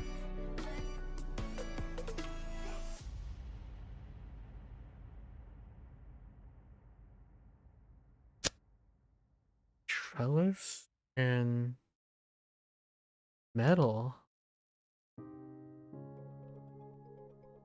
Huh.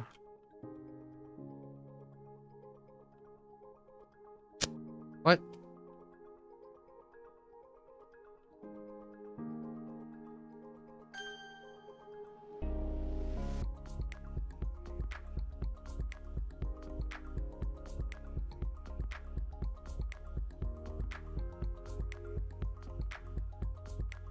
Trellis and metal.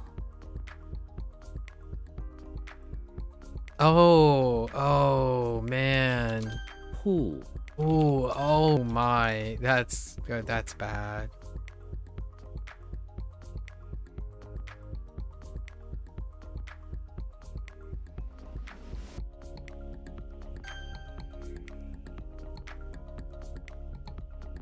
Yao ya. 我们要咬牙向前。 Oh, great. It's like gritting teeth.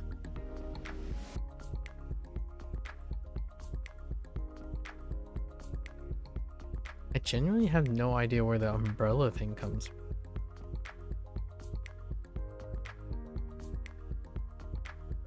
It's not that. I know it's not that. Oh, could it be? No, I don't think it's that either. You don't look like anything. Nah, there's no hope. Oh, heckin' jaw. Do I even have jaw? Jaw. That needs help. It finally happened. Frick. We're changing this completely, probably. That's going out the window.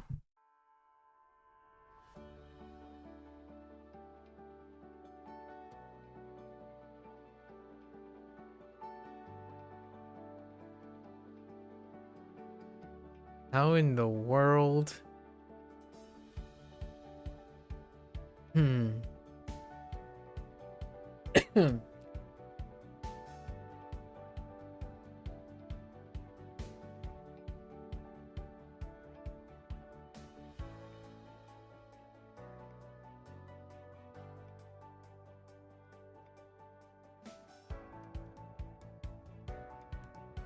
Why?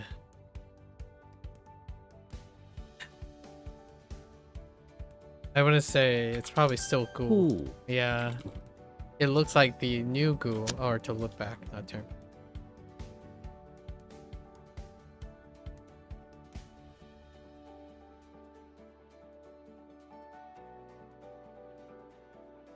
What? That's not okay.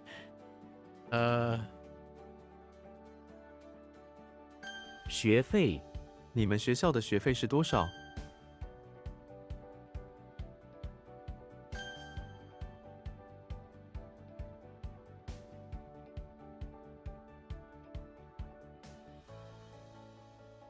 遭遇。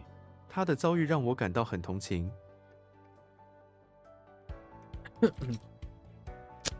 That's fine. Unhappy experience. Encountering misfortunes.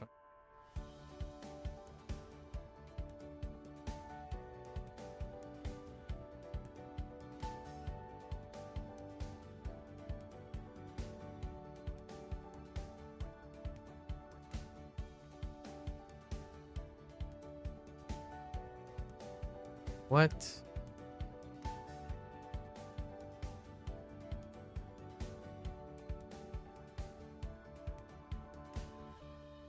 What? 我们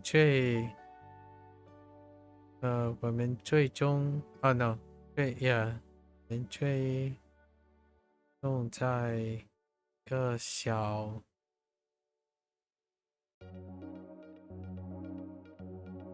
镇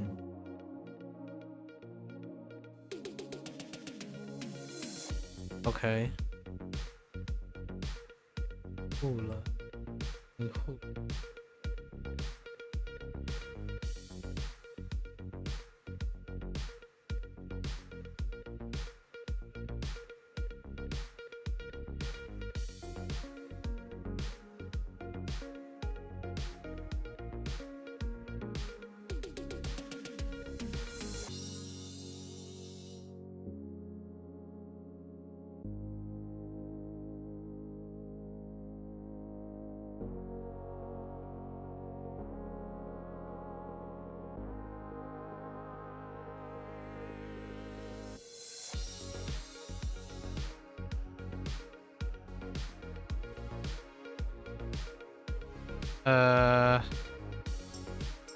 Oh.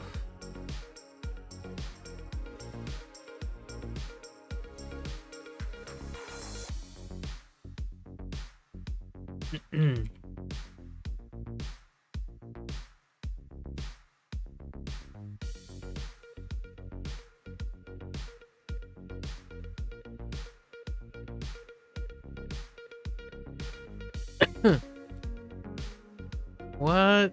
Wait. I'm not getting this right.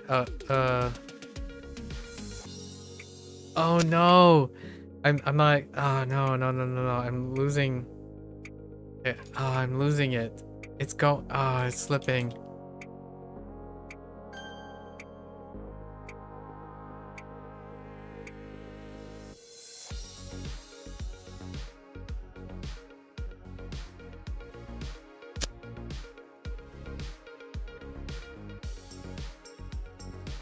What?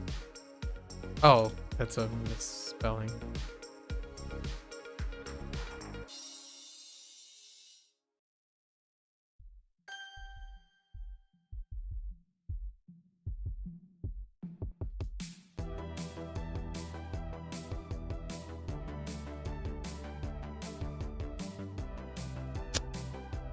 I swear I keep doing the wrong one for Jing. It's 2.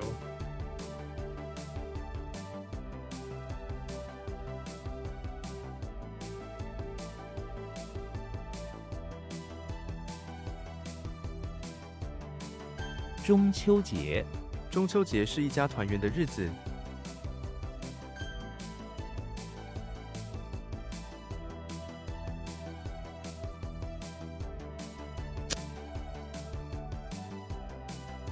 A horse shows up. Oh.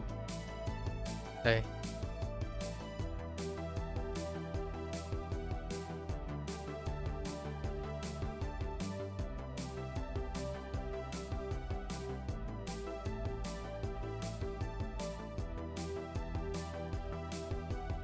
I have no idea what I'm looking at.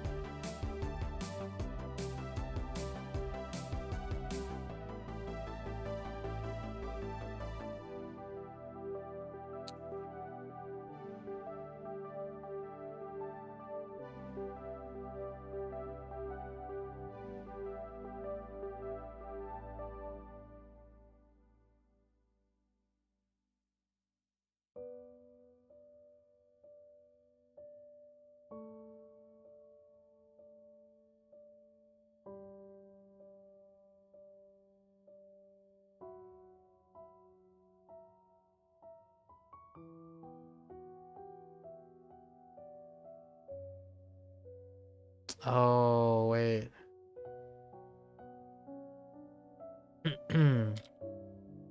What? Oh, I really thought that was it.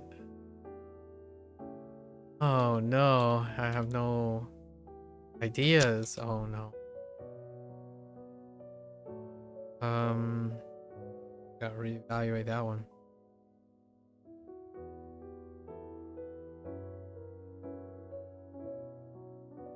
震惊，我对他的行为感到震惊。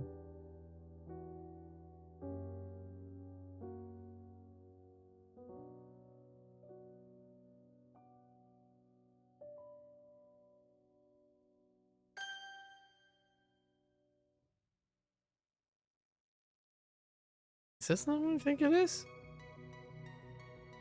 雨， Okay.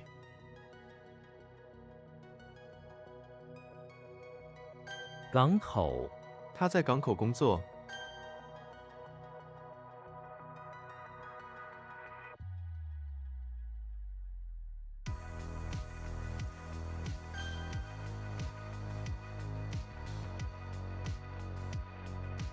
怒气，别让怒气控制你。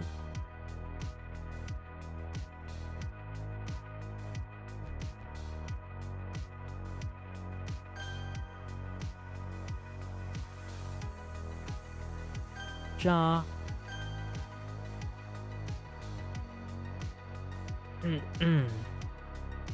想， I practiced that.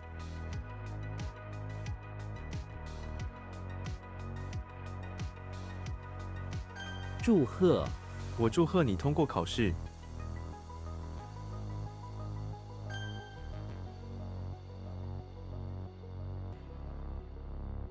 Heck. Hmm. 描述，你能描述这个物件吗？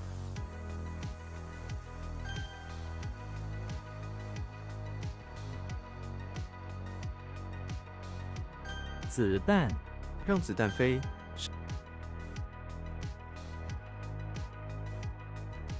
Oh, why, oh, why?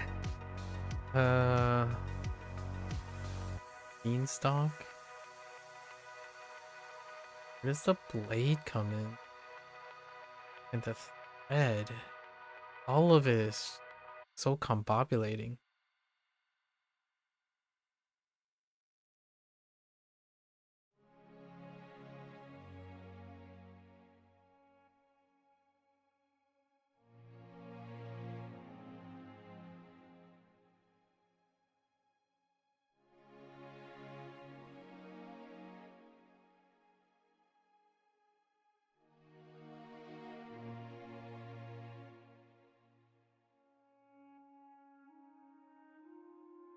No chance. Yeah. Oh no, it's clean. Oh no. Yeah.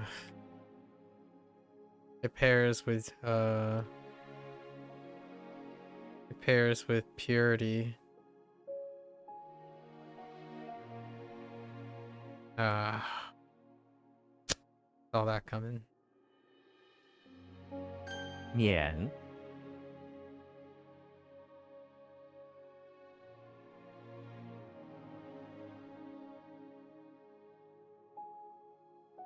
What?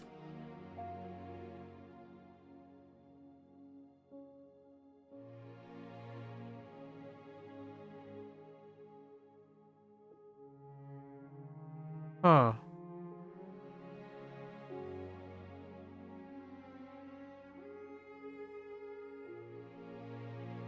Okay.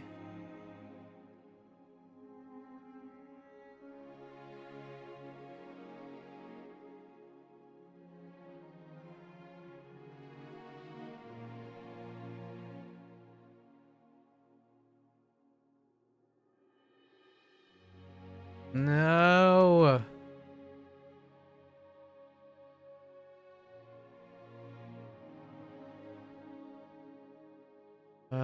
Man.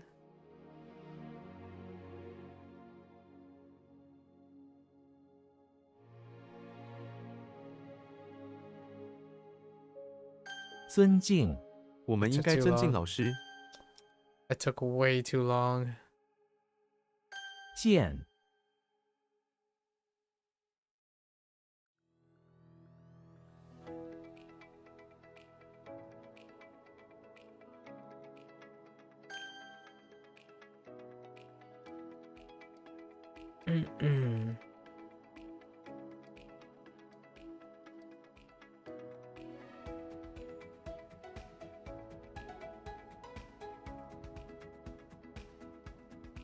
Oh, yeah.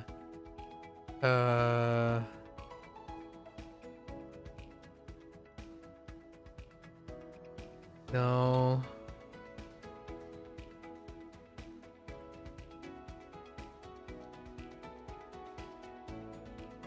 It's like what? Oh my. I totally screwed up.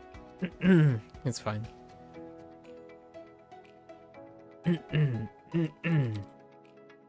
Oh, that's daybreak. 落户，我们最终在一个小镇落户了。 Oh no.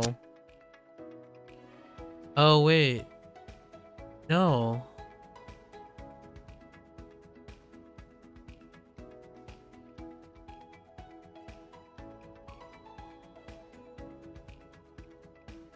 Nah, this one just sucks.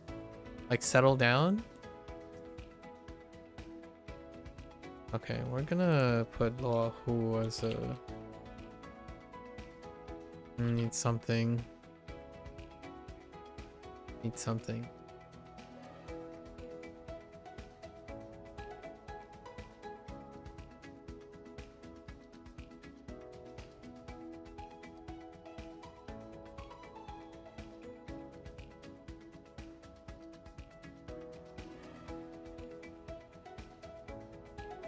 Oh no.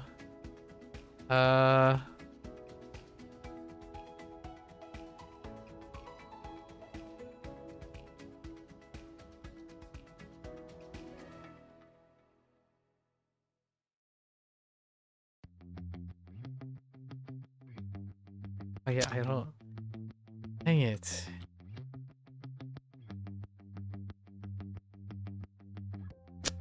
Excuse me?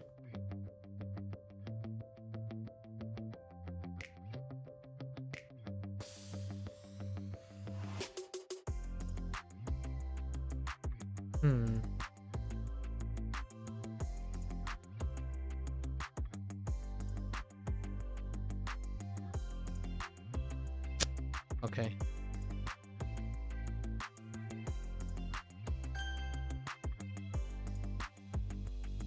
明明这件事明明是他的错。 It's obvious, but brightest one. Obvious, brightest. Good enough.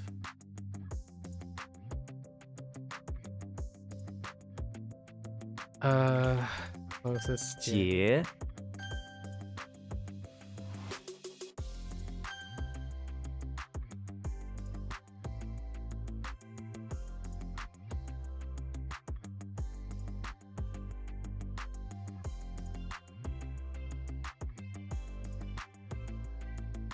What incarnation? 意会了，异化了。感忘了。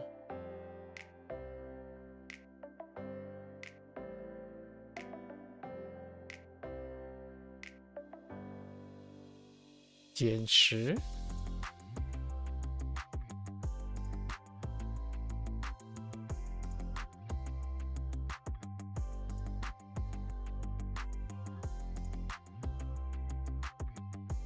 I don't. What is that?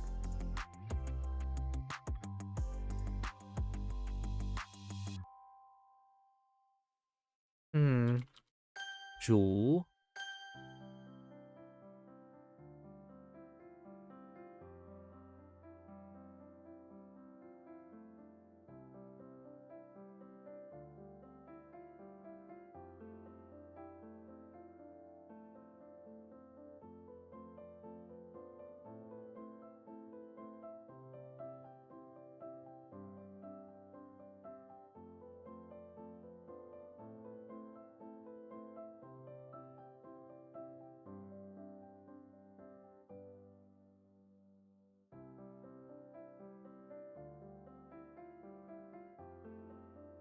Oh. 演奏他明天会演奏钢琴音乐。 Or I guess play music. Or perform musically.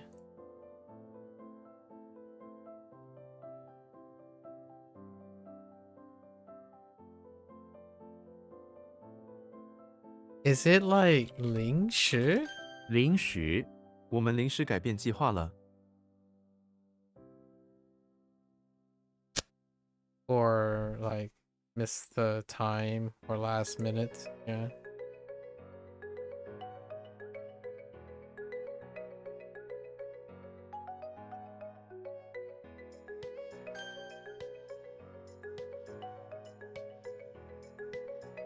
“风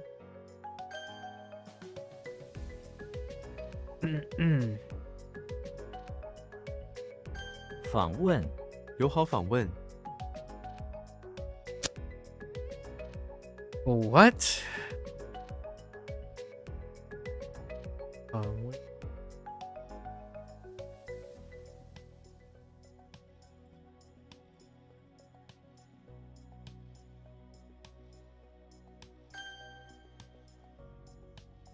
然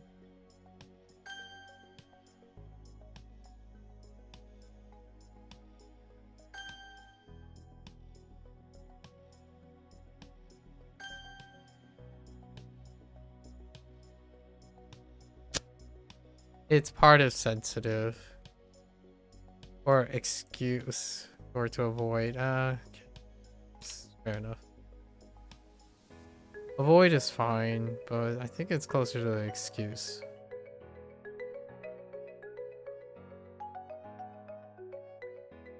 The most recent thing.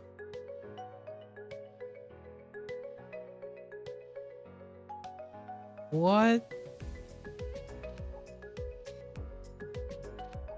What?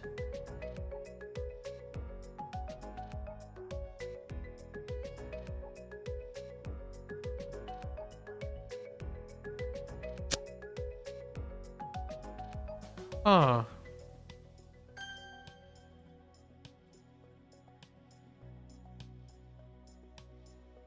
There's no, it's not that, right?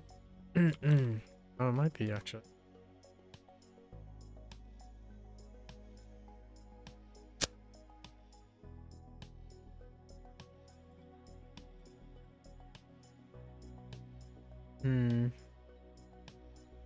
Oh no.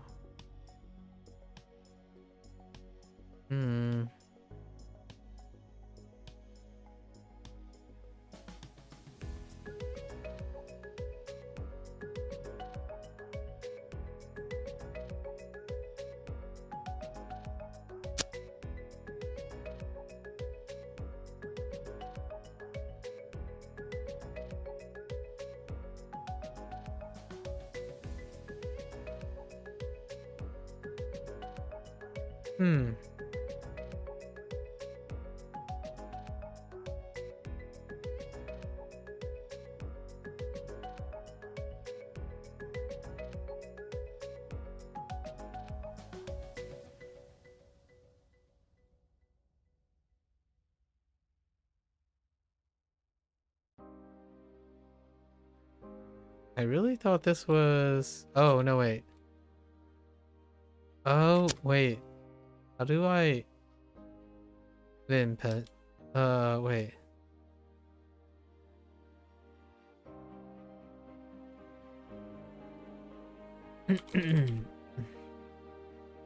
It's like a basin. It isn't?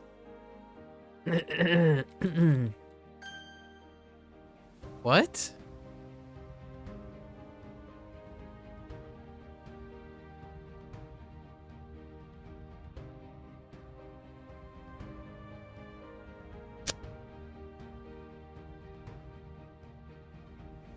I don't know where that's going.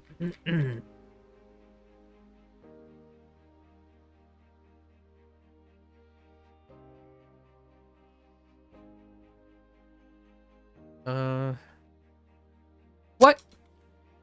Dang it.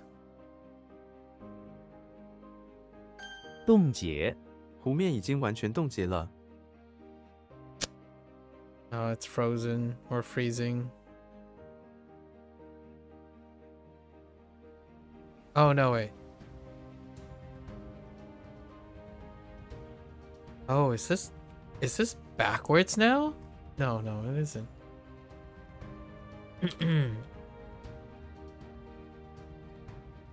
Okay. Could have sworn, yeah, that needs, so it's got to be 贯穿 这条铁路贯穿全国。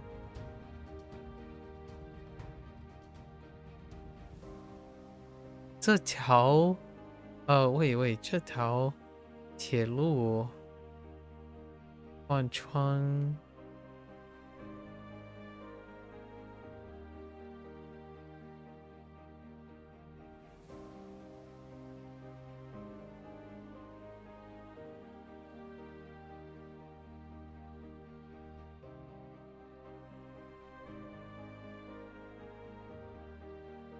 Like go around, yeah, okay. Wait, but how does Guanchuan work? Pierce. Oh. Well, the worn part doesn't make any sense.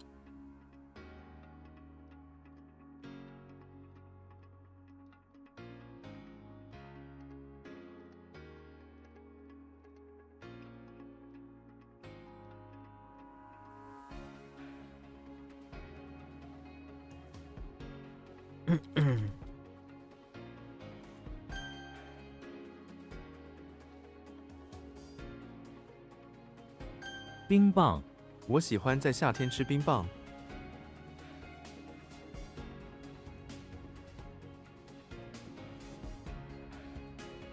吵架、他们因小事吵架了。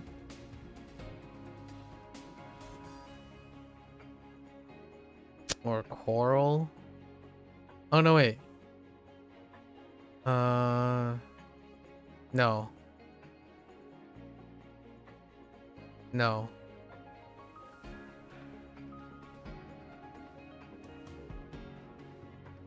What?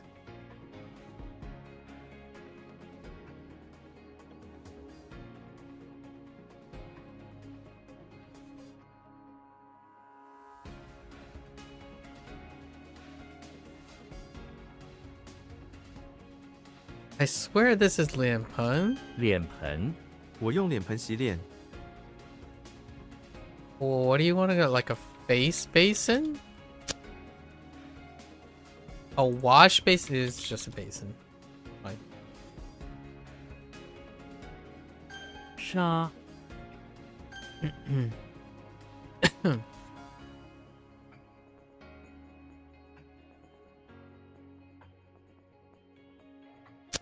The heck? Wait, is that not the right one? What's going on here? 贡献、我把时间贡献给社区。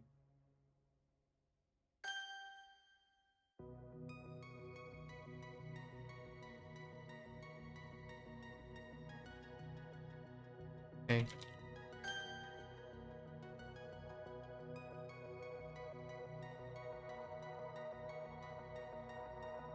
缓和、深呼吸可以缓和焦虑。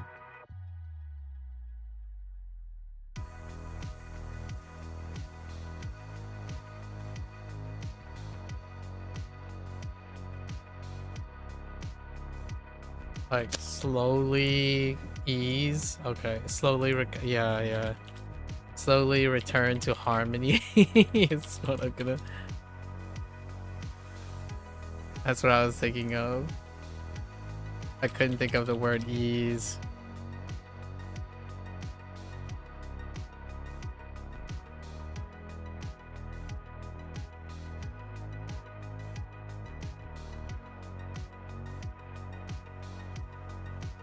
Oh.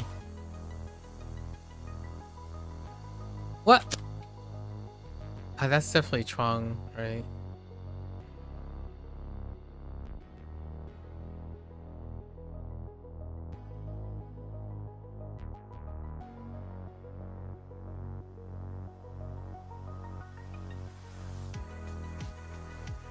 Hmm.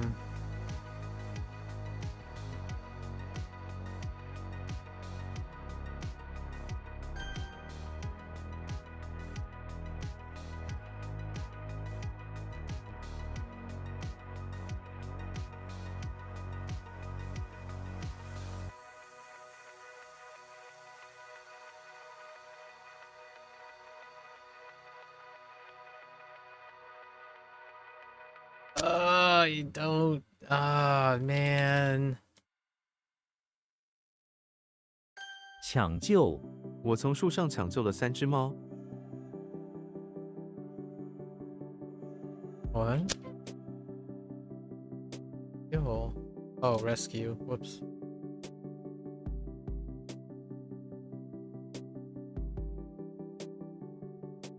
What is it? Ease?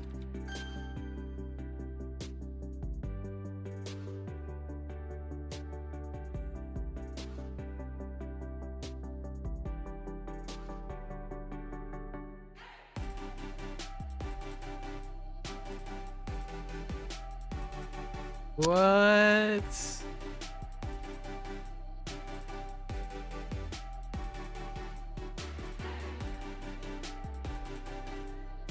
Hmm. What? Oh. 奏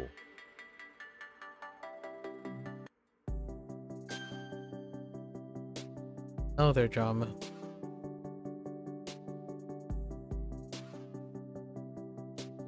荣幸我很荣幸见到您。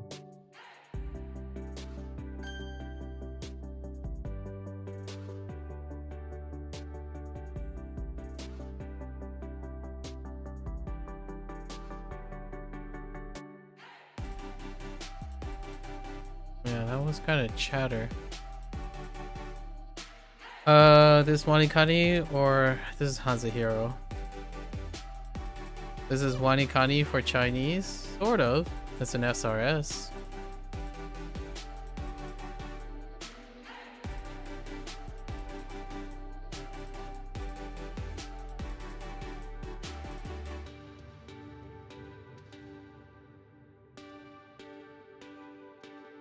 Yeah, that tree, huh?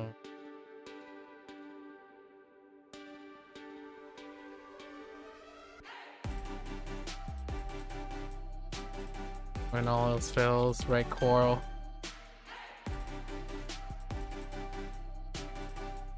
Yeah, the shelf thing is just gonna be thrown out, huh? The shelf thing really throws us off. I'm learning Chinese and Japanese? Yes, I am.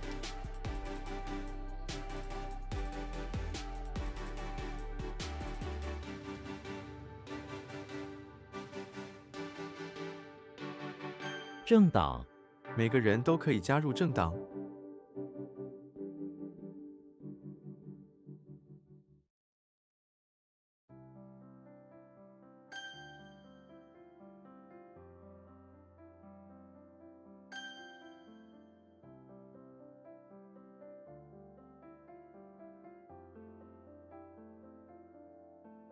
搜索我用电脑搜索资料。 How come? They're related.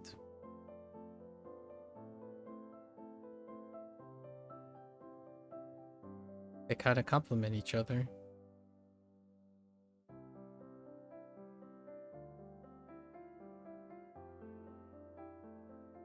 钢琴我要去听钢琴演奏会。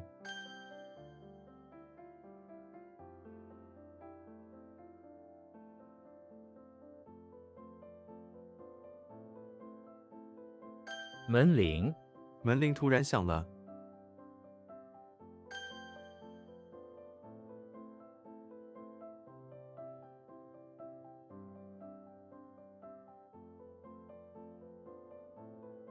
长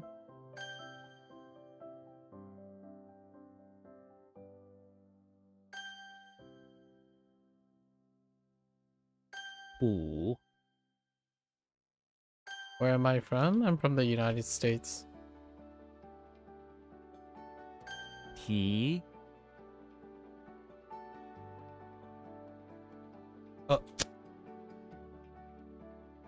Begin. Probably begin works. Or topic.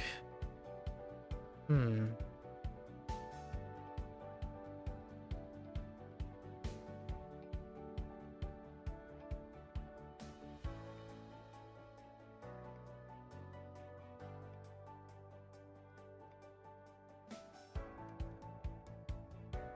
“富人富人不需要工作。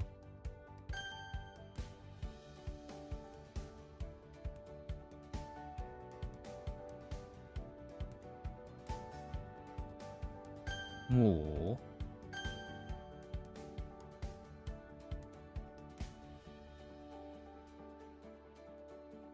You're also doing WaniKani? You're on level 19 right now?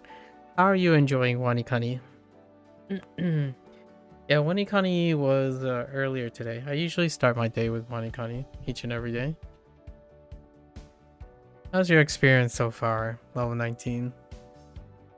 Has there been what type of learning lessons have you retrieved from WaniKani?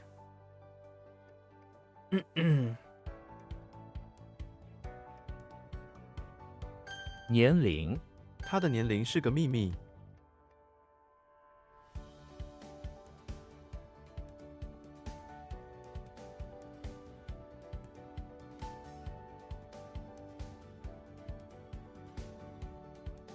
What the? Huh.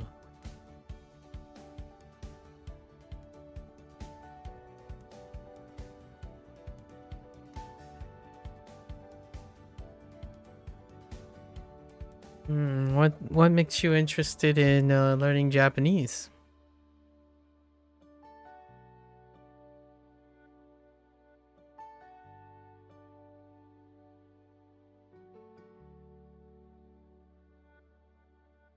I'm specifically learning Japanese and learning Chinese is historically relevant to my life.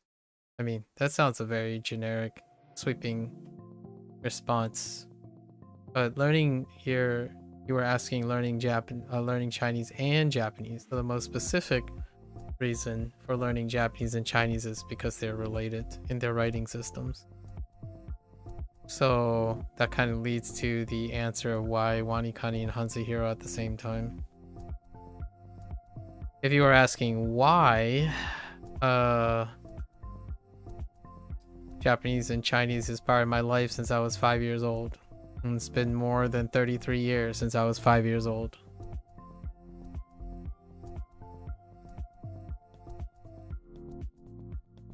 What brings you to Japanese language learning? And WaniKani, actually. Kind of curious.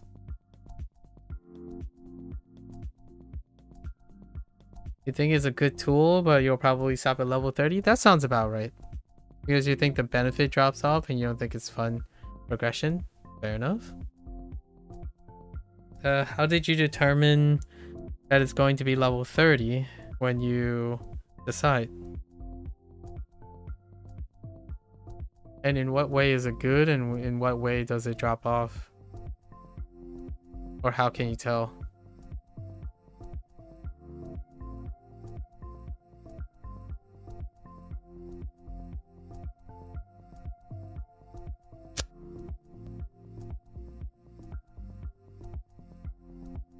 Xiao的，我们晓得他的计划。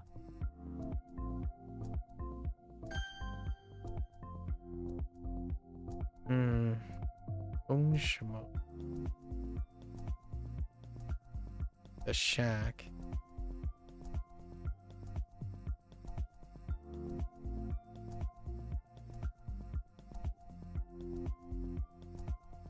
I go with a self-esteem? I don't think I went with this.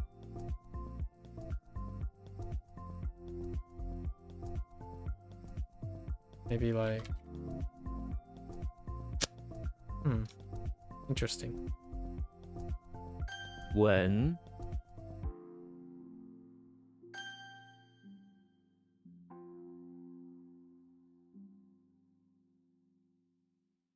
I'm gonna use topic. Oh, it is topic. Fine.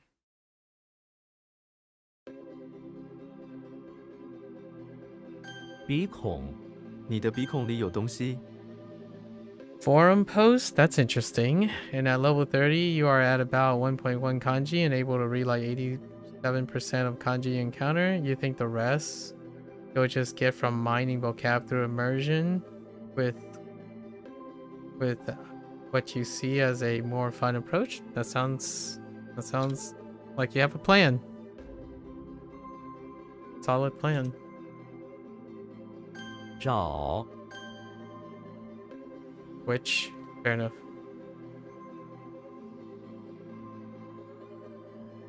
Yeah, solid plan.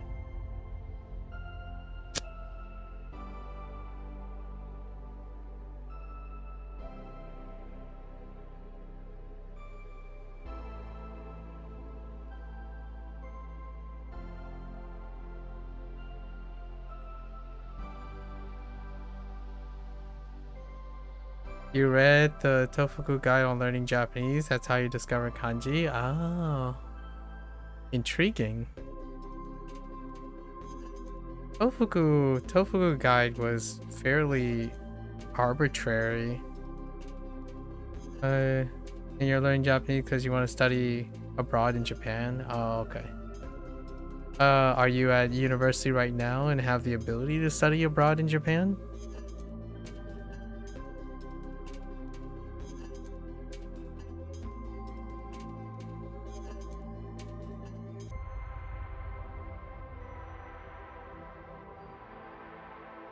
Hoang,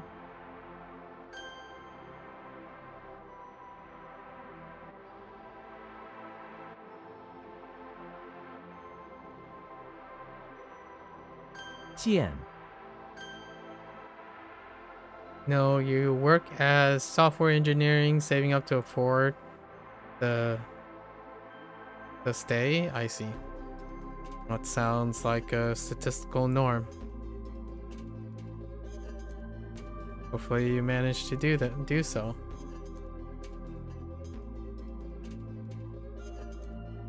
Do you particularly have a time frame, or you're filling it out as you go? How goes that vision?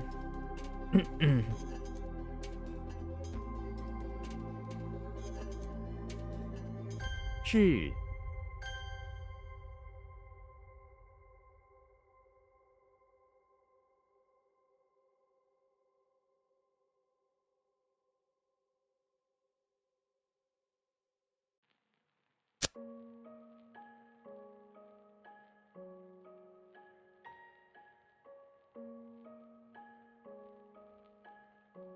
Hmm.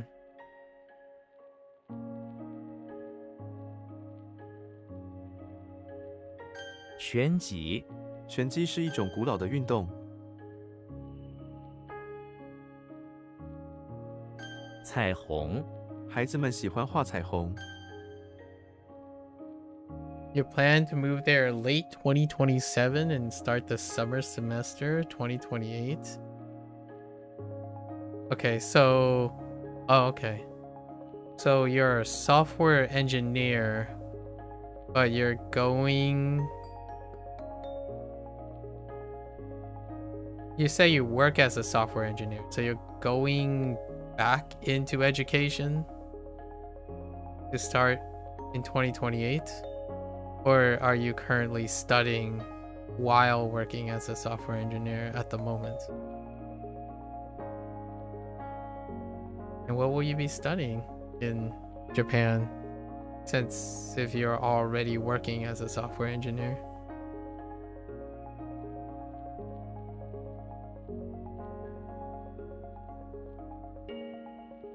Ya Or you go back into education? Solid, solid. “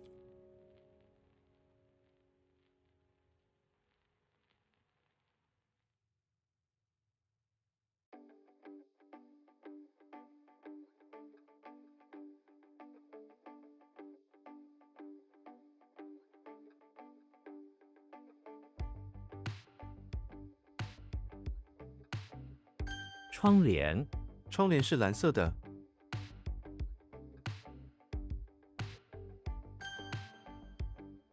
You're working as a software engineer for 4 years now. You don't have a CS degree.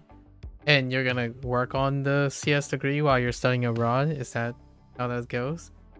It's pretty impressive.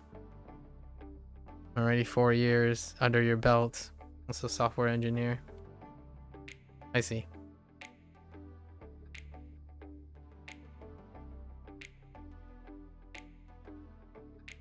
And you said 2027? Okay. How's your Japanese going?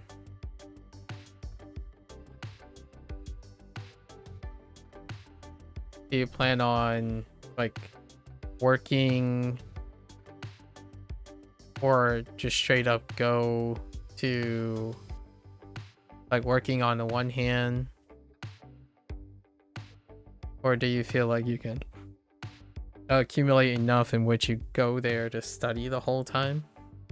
I imagine you're thinking about balancing some sort of work study thing. I don't actually know how that works financially, so kind of a big decision. 2027, Getting close to 2026.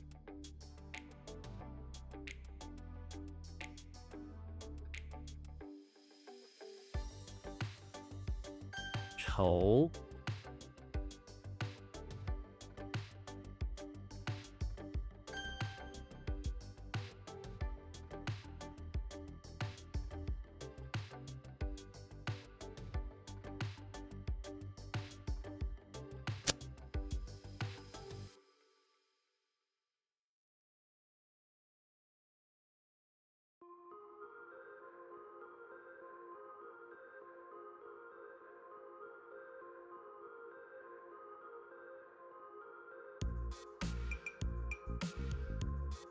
Oh, no, wait.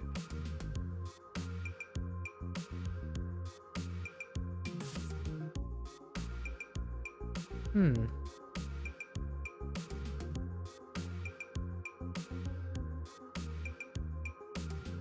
妥善 我们必须妥善处理这个问题。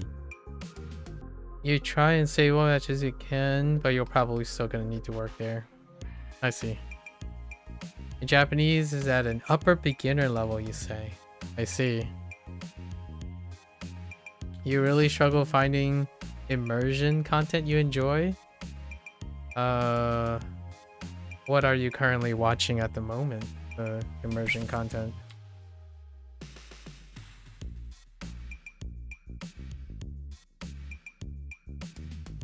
I know someone who's been watching, they're not doing Japanese, but they're learning Chinese, and they spend most of their time watching tech news because they like tech news.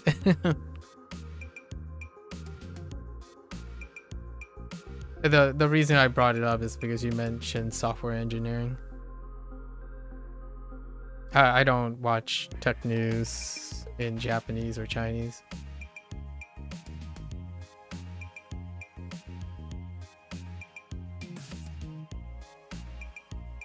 CI, like, well, everything is CI, but like Ken-san, oh, like content on CI. Oh, okay. The things that are modeled after CI. Interesting. Yeah, I'm familiar with Ken-san. Hmm.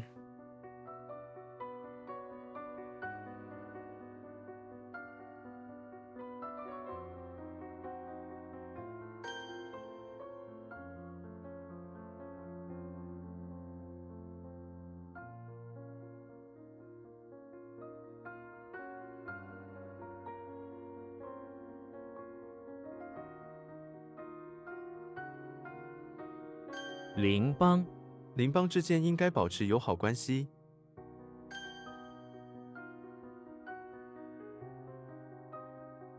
突探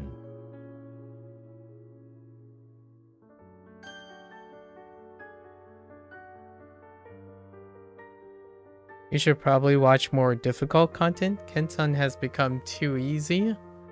You can make it difficult on yourself. What are you currently doing for the active immersion? Are you passively listening, or how do you determine something to be too easy? Like, what are you actively mechanically doing? I don't actually know, like, the entirety of Ken-san's range. Ken-san Okaidi, the channel, right? I'm not sure what the range is supposed to be, but I only imagine that Ken-san has larger ranges.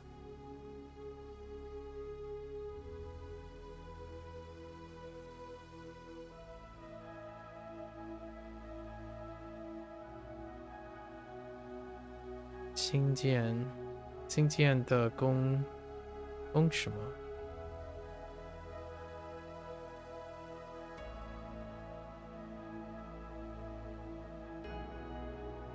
功夫。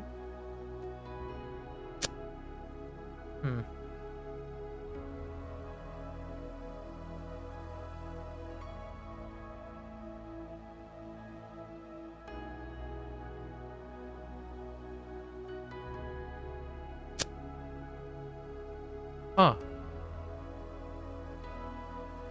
You're just sitting there watching him? Yeah, he has N5 to N3 content. Too easy. That's interesting.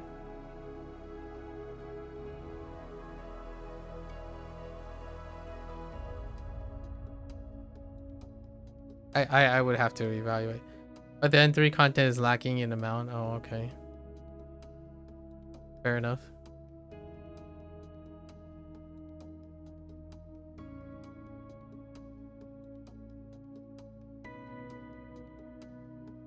Ooh. That was unexpected. 八、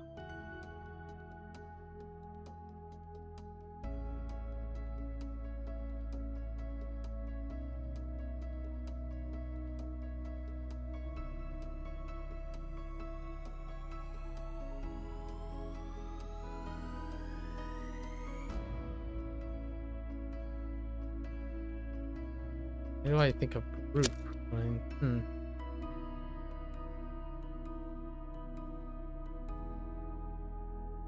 Intriguing. East.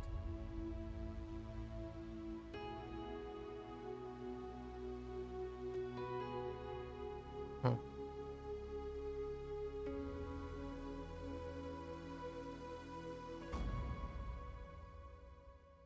展、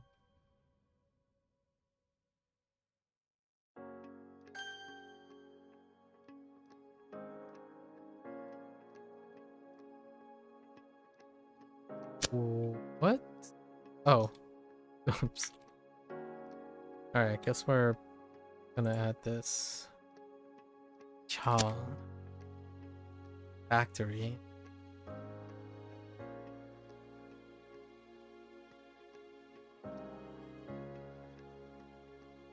We can update that. Definitely gonna update the shredder. No, probably update the shredder. You think you're preventing me from doing my reviews? No. I largely don't have much to say other than you seem to. What's my learning method besides WaniKani and HanziHero?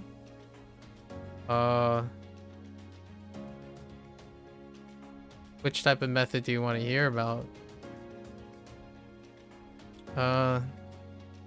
Most of my learning can be generalized in association. You said method. I can go over some of the methods. I don't know what it's called, but maybe we're gonna go with like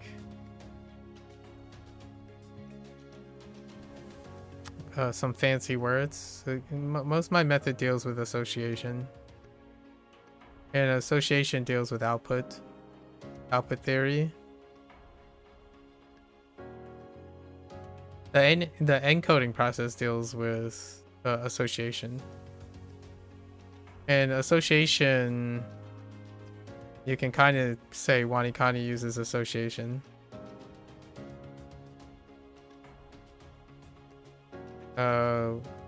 Association is things like through application.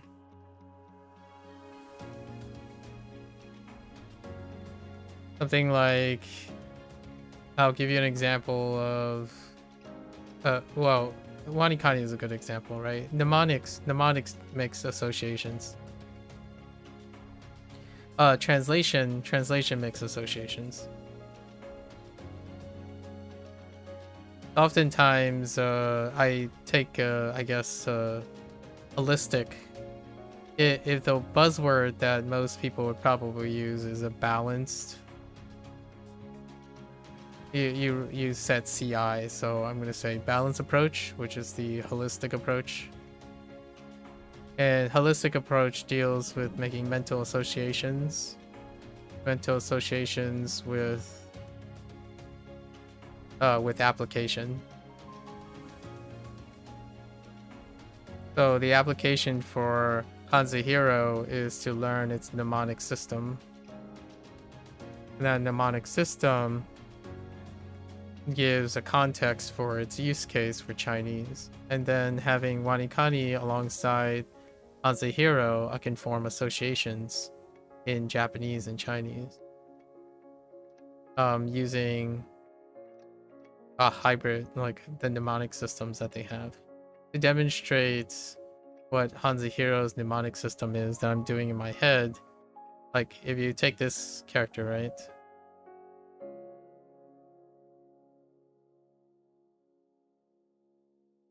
On WaniKani, I think you already have this character.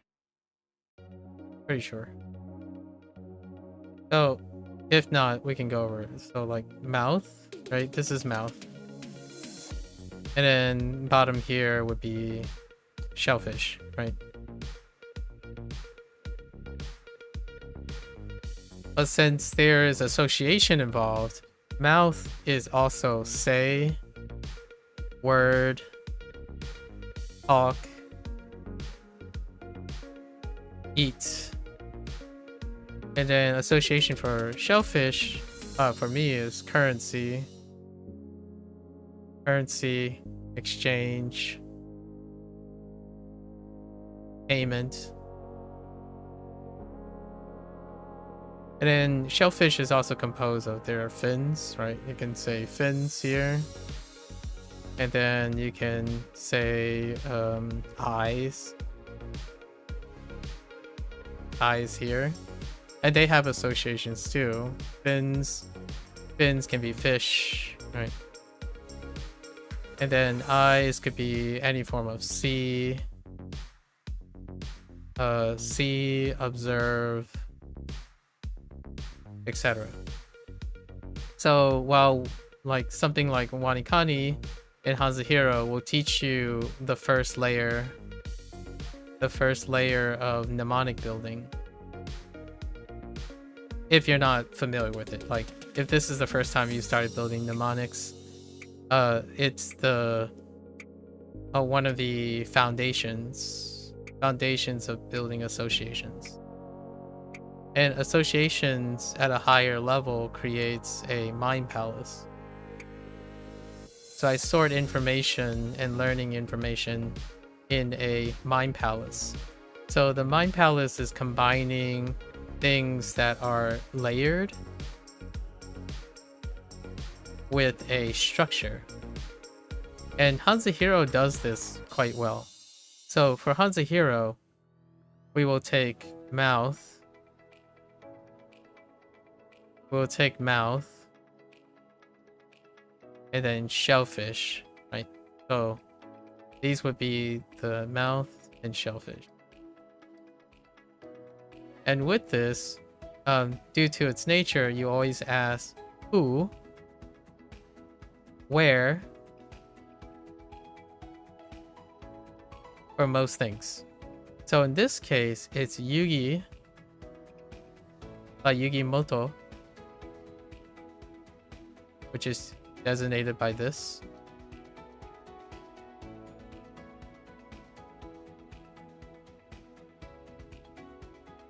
And Yugi is inside the pawn shop.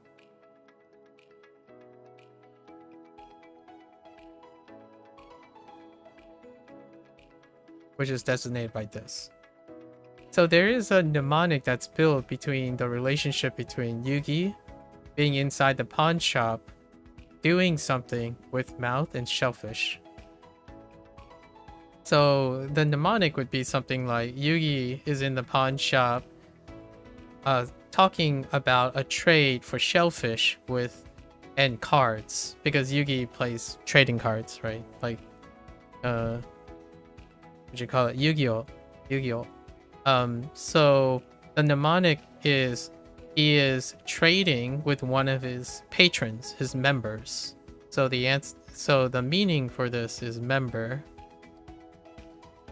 And the read for this character is Yuan, because it's Yugi inside the pawn shop. So every single character follows this pattern. And you can enter at any point. What WaniKani does is WaniKani gives you a layered layered mnemonic. So the layered mnemonic is emergent at a higher level. Since you're in software engineering, we're gonna use different terminology here. WaniKani uses high level language. Its mnemonic requires high level understanding. HanziHero has a lower level language or lower level structure. So it requires like syntax. You need to learn, and it takes a longer time to start up, but the syntax is more independent of higher level understanding. And a mind palace through association deals with creating a low level structure to build up emergent high level like memory retrieval. So what happens is I learn these things and then I take mix and match to adjust to a pace that gives me a threshold, which I usually aim for 90%, and it goes as low as 80%. I adjust to that on my recall. If my recall drops substantially, then the volume is a little high. And while I'm doing that, over time, the accuracy, if it starts at 80%, it can trickle up to 90, 95 to 99%. And then I would adjust the volume. I would increase the volume and look for other associated tasks that I can use. Association is what I call what people... I feel like when people talk about comprehensible inputs, or the theory of comprehensible inputs, one of the underlying principles is your comprehensibility is associated. It's linked to your extent of association. If you're able to improve your association by creating redundancies through like alternative associations, like one could be WaniKani, one could be Anki. Even if it's redundant, the idea is most of my time is to form as many associations as I can through application.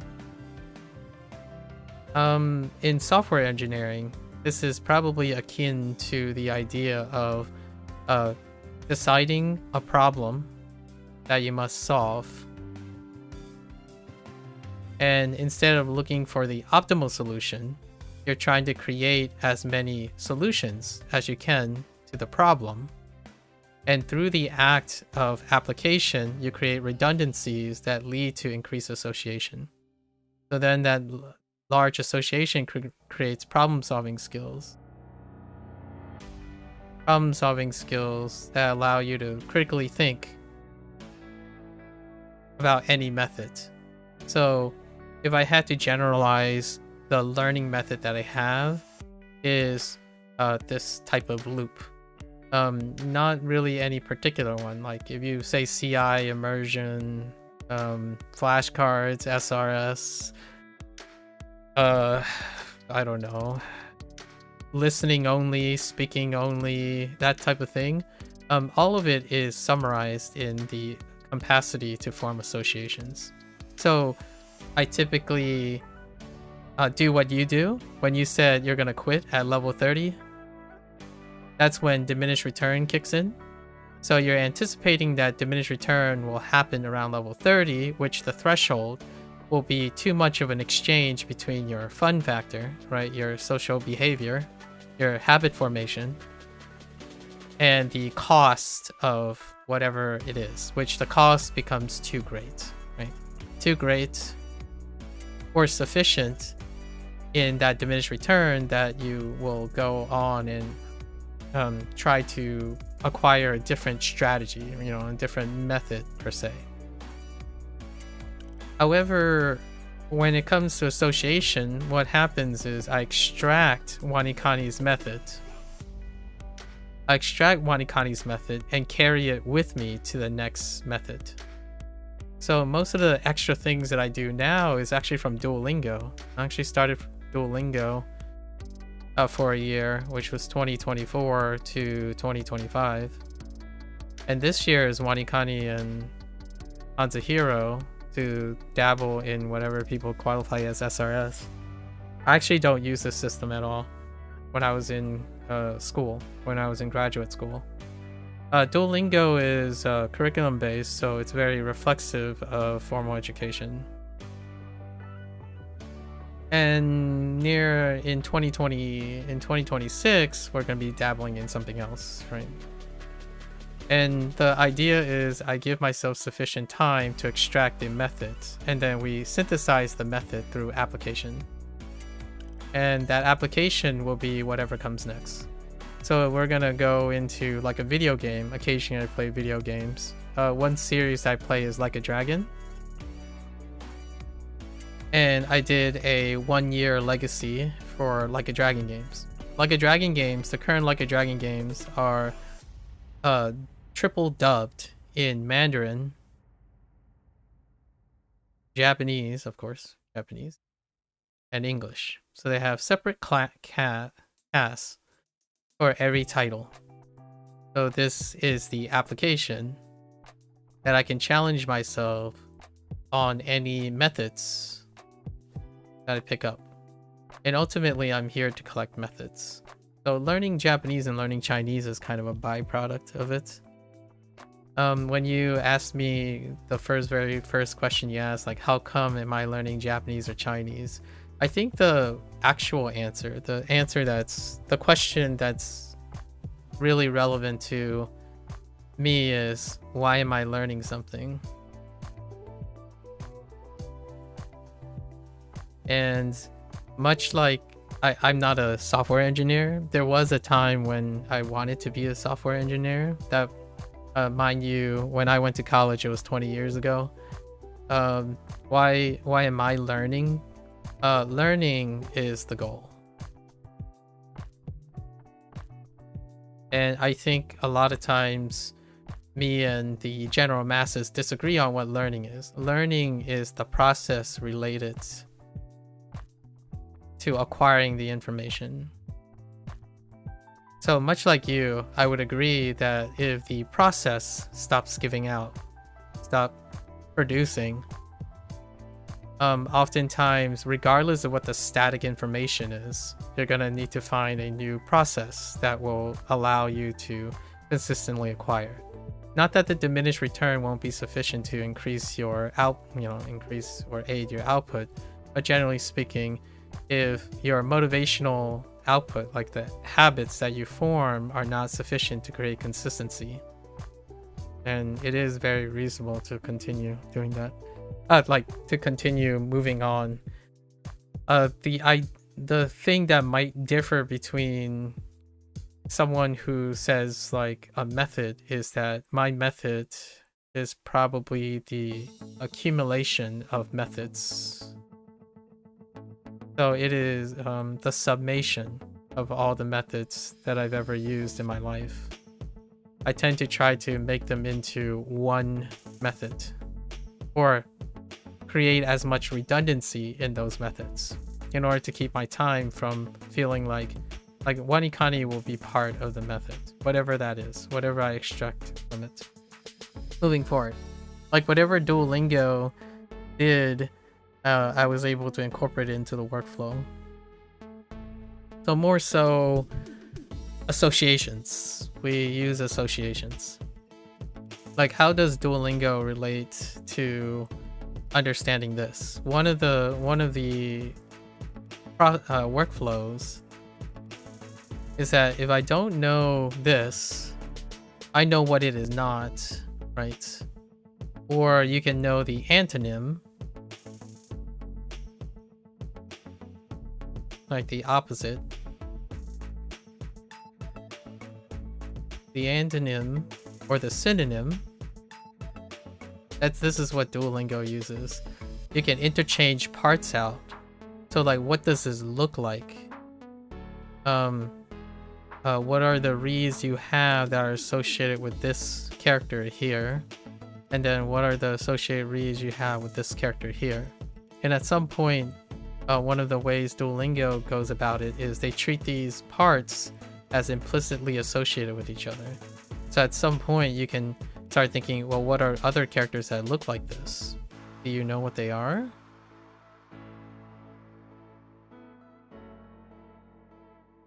Here's one.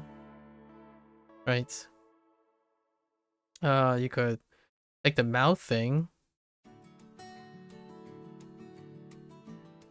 Do you know what this is? Right. You can take any mouth and put them next to something. You know what this is? Yeah, like that. I can't see the top because of resolution, but it's probably this. Yep. And this, in my opinion, is still part of association. I talk about, so if you want like a really long version, I try to summarize this. So every 100 days, it's kind of like a software engineering project or a formal education thing. I've decided arbitrarily that every 100 days, I would do a tentative take. And at the end of my lesson, I have a 4-hour review of what my learning process has changed. So recently I've recorded this. I think it was about 5 hours. About my thoughts about HanziHero. And we self-reflect each and every time. Self-reflect, iterate, self-reflect, iterate.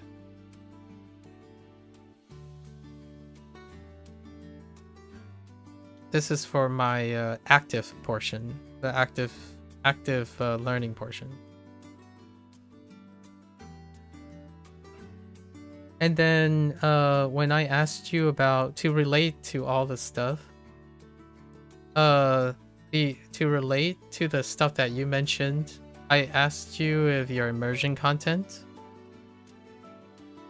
If your immersion content is passive or active, right? If it's passive or active. I immerse passively as well. During the day, during the stream, I am most active, right? Oh, it's active? Okay. So what do you do that is active about your immersion process? You said you listen to it. So what else do you do that makes it active? Listening is not an active task to me. So like you write things down, I suppose. You extract some sort of information. Or how would I define active? You are engaging in the task.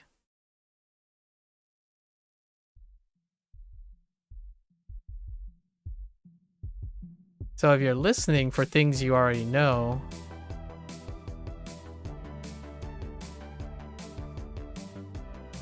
that would be a passive task because it involves output.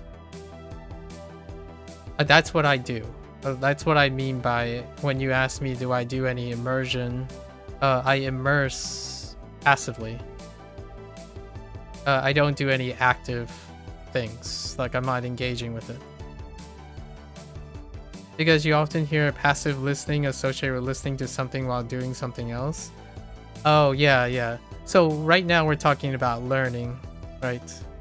As opposed to selective hearing.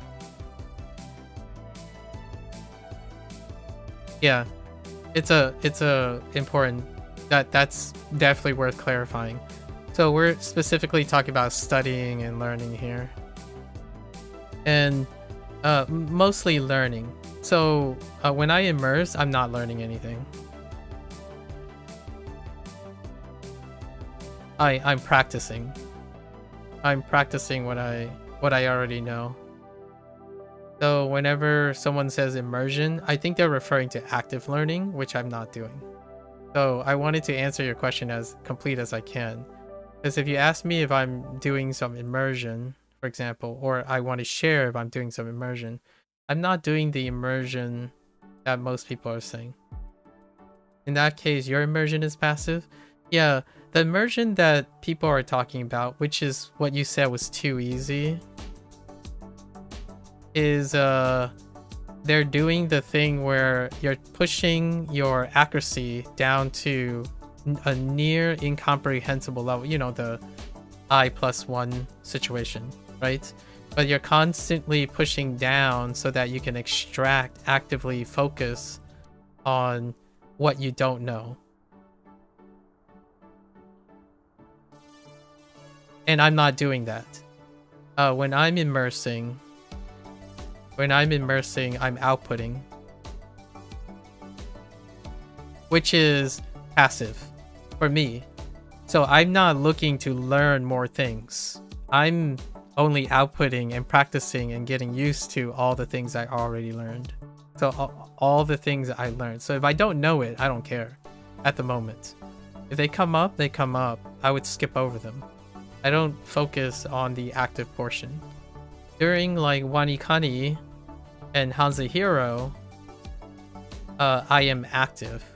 So I'm working on encoding new information. So encoding new information is when learning happens. And then practicing is what I do most of the time, actually. WaniKani and HanziHero takes up like 20% of my time, roughly speaking. And 80% of my time is practicing. It's opposite of what was trendy. This is not trendy. I do not find... I'm very well aware of like the situation of what is considered trendy. Most people believe that there should be a high input and then low output. I actually do the opposite. So you get all my vocab through WaniKani and HanziHero? Yes. And in terms of grammar, we have foundational grammar. So my grammar is like N5 through N3. And that I found was sufficient. We can acquire new grammar by observing the patterns of the vocabulary. And then Chinese has a lot of overlap with English. And the way I know you're not learning Chinese, but Chinese has a special thing where the grammar is intuited by the vocabulary words themselves. So over time, what happens is when you, beyond the basic foundations, which overlaps with English quite well, understanding the vocabulary leads to most of the colloquial grammar. So that's why you don't really find a hefty source on Chinese grammar if you're catering to an English speaker. In Japanese, there's a lot more material because the foundations are kind of high. So what I did early on due to Duolingo is I actually came across Tofugu as well. Tofugu was where I came across the grammar things. And then we did a bit of foundational work while using Duolingo, right? Because it's an active process. And that's what you feel like output is more important. Also, oh yeah, there's Churn. Churn is, by the way, drama. Churn is Malaysian Chinese. He studies Japanese. He understands Mandarin, probably, but way better than I do. And he knows a bit of Cantonese, right? I'm gonna say you know a bit of Cantonese, like quite a bit more than I do. And English, obviously. And then Malay, I suppose. I'm not sure if... Yeah, I think you have to still get assessed for Malay, right? Yeah, for me, I'm opposite. Output makes up most of my time. I output all the time. Output through application. So I do not concern myself per se with the perfection, the ideal. I don't typically focus on ideal inputs.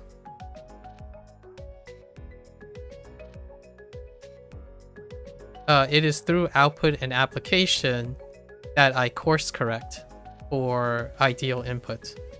If I can find an application, I can find a motivation for the inputs. And input is not ideal, it's usually an input that can be iterated upon.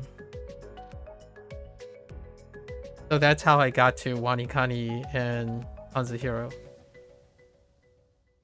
Your parents speak Cantonese at home, but you speak Chinese with them. Oh, okay. But wouldn't you also benefit from I+1 content since you get your practice while also getting the benefit of learning new words through Stephen Krashen's mass input theory? You can. Yeah, you can. You can do that. I guess the better question is, what am I gaining doing that isn't being gained? So the iteration process is how I maintain the I+1, by the way. When you have an output and an application, you can determine what the I is. So if you don't do that sufficiently, you don't know what the I is. Therefore, it makes CI a poor application. I personally focus on determining what the I is at all times. So I consistently focus on outputting through an application in order to determine I before I iterate on a form of input. And then understanding that form of input allows me to course correct and push forwards the I+1. I can also go backwards and lean off, so you can tailor your ability if you're able to know what your I is. One of the very loose assumptions that most people are making is they have the capacity to estimate and iterate on adjusting their difficulty. When you say things are too easy, do you know that they're too easy and how to make them harder without adjusting the method? You can adjust the difficulty of something if you have the competence in understanding how the input is working. But the input you gain has to be from a motivation standpoint of acquiring the intricacies of the input. You could learn a lot of things through a lot of methods by having someone determine that, oh, this is your level. But I don't aim for that. I don't like being prescribed what my input level is. You have to be a guessing game for the rest of your life. And I typically don't do that. I tend to determine my own competence and then determine where the method helps me, and then push the method, adjust the method to the point of inaccuracy. So in WaniKani, if we start with WaniKani and suddenly it's like 99.9%, right? Then we have to understand it in a way that you can push the volume or whatever your efficiency you can adjust until you drop it down to a specific amount, right? That could be adjusting the pace, adding more tasks, basically adding more tasks or juggling more things, right? Increasing the level of enrichment of your encoding. That could an example would be to make your own mnemonics, right? You're encoding at a higher rate. So what happens then is the demand on your ability either drives the pace down and causes you to drop accuracy, possibly, if you're being strained. And then you start to optimize this again. In this way, you can adjust any of your methods to engage in as many redundancies you have so that any one method would not fail. So when I'm using WaniKani, I'm also using Duolingo, but I'm not literally using Duolingo. It's figurative. And when I'm looking at this character, I'm thinking in Japanese and Chinese at the same time to the amount of ability and accuracy I can have. So then you might be thinking, so I plus 1, and then you're talking about mass input. Well, this I'm mass outputting. The thing is, I'm not focused on one task. Like, I can talk about the Japanese or the Chinese with these characters. And that's not in the idea that you're focused on developing, like, the priority is somewhere else, right? So when you're encoding something like this is, say you need to learn this right now, how do I make myself remember this? Well, I could tell you a story about it. I could tell you my, the last time I saw this in WaniKani. So instead of, like, this isn't challenging your I plus 1, I guess. Like, what happened is I'm slowing down my pace to encode it richly. So I'm creating my associations as opposed to focusing on the relative difficulty of what this is. I plus 1 would include the idea that things have to get harder for you, right?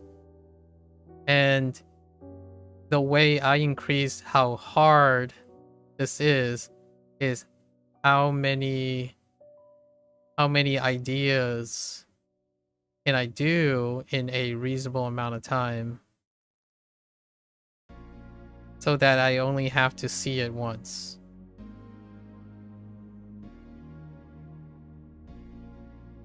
And then the challenge I give myself is, what happens when I increase the volume? I increase the volume to the point I run out of time? Or I simply start forgetting? And it's independent of the method. So the I plus 1 looks like this to me versus how complicated things are. Like, if you have a sentence and you only understand 20%, I mean, if you understand 80% of it, I typically look at a sentence and know what is unknown, and I spent time I plus 1ing how to encode this. So I'm looking for more things to make myself be flexible in the way things are presented. It could be a sentence, it could be a character, it could be sounds, music. So the more things, the better, right? The thing is, most people would focus on a singular task. A singular task and make it as efficient as possible.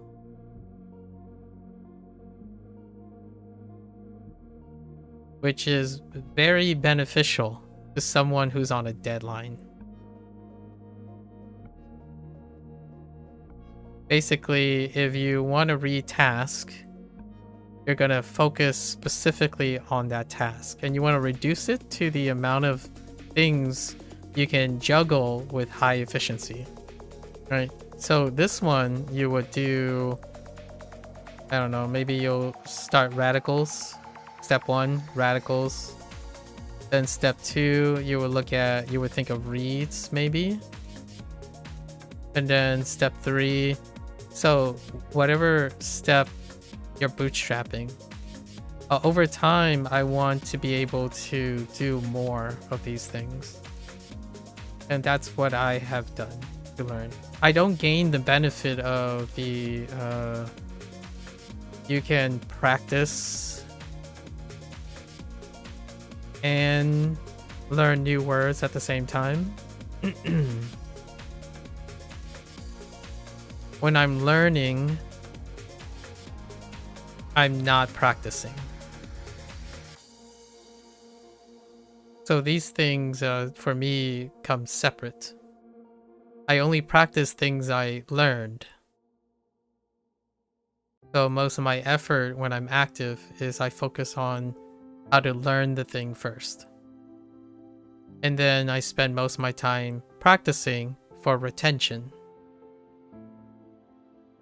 I think the whole I+1 situation is focused on actively learning something.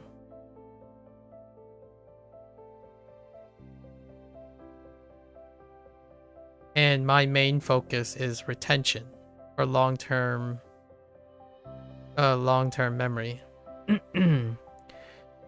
I prefer to, if I can only learn 10 words a week, I prefer not to relearn them.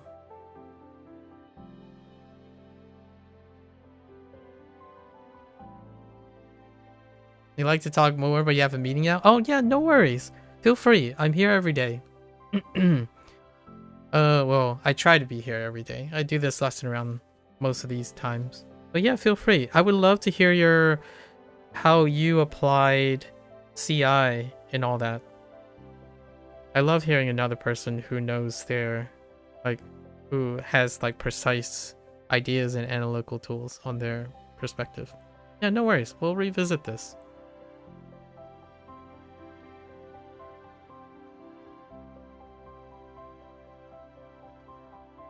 The TLDR was I prefer to learn something with fewer tries than trying to increase the volume, right? I prefer to learn 10 things consistently and reliably versus trying to push volume and learn 50 things but going over them again.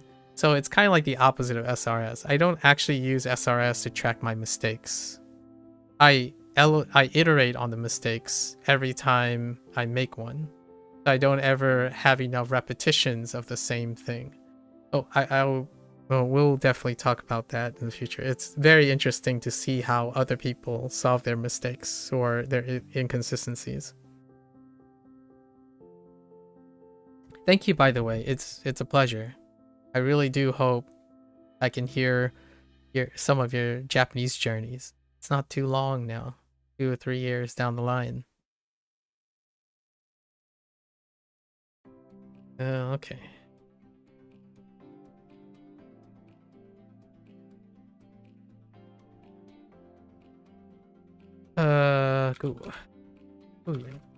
雇员，这家店雇了10名雇员。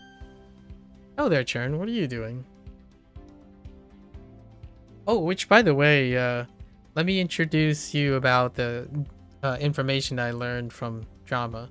So drama is, if I had to peg drama, maybe mid-20s, 20, 22, 23, possibly. They probably left college, did 4 years as a software engineer. That's really impressive, by the way. They might have did 1 or 2 years and then took a break and whatnot. So they're studying Japanese right now.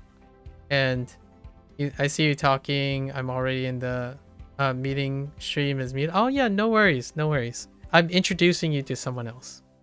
So Chern, what I know about drama is that they are working towards learning Japanese, right? And they're upper beginner, and their goal is in 2027 sometime to study abroad in Japan. And they're saving as much money as they can so that they can go back to school to complete their computer science degree for their software engineering. And at the same time, I was talking and asking about what motivates them and whatnot. Currently, they're using WaniKani, and they're trying to find some form of content immersion. And we started talking then off that, which was, what's his name? Ken-san Okairi. I'm sure you're familiar with that channel. I had people link 1 or 2 of those to me already. I love hearing about people going to university. The reason why I'm bringing up drama's background is because you're about to graduate high school, and I'm very curious what you're going to decide to do soon. I do see that you're keeping up with your what was it? Is it history class? I forgot what SEJ stands for. It's very endearing that you're keeping up with your studies and sharing them. Hopefully you're finding that to be a really consistent motivator for you. If you're still here. Otherwise, that's okay.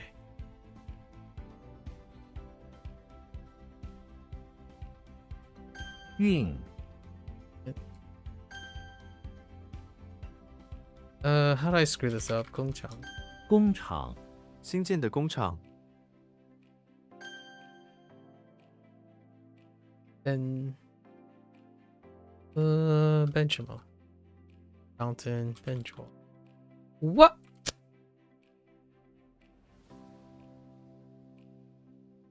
Oh. No.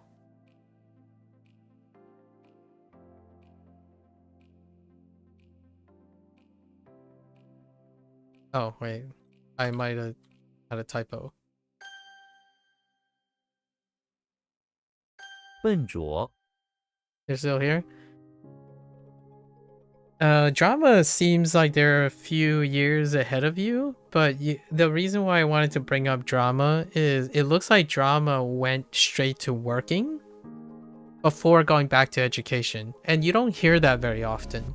And I think that is a very possible thing. I know you're still working on your graduation and all the exams and stuff, and I don't know how acceptable this is in Malaysia or for Malaysian Chinese. One of the things that I found that is often not talked about when it comes to education is the idea of going out to getting experience, seeing where that experience gets you, and then finding a more exact attack on investing in your education. And this comes with a grain of salt because there are countries that I'm aware of, at least, that may not favor older people coming back to education versus the other way around. However, oftentimes, despite certain countries, which might include parts of the United States, when you go out to get experience and then you decide to go back into the education system, despite it being more difficult, when you know what you want after gaining experience outside, right? Oftentimes, in my opinion, and there's a really low sample size because this is usually not the order, the adults that end up going back to education, like going back to university, they end up doing far more consistently, like getting value out of their university. It might be a perception thing too, than going right into university when you're not quite sure. I'm not saying you're not quite sure. If it is the case, like if you find that, I honestly think that is something worth noting, right? Like something worth considering. I did go straight to college after high school. However, between college and graduate school, I actually went and entered and worked for the government. And it was through that experience that actually gave me enough vision to know where I'm going. And even despite that, I mean, I still don't work in science. The idea is giving yourself enough time to commit to things is also fairly underrated. It's definitely underrated online. And it's really, I think it's very admirable that drama is going back into education. The most significant thing that came out of that caught my attention is the idea that someone has worked 4 years in software engineer and they decided, I want to go back into education. Not only that, they're going to go move to a different country and do that. That is likely to be more successful for someone who has experience with certain things already. It's very different when you have someone the opposite, which you probably heard me speaking in the Discord for a while, where someone who immediately graduates high school decides to uproot into a different culture, while adapting to that culture, continue their education, and that's a risk you take, right? This exam is not the end, to be honest. It's only important for entering university. It's just the beginning of your study journey. Nice. That's a great way to look at it. And remember, like, I am sharing this because drama presents a very opportunistic moment where your study can also take a break. Your life doesn't take a break, though. Like, I feel that's something that is very underrepresented on the internet, where like you can take different paths to your desired place. And even then, the currently desired way you want to do something, with experience, it becomes even clearer, and it might not end up being the same thing. So I wanted to share that because at the age of 18, usually around the world, it almost seems like this is about the first time you're going to encounter a decision. And the internet kind of make it sound like there's only one choice, and the country that you're from may also make it sound like there's only one choice. Now, I'm not sure if any of those situations apply to you, but for myself, it was prescribed. And I don't really, I was grateful for everything that happened, but I don't really think the decision was that locked in to begin with. And it's really refreshing to see someone who's voluntarily going back to school or going back into education, despite probably having a satisfying, I didn't really ask if they were satisfied with their software engineering thing, their software engineering gig. Life is definitely long enough to have some really wonderful surprises. I mean, this would be a surprise to me, right? If my parents were to ask me what I would be doing after I finish graduate school, this would definitely not be on that list. The stuff that allowed me to do this was not related. It was not related to my original vision. So what I mean by that is, if you ask myself when I was 18 about where I was when I was 23, and then when I was 23 where I would be in 27, there's an ounce of truth to all of it, but it's usually far more positive and transformative if you look at it as opportunities, as opposed to trying to look at it as regretful deviations from an ideal like destination or even an ideal planned out trip, right? There's journeying for the sake of journeying, and then there's going on a journey that's already paved in stone. That's more like riding along getting on a train and riding along the train tracks. Alternatively, you could get off that train every once in a while, go on a different train, and still be heading in the same general direction. And whenever I think of when someone says they're starting their journey, I'm thinking more of the latter, not the former, where journeys take you to unexpected places. They might bring you back to where you thought, perhaps, because ultimately it's the journey and not the destination. That's not for everyone. So, grain of salt. I'm talking about something that is not quite the majority or trendy idea.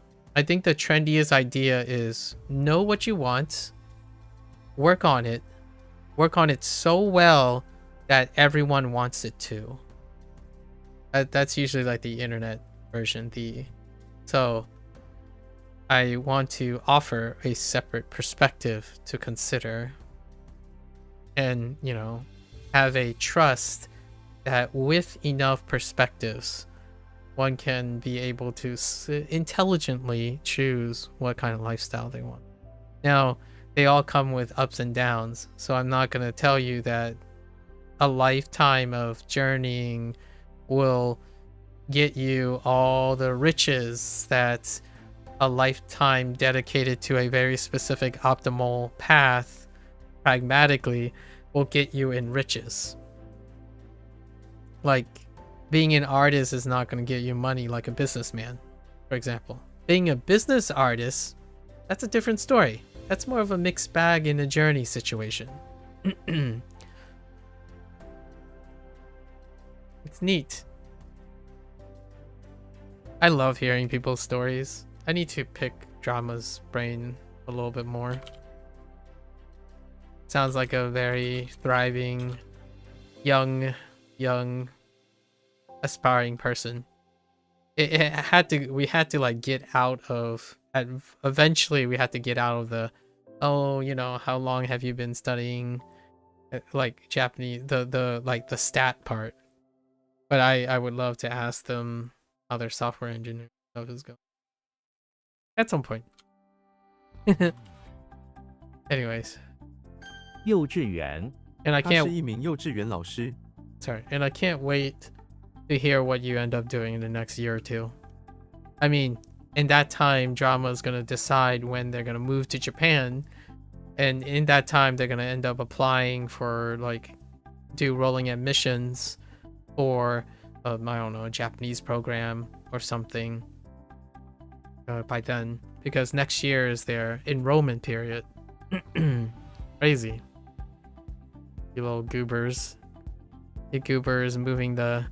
a year is fast lane to me. It's wild when internet people think a year is slow. Like a year and 2 years. Silly goobers.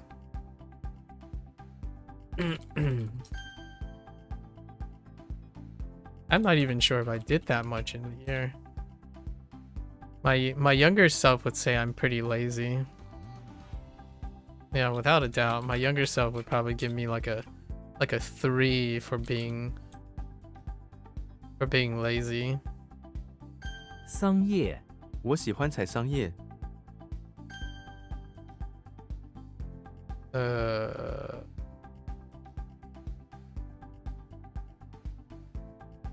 Heck. "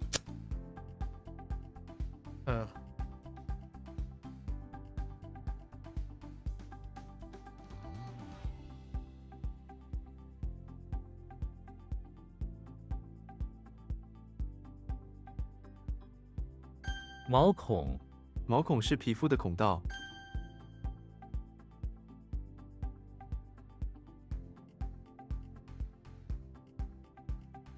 逗号请在句子中加上逗号。 Taking comma.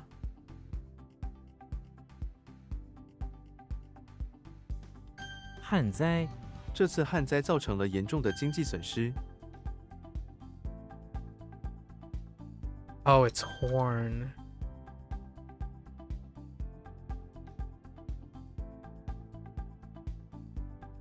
Oh, that's not what I think it is then. It's probably a... 珍惜我们应该珍惜大自然。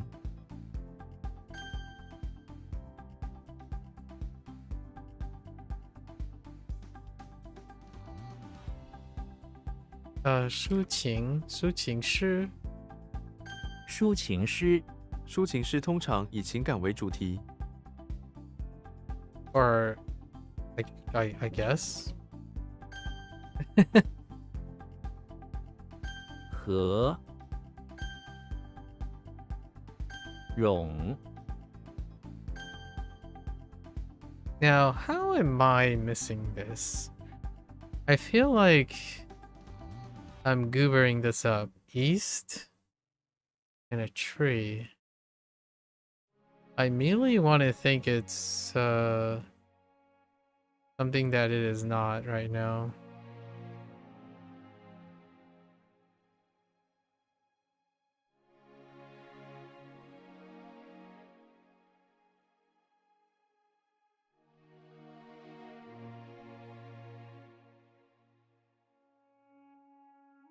Why is the east so triggering?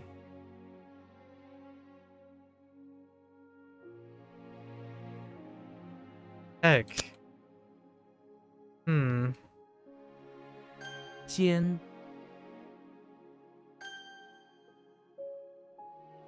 昌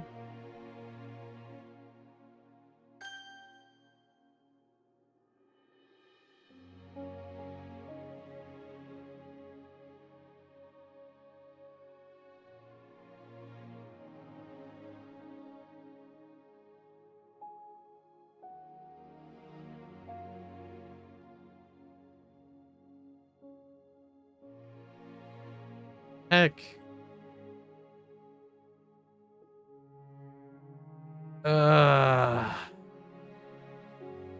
I lost it.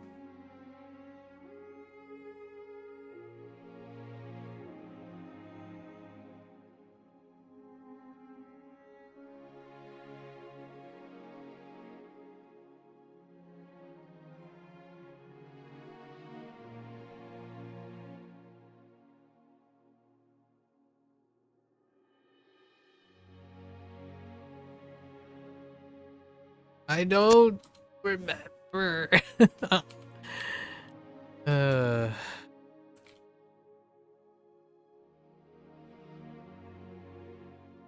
陷阱 我们必须小心这些陷阱。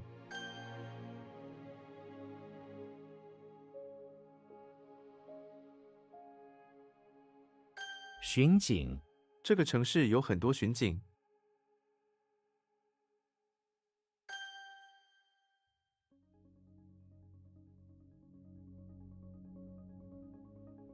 哀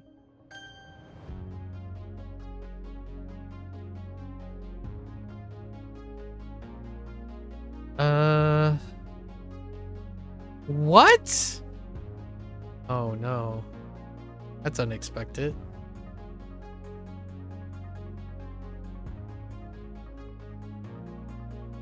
What the shelf?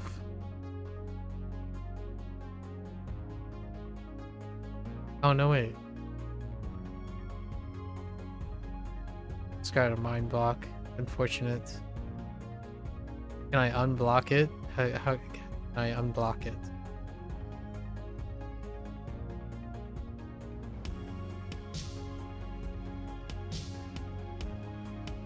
Not really.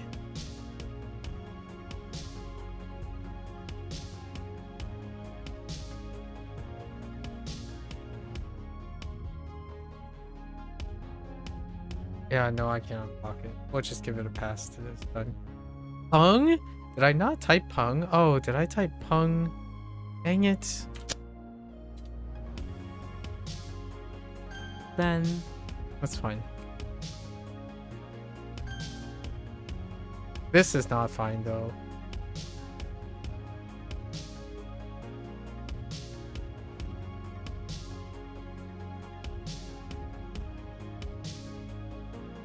I don't even know if this is recent or not. I thought it was Ke.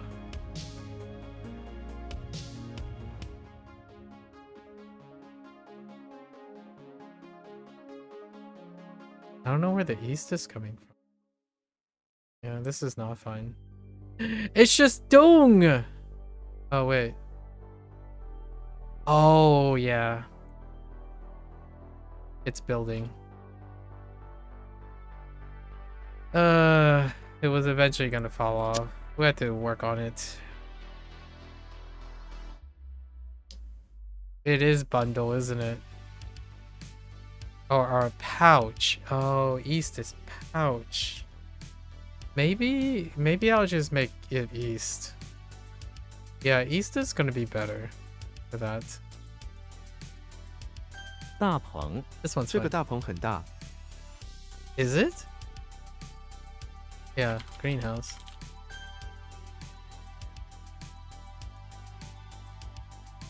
撬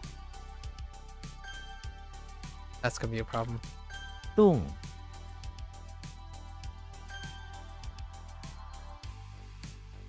周 爬 What the pa?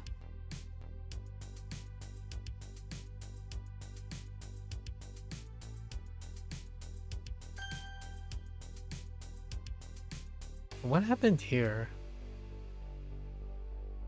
Oh, 闸 the heckin' sluice gate. 无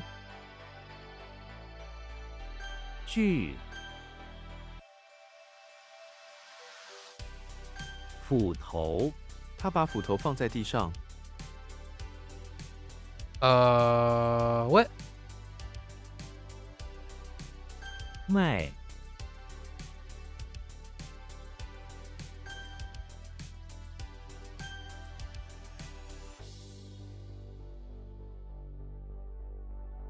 甩掉她甩掉了男朋友，找到了新的。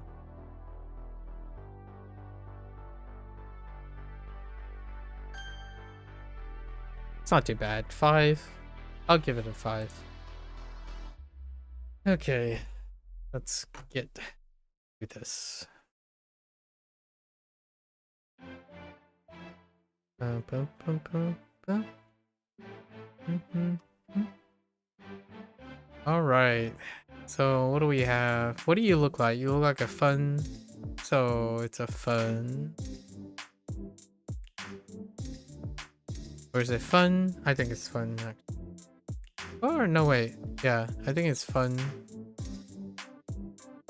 Which is interesting. Okay. We ended up using what? Oh, we kept the bunker of beans.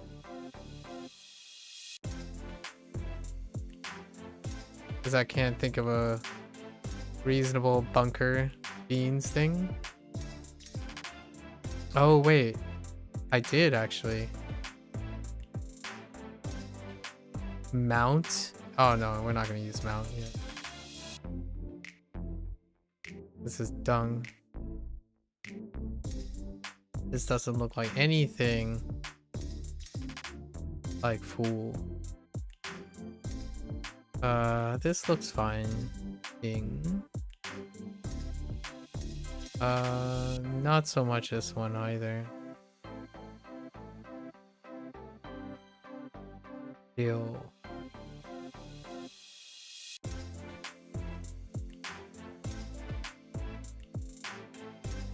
This one doesn't look great either.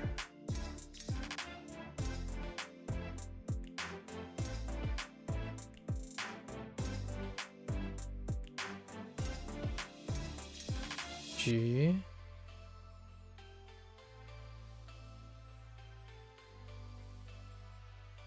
Oh yeah. Man, many of these are rough.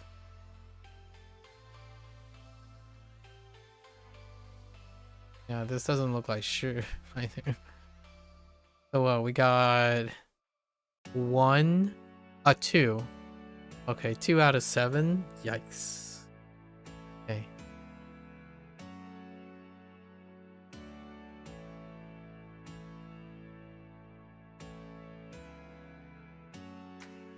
Ying Li.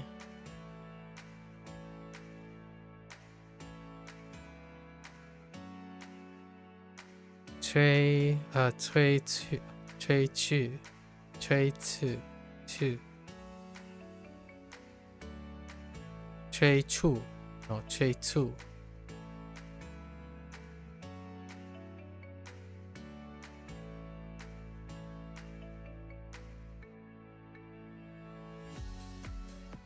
Qi Ye. Trey Mian.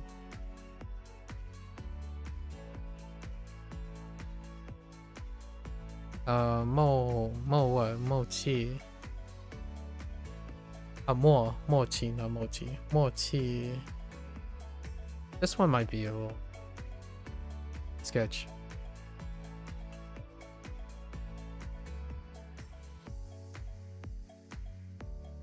Cho 什么？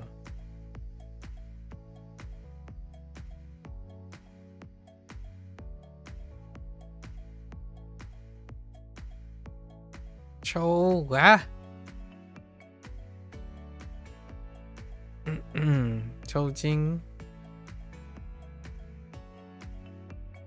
Wait, is that it? Wait.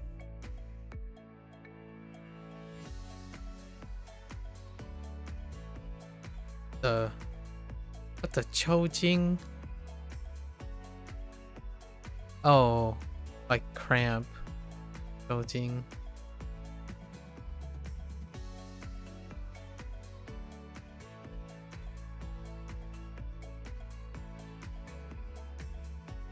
Uh, 轻什么?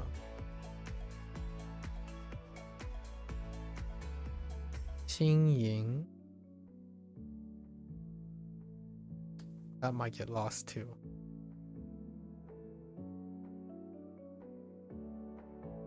Like graceful? Oh, what was the word they were using? Graceful, light and graceful. Oh, lithe. Oh my gosh, lithe.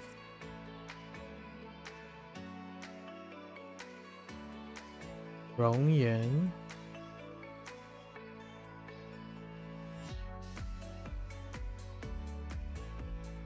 Okay, that's fine. Oh, this is not fine. Kind of want to rewrite this too, even though I remember it for the time being. 挖掘.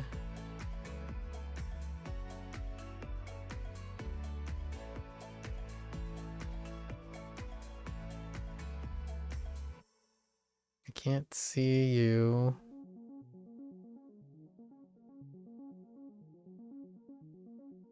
But it kind of looks like Cheng. Maybe Shang Nao. Shang Nao Jing. Shang Nao Jing.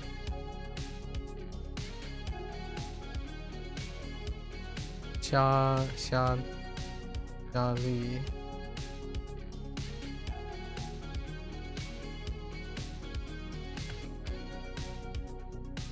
Ke Li.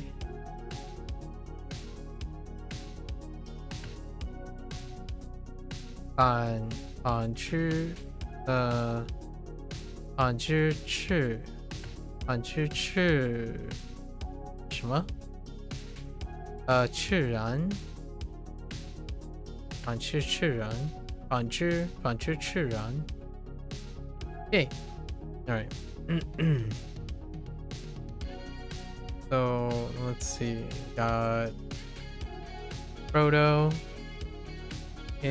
on the immaculate lawn of the English manor, running away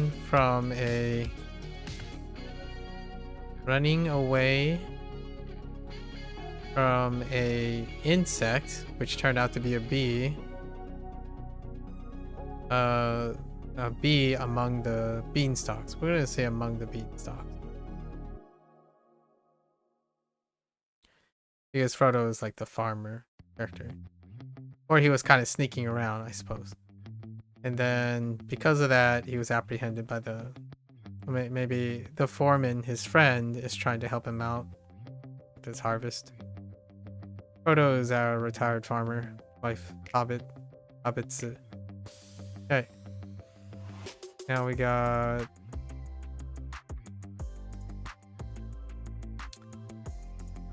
what do we have? Dracula in the bathroom of the English manor. This one's kind of weird. It's a struggle for this one.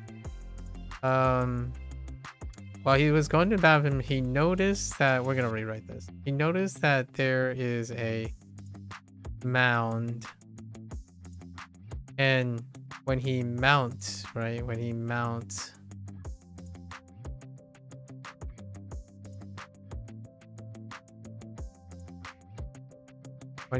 this mound, he noticed that it is a very old relic of the past, and it belonged to Dung. It's Dung's mount. That's so bad. It's gonna be like Ting all over again. Or Ting all over again. Okay, we have Frankenstein, who is in the Frankenstein's monster, who's in the basement of the house. He's trying to understand how humans find comfort by pulling his fingers close to a warm cauldron.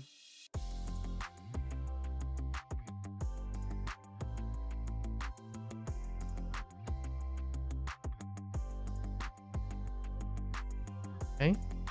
But alas, he's an undead monster, so didn't really work. Now we have Timmy Turner, who's in the basement, teeing in the basement of the English Manor, where he is creating a makeshift boat. A boat by wrapping and stretching some spool of thread around the frame in order to wish for it into a life-size thing, which he can start pretending to be a sailor, right? Wait, the light boat. The light boat. Okay, then we have Link, who is in the basement, who went to the basement of the bakery in order to fetch a crate, a delivery crate that is made of willow wood and in iron frame, right? In iron frame with a bunch of postage stamps on it, as it just recently arrived with a bunch of bake ingredients. Now we have Julius Caesar, who's in the house, and he demands, or he commands his subjects to fill his house with chrysanthemums. So in no time, there were containers of rice. Planted in them are a bunch of flowers, chrysanthemum flowers, worthy of an emperor. We have Shrek next, who is in the bathroom of the house. And he is coming back to wash off his fingers of all the dirt from working the land with a hoe outside next to the road, because a bunch of the plants passed away. He's trying to do some work with that. All right, so we gotta add some embellish 4 things, right? So Luo Hu is be bad. Which Luo is it? Oh, it's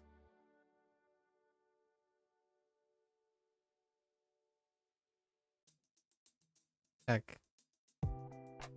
Is it coyote? No. Is it? No.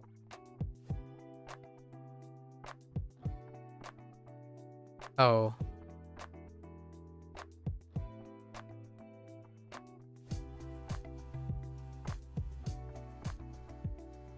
It's not Foreman, it's Podium. Oh wait. I think it's still Foreman on top though. Or is it a folding stool?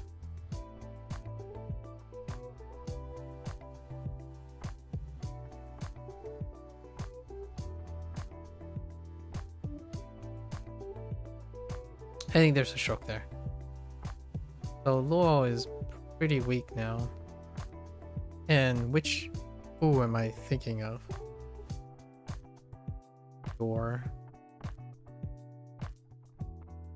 Luo Hu, which is settle. We'll work on it. And we have Ja. Ja was expected. It was gonna hold up for long. In fact, it doesn't hold up at all, so I don't even know what it is. Alright, we'll do Jie first. Jie has been a problem.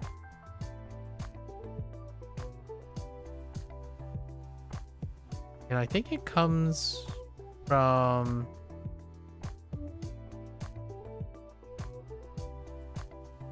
probably the beanstalk.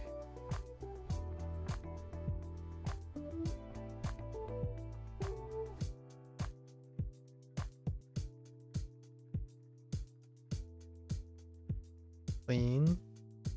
Maybe I just link it with the Japanese. What is that? Ketsu? I think that's Ketsu. Chang. Chang is a disappointment. Pretty big disappointment.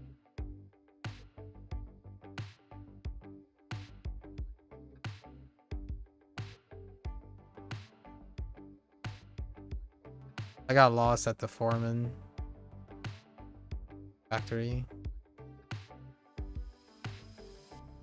And Dong, that was expected. Dong is expected. See what we can do about Dong.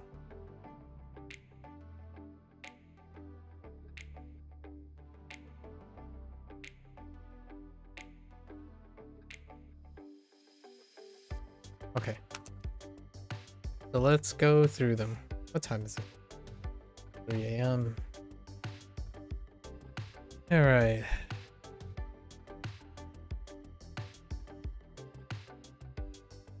Law. Let's look at law for a moment. It's to fall. Yeah, foreman. Hey. Is there any way I can change this up now?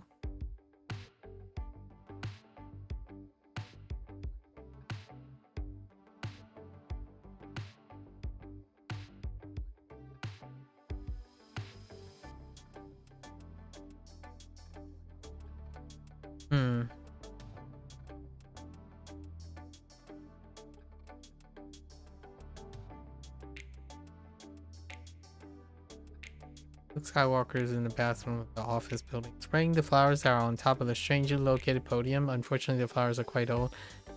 Huh. Okay. So let's just say Luke is in the bathroom of the office building where he works now. Where he works, he is in charge of spraying the flowers on the podiums. To make sure the flowers, make sure he doesn't fall trying to reach the flowers. He uses the force to lift the, I don't know, the watering can to spray the flowers. Okay. And then Luo Hu needs something. As the settle. So it's a place to fall onto the door of a certain house, buy it, and live it happily ever after.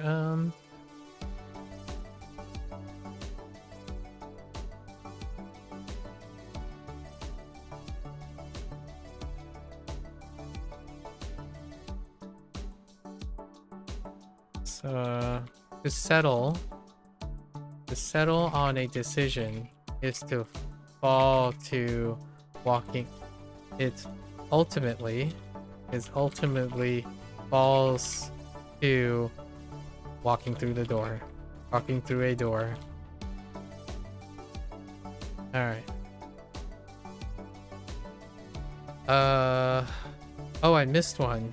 Ja. I forgot. I totally missed Ja for prick. Oh my goodness. Alright.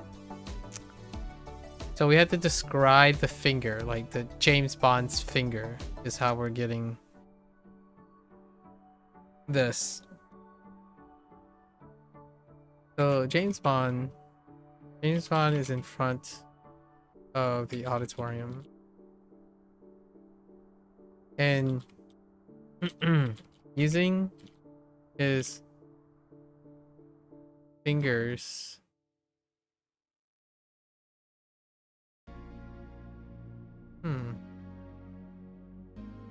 using his dexterous fingers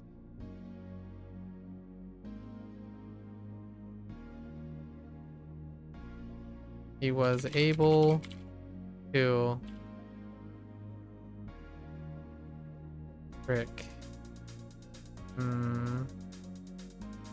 one's tough.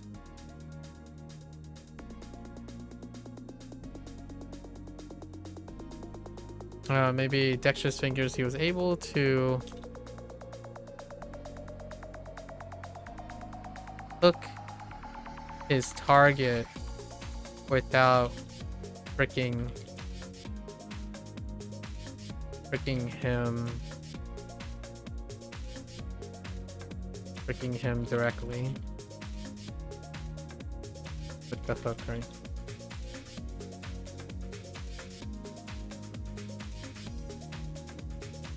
And apprehending. Okay.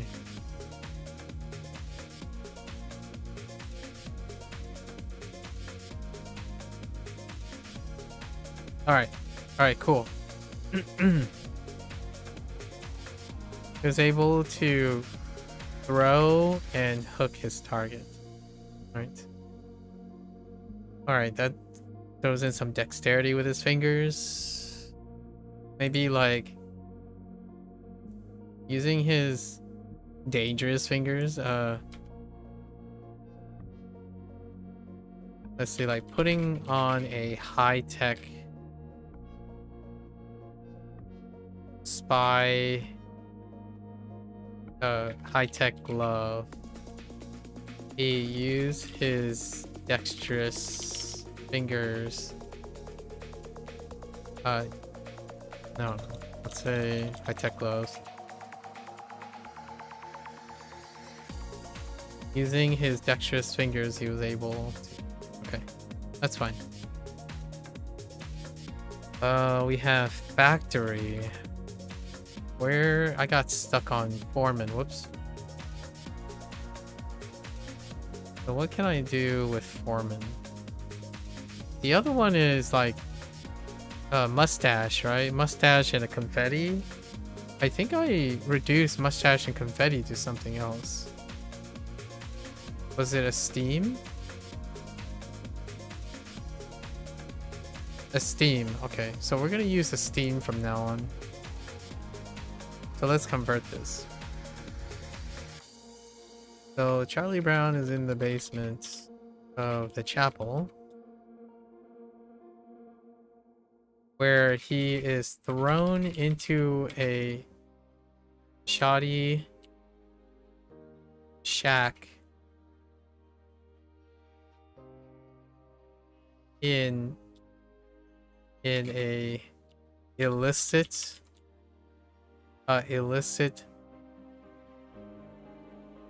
factory, or like a, I don't know, a labor factory in an illicit secret labor factory, where an esteemed foreman priest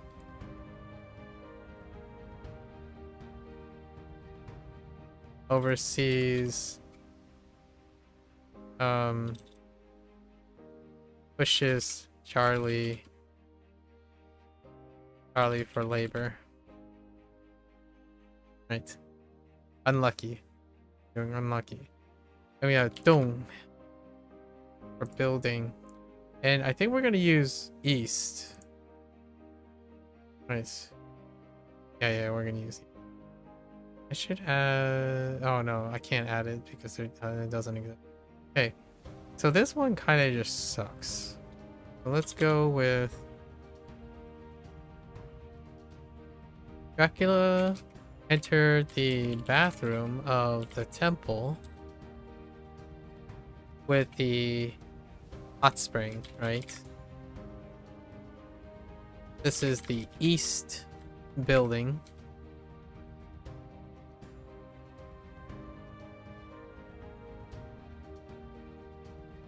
East building, I don't know, decorated with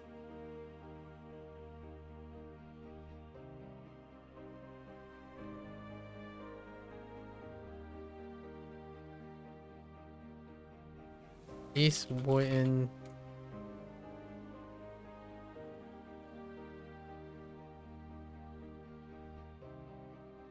building.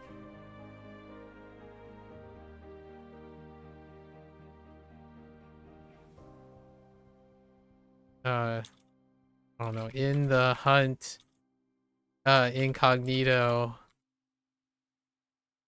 Dracula. Dracula's snuck into the bathroom of the temple with a hot spring.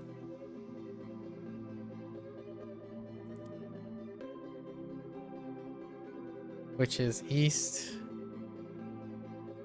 Which is in the east part of the wooden building.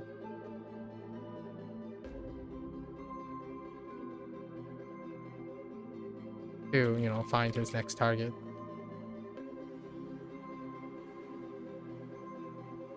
I don't know if Dong is gonna sit.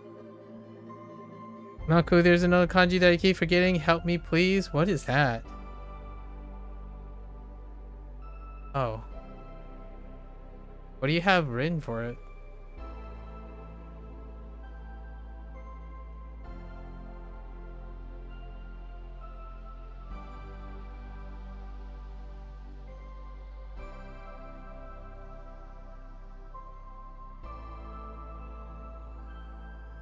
Nothing that helpful. Oh, but we gotta like try to use your form of inspiration. Like we gotta start empathizing.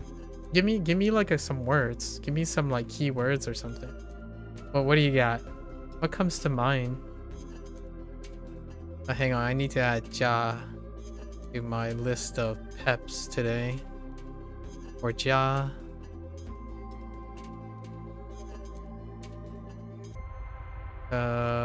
Okay, high-tech gloves, fingers. Okay, yeah, we got prick. All right, cool. So wait, so we're talking about where, right?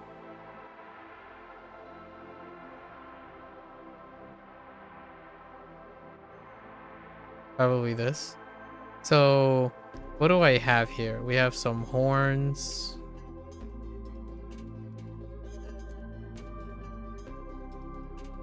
Whatever this is. Whatever this is. I guess we could call it a rake. That's not gonna help. I don't like rake. And then eyes. Yee. Yeah, where and arrive. And then we got key. Key as a kunyomi. Kan. For the onyomi. There's quite a lot more, actually. We also have take. I think that still uses key. It also have tsu. It can also have ku. Oh no, tsu. Oh no, tsuku.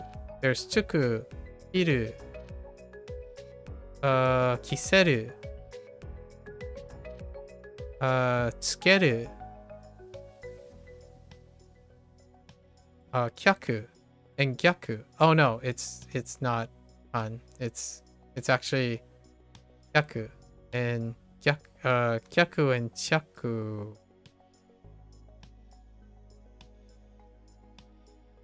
Yeah, chaku.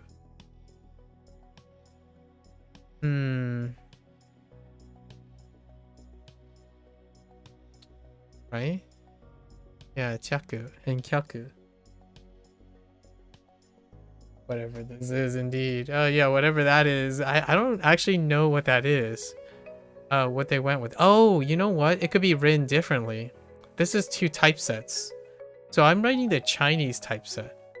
The Japanese typeset is horns, 2 strokes, complete it, another stroke, and it's a drop, and then the eyes. Yes, two two typesets. The other typeset is this, where it's continuous, which is associated more with Chinese. You write all these and then you swoop it down in one stroke. That's a little too far in the middle, but yeah, it's either one continuous stroke or broken. I think Japanese is this one. So if it's this one, then we have a drop or a slide, as well as whatever this is. It's king. So if I were to make something, right? I haven't made one for this because this is really early on and I have no idea what they use anymore. Chaku. Something about chalk.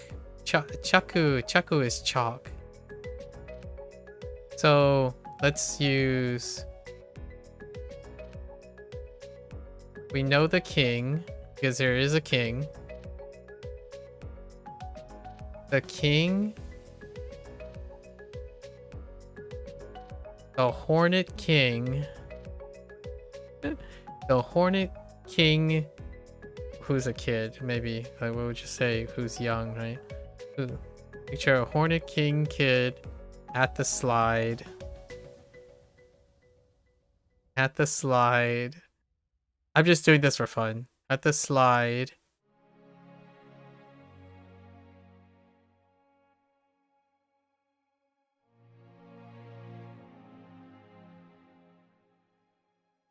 Chalk? Maybe at the top of the slide. At the top of the slide. Some chalk. Some chaku.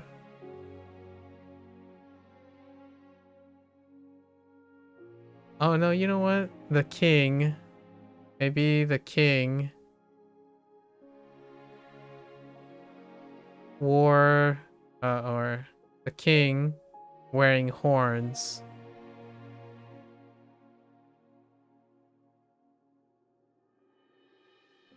At the top of the slide.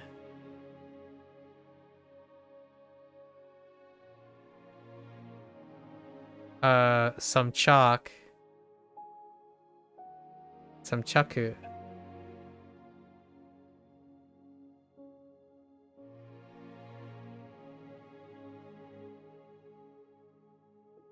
Throws. Some chaku at what? Maybe like at top of the slide at people. At people's eyes. Some chaku throw. Memorizing meaning at this stage, by the way, doesn't help that the meanings aren't that related.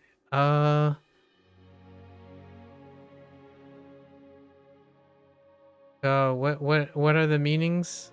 What are the meanings do you have? We have to wear, like to wear, to take blame, arrive, counter for suits of clothing. I think those are the ones that I remember. So wear, actually, I don't even remember the arrive part.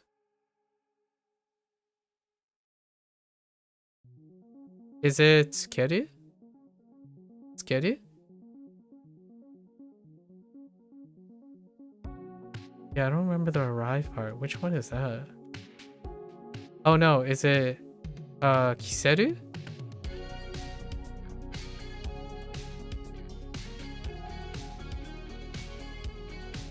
There's a few kanji for nose. I just like whatever this thing is. Wait. Okay. Let's do something else, right? Like, that's how I would go about it. But let's do something else. Like, I like the Hornet King. The Hornet King is great. So here's the Hornet King, right? The Hornet King is always going to be... And the Hornet King is above his subjects.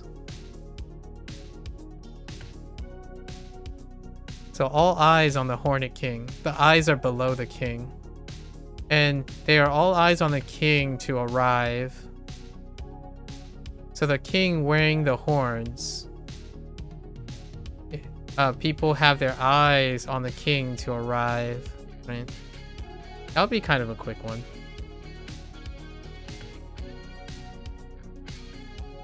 And he arrives on a slide. Or it could be a drop. You could look at it as a drop, I suppose. So the king wearing the horns was recently dropped or arrive for all to see. See being with all to see with his eye, with their eyes, because this is eye. That seems okay. What I'm thinking of is Aiko, but maybe we could think about, I'm thinking like a really fat face with like this, and then a Vikings hat like this.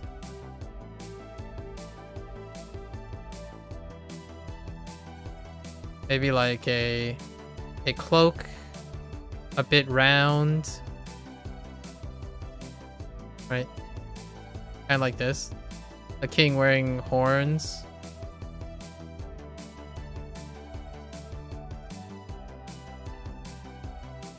Maybe carrying like an axe or something.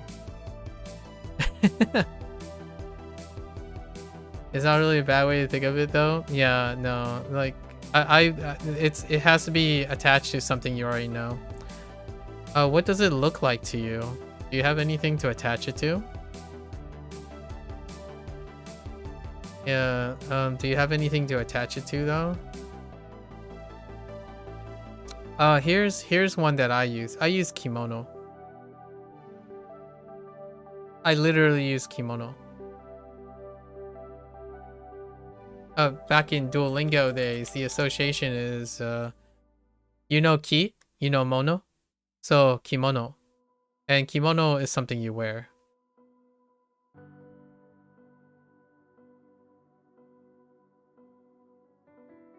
Yeah, so, and you know mono, because mono is incredibly common.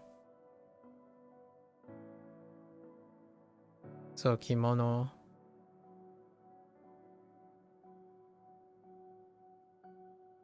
It's actually a special use. It looks like an I don't know what this is kanji to you. Yeah. So I can picture a kimono. That is something you wear. When it comes to arrive, I don't know how you're gonna work with arrive. You might use something to wear to link to something that is arriving. Like you want to arrive looking good, so maybe you should dress appropriately, right? That was Duolingo's way. Whenever they introduced ki, they also kind of used it in kimono.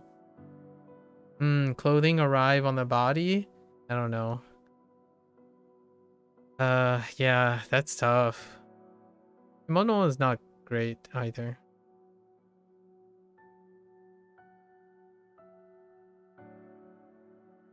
What choices do we have for arrive? There are multiple arrives, like Todoku? No, Todoku. Like Haidu? Haidu is pretty common. That's not that great. Bank off.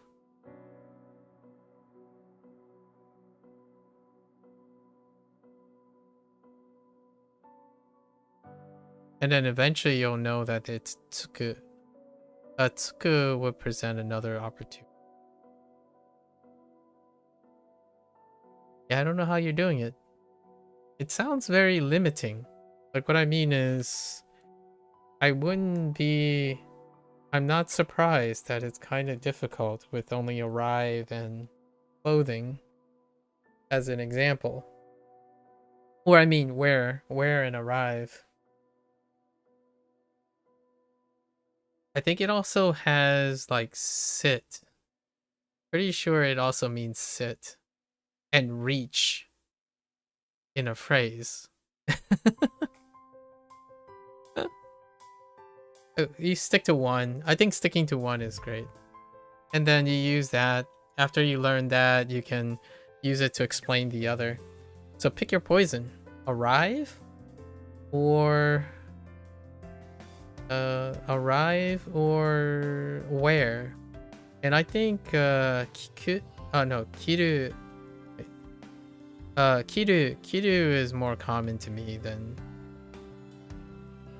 tsuku.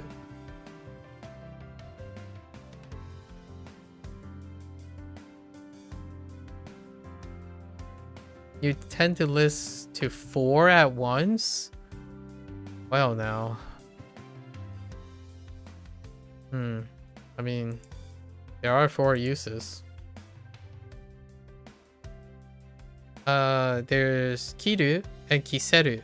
Kiru is intransitive. Kiru is transitive. Sorry, kiru is transitive, and kiseru is transitive too, but to another thing. So kiseru needs a direct object. And then tsuku is arrive, and then tsukeru. I actually don't know what tsukeru is. That like the special written version of attach? Oh yeah, because it overlaps with tsukeru.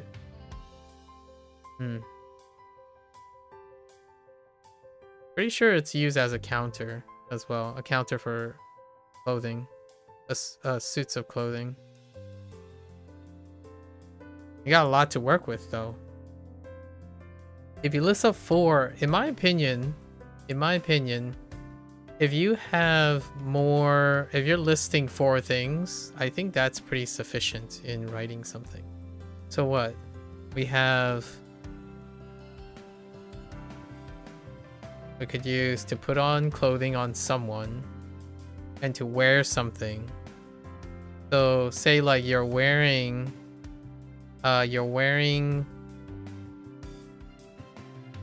you have 2 suits of clothing, one for yourself for what you're wearing, and one that you're helping someone else put on in order to arrive to the party in time, right? Or to arrive somewhere in time. So you quickly picked up 2 suits of clothing, which is what the counter is, right? You put on your clothing, you wear your clothing, and you help someone else put on their clothing in order to arrive in time for whatever it is that you're going to. And that would be the character, I guess. That's interesting. So do you look at the character and to create something, or do you do something else? Actually, I mean, there's eyes. I think eyes is a vocabulary word you can use. So there is eyes. There's sheep. That's not close enough to sheep. It's very interesting. Very interesting. You just didn't want to flood the chat with a ton of meanings. You go based on Jisho org though. That's fine. Yeah. I don't know where you go when you look at a character. That's interesting.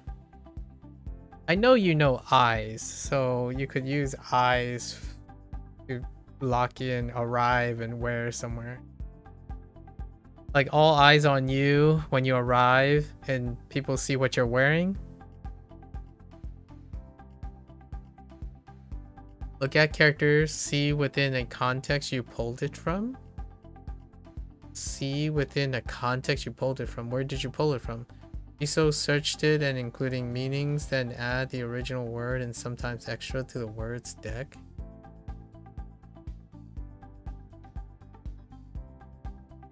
So you see the character. What does this character tell you? I'm not sure what you're seeing in this character.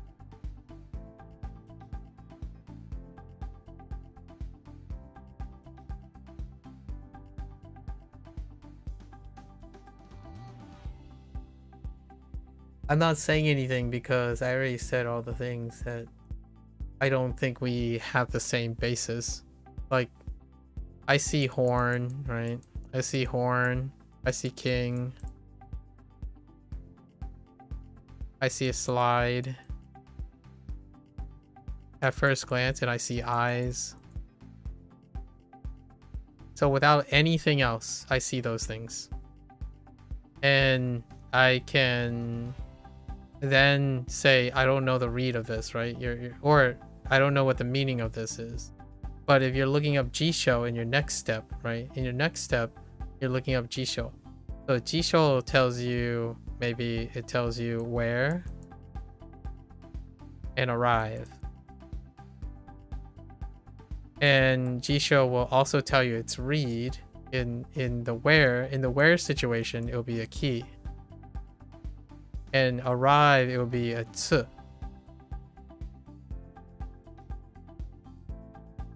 Then you search it and include the meaning. Yep. Then you add the original word and sometimes extra. So what is the original word?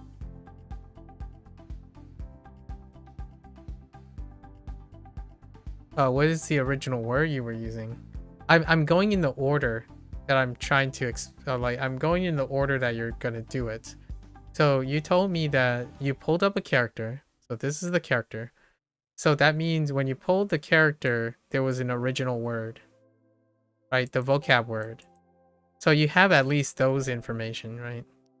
And then I can tell you what I know, or I can tell you what I know through the steps. Like if I had no idea, maybe something is helpful there.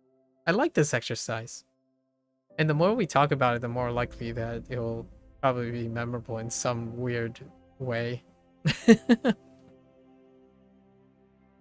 Yeah, so the first step is you said you look at character. Okay, so the character came from the word you pulled and see within a context you pulled it from. Okay. So we still have access to the context, which is nice. And then you go and look at the Jisho, which will give you where and arrive. And then you add this original word back. And sometimes extra to the word's deck, which could be reads, but that's a little bit of a stretch. Hello there, drama. Hope your meeting went well. We're kind of doing a fun little exercise with Mika before I end. I'm finished with my session, but Mika here is working on something. So this is interesting. So let's see. I'm trying to understand Mika's process. So step 1, you probably encounter the word first, right? Encounter word. Then step 2 was probably then you pull the character.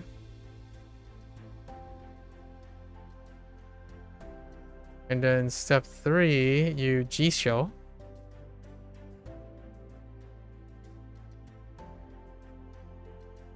Then 4 would be meaning or meanings, because this time we have meanings. And then you add the original word, so the vocabulary word. So it's different from the encounter. So you encounter the word, hold the character, Jisho, meaning, and the vocab word comes back in. And then extra, right? Extra. So the encounter word gives you the character. So encounter has information, right? So there's still context that you're extracting. And then you can extract the look of the character. And then Jisho would include other things, but in this case, I guess you're looking at meaning, which is arrive and where. And then you'll get the word back, whatever the word is. You didn't add... Wait. You didn't add this one yet as a word. You plan to later. Do you know what word it is? So we don't have word at the moment. So this is what I'm looking at, right? I see... Since you have no radicals...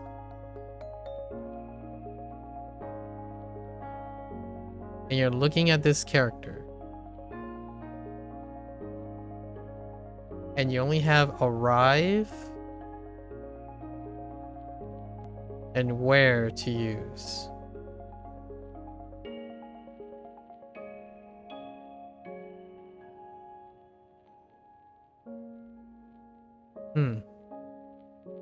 So here's I'm still playing off my mnemonic, but here's my imagery of the character. So imagine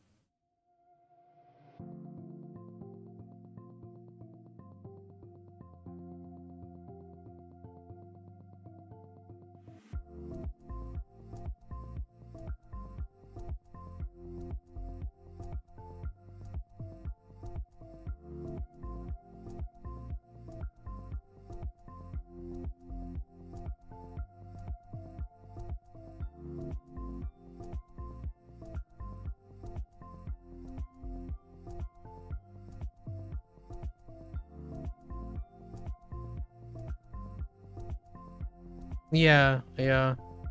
Steadily is the thing. The thing is, they're looking. So this is what I'm imagining here. So, the top part is like a helmet you wear. And the bottom part is like an armor you wear. And the little thing that's like a sword. And who is arriving in this? A samurai.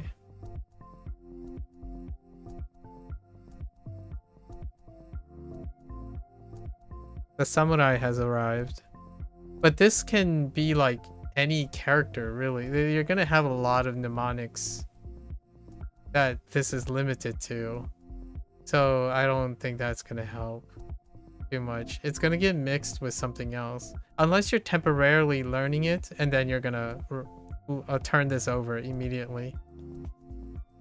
Like, it kind of looks like a helmet with, you know, your prongs, right? Your prongs on a mask, and then the body armor is on the bottom, right? So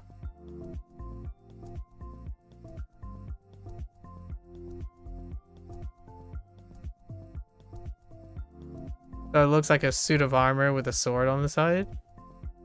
Suit of armor, and here's the helmet. The middle part is the visor. I don't know. Maybe that could help. Basically, I was trying to restrict myself to the only information that is available to Mika. Not the information that I have available to myself before learning the character. I think before I learned this character, right, we're going to use WaniKani, right, drama. Before we learn this character, we know that there's horn, king, slide, and eyes. So by the time we get to this point, there will be horns, king, slide, or drop, and eyes. And then you can create a mnemonic or an association with all of these. And I would do something ridiculous like, oh, and you have chaku, right? You would have chaku as your learning thing. This would be the thing that it would be learned from. So you have all of these already by default before you learn this character. And then looking at this character, all of these things have to get you to chaku. And then the meaning as well. And the default meaning for this one is the primary was where, and that's it.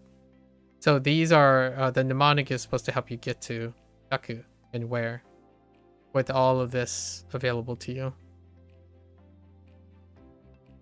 Yeah, the interesting thing is you often encounter kanji and WaniKani that you just already know, and that was one of them. Yeah, me too.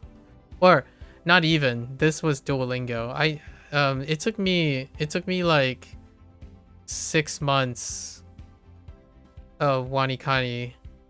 It's still happening, but most of the time Duolingo, the year of Duolingo, it's actually like 300 days of Duolingo.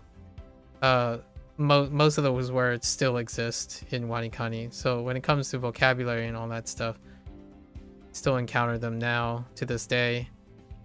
I'm at level 30, by the way, the spot that where you're going to decide to quit. Yeah, I just got to level 30 3 days ago. But Duolingo still has words that I recognize. Duolingo is vocab forward, so most of Duolingo's thing is vocabs forward.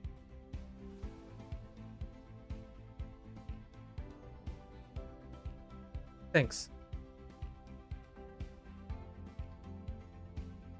There's a different leveling per day on HanziHero.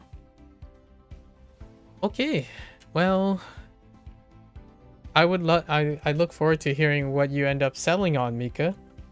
Perhaps I will get a better idea of what your process is like.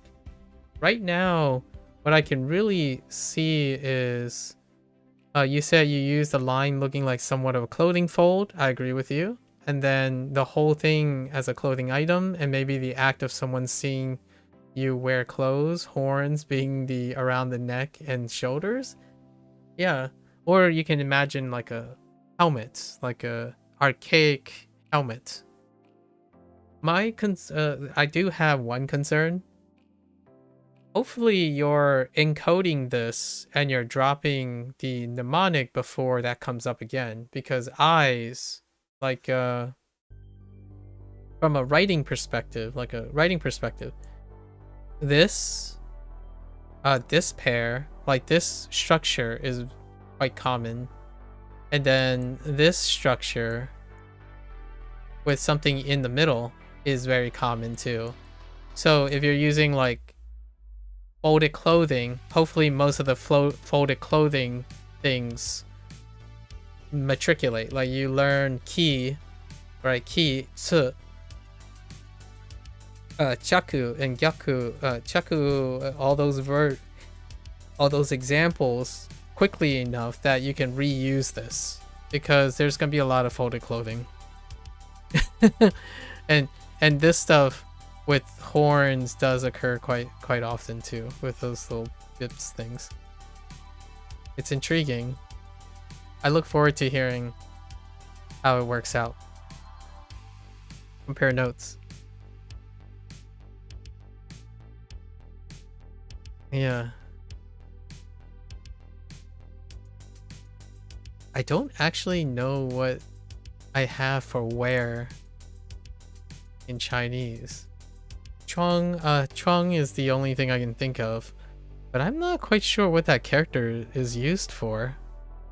I legitimately don't know what that character is used for. Maybe it's Sa, or not Sa. A difference.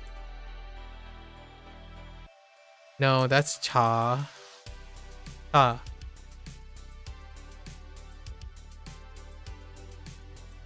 I actually have no idea what it is in Chinese. Hold up.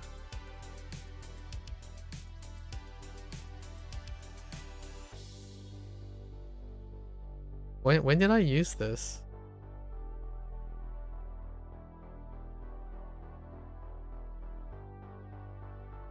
Oh, it's still where?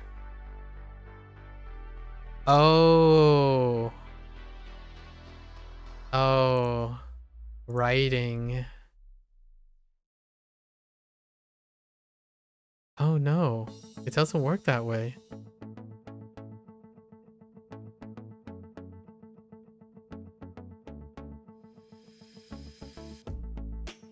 I have no idea.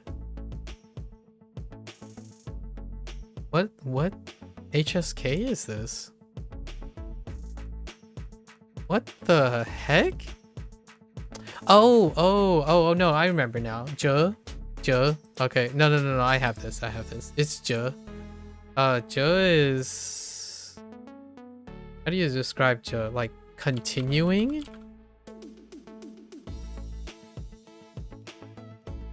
No. Like J, how does inging? Like it's like inging, like doing. Maybe it's doing. Oh my gosh, I'm dropping the ball.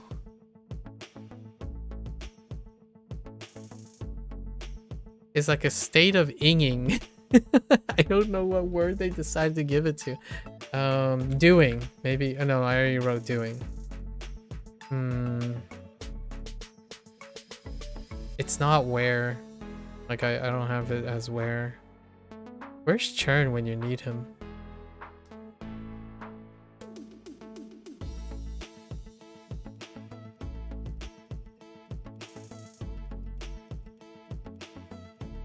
Maybe I can get it off continue.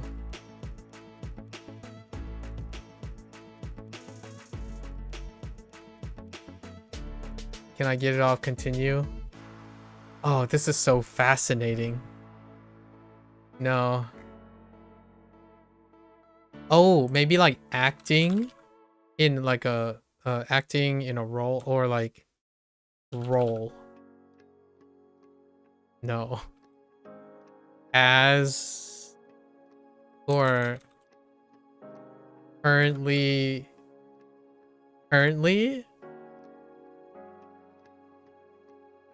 I know. Oh man. Oh wait, I could just type J. Just kidding. Oh no, wait, it's not the same. No, I'm thinking of something else. Wait, are they the same? I don't think so.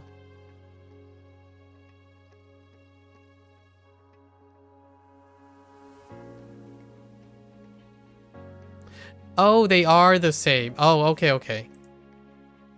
This is the traditional. This is the traditional character.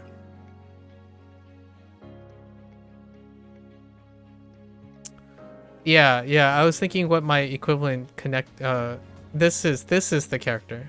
Yeah, it's J.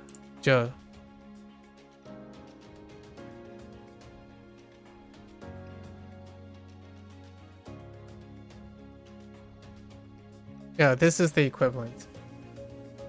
So it is the one that I was thinking of. But it's just different. The Japanese version is the...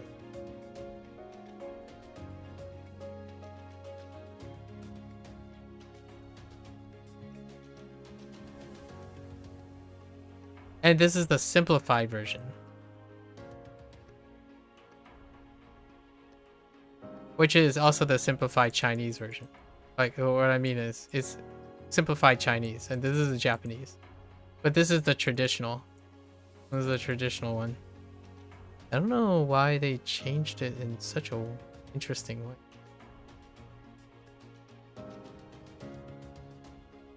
Yeah, it still means where, to some extent. It's more used as continue, which is what I remembered. The closest thing. Funny.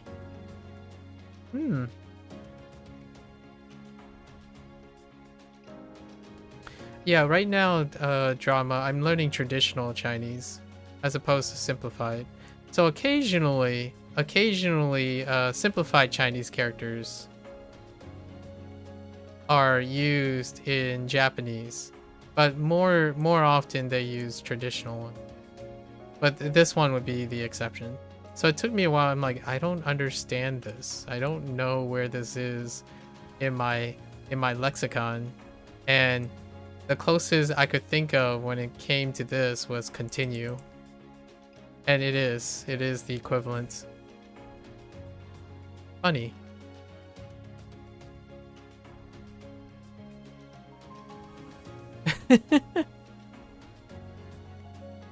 Oh, which by the way, Now that I know this, it's gonna be harder to forget. Yeah, it's definitely gonna be harder to get forget for this.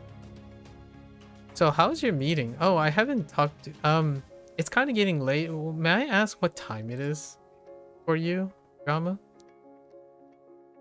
Since you say you went to a meeting, I don't imagine you are do you happen to be from Malaysia? I'm it's 9:30 a.m. Oh. Okay. Sweden? Germany? Norway? No, Norway I think it might be an hour off. Germany? I'm not surprised. I was playing the statistics game. So, I don't know what it is about my like I don't know what it is. Maybe you have some insight into this. However, when it comes to sampling, Germany is #1 in this time zone. So the time zone that you said, if there's a 6-hour difference after daylight savings time or 5-hour difference without daylight savings time, the #1 without a doubt is Germany. And then #2 is actually Norway. Then we have kind of a mixed bag everywhere else. But these two are highly selective. And I don't have a large sample size, by the way. Highest pop in Europe? Maybe? Maybe? But oh, you're on YouTube though. You're on YouTube though. So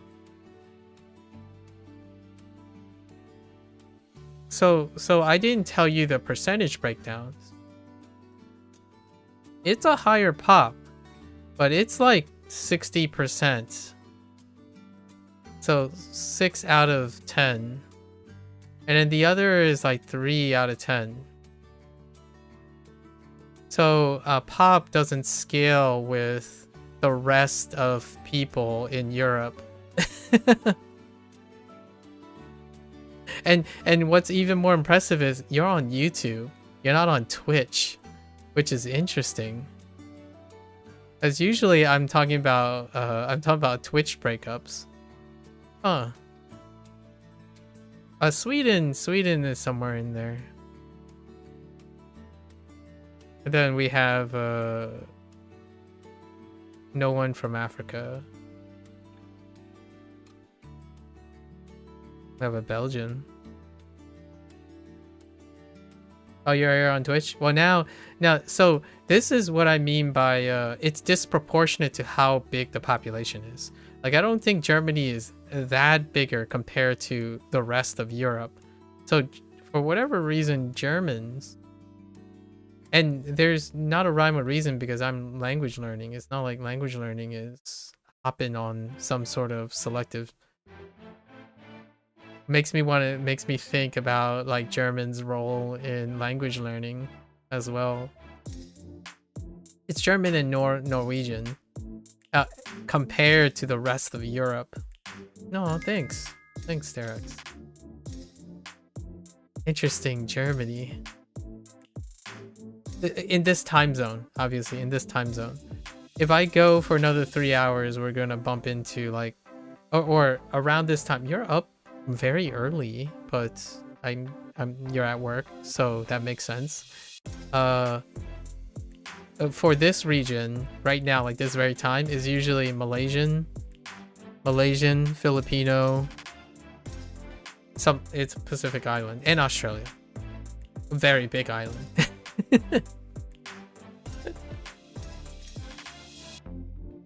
Oh, I didn't pick your brain. You wake up at 5 a.m. Would it be a little bit cheeky if I said that sounds very German? And you do your reviews and lessons for the day? Nice. Right at the first. Nice. Get that active energy in. I approve. I really approve. If you're like the person who prescribes to that right off the top of the head. So for me, I know it seems like it says 7.5 hours since I've been streaming. It's actually been 10 hours ago. So I get up, I go for a run, I wash up, and I start. And then I eat. So like I eat after this. So I haven't eaten in the last 14 hours. so I eat after this. So my day is composed of talking to people or at least rambling. I want people to be really excited about what they're learning. Which, by the way, I know you were at the meeting. I wanted to tell you when you told me that I was like you were at the meeting and the stream was muted. I was introducing you to Churn. Churn is I'll introduce you to some of these people before I leave for today. I like to keep people like, if they aren't comfortable in speaking for themselves, right? Oftentimes, whatever is shared in public, I'll try to share it with others. So right now, I cycle through people a lot of times. And most of the time is because I like to know that after a while, those people just go on and do their thing because, and then occasionally they come back every 3 or 6 months and they tell me about the great things that they have going on. And those that largely care for quick fixes and stuff, I'm not one of them. So most of the time we go through cycles of people. Right now, you see Mika. Mika is someone who's abroad right now. My unofficial but official but not very good representative in her, in Mika's words, representative of the UK. There's someone on Twitch side who's pro call earlier today, who's also from the UK, a proud Englishman actually. And then we have Churn, who was stopped in when you were at a meeting. He's Malaysian, right? And I try to introduce, and what I did was I was introducing you to whoever is here.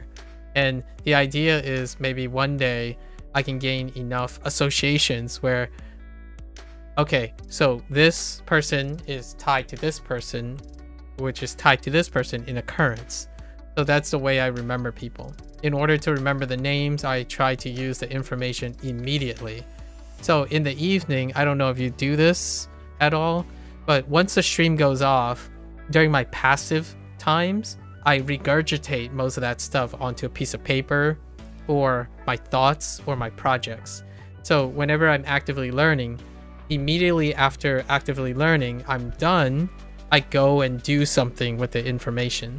So be it typing my thoughts and writing something down about you, or right this moment, since I'm done with actively learning, I use the information you gave me and I introduce it to someone else. So if I'm able to explain the stuff, then I'll remember it immediately. So the next time I talk to like Procall, I'll probably talk about you. And the thing that I want to highlight that you might not have been able to hear because you're in the meeting is it's very, very refreshing. I'm not sure if you're into this sappy encouragement stuff, but I'm really, my most impressive thing when you were answering like some of my questions was that you are going back into education. I think that's incredibly impressive. And what I mean by that is it's great. It's a great exercise of due diligence and commitment. Being able to graduate, from high school or something, go into getting experience, learning what it is that you want to do, and then having the resolve to want to go back into education with a very well developed plan. Oftentimes on the internet, I often get this impression that everyone's kind of giddy and they're anxious, and they're constantly anxious in which they decide to do something in which when I'm asking them questions, they often give me the impression that they're doing a lot of things on impulse. And when it doesn't work out, you are trying to, like, fingers crossed, they learn from those impulses and make it work out. Meanwhile, though, I need to understand how I may be able to be encouraging, because to me, I wouldn't be doing this. I wouldn't be doing this if I wasn't here to interact with people who are doing a task and hoping that that task brings a lot of value to their life. And that is pretty much the actual thing that I'm streaming for. Like, otherwise, honestly, there's really not much motivation for me to do anything else. Like, I'm not here for monetary gain or some sort of seeking affirmation or whatnot. The idea is I love learning, and I spent most of my years in my life, actually, I'm not quite sure when I don't spend a day actively learning something and then immediately acting on that information. Because the internet now is so full of information, the most pertinent information to me is the information I can immediately use after I learn it. And that's as much time, that takes up all the time in my life.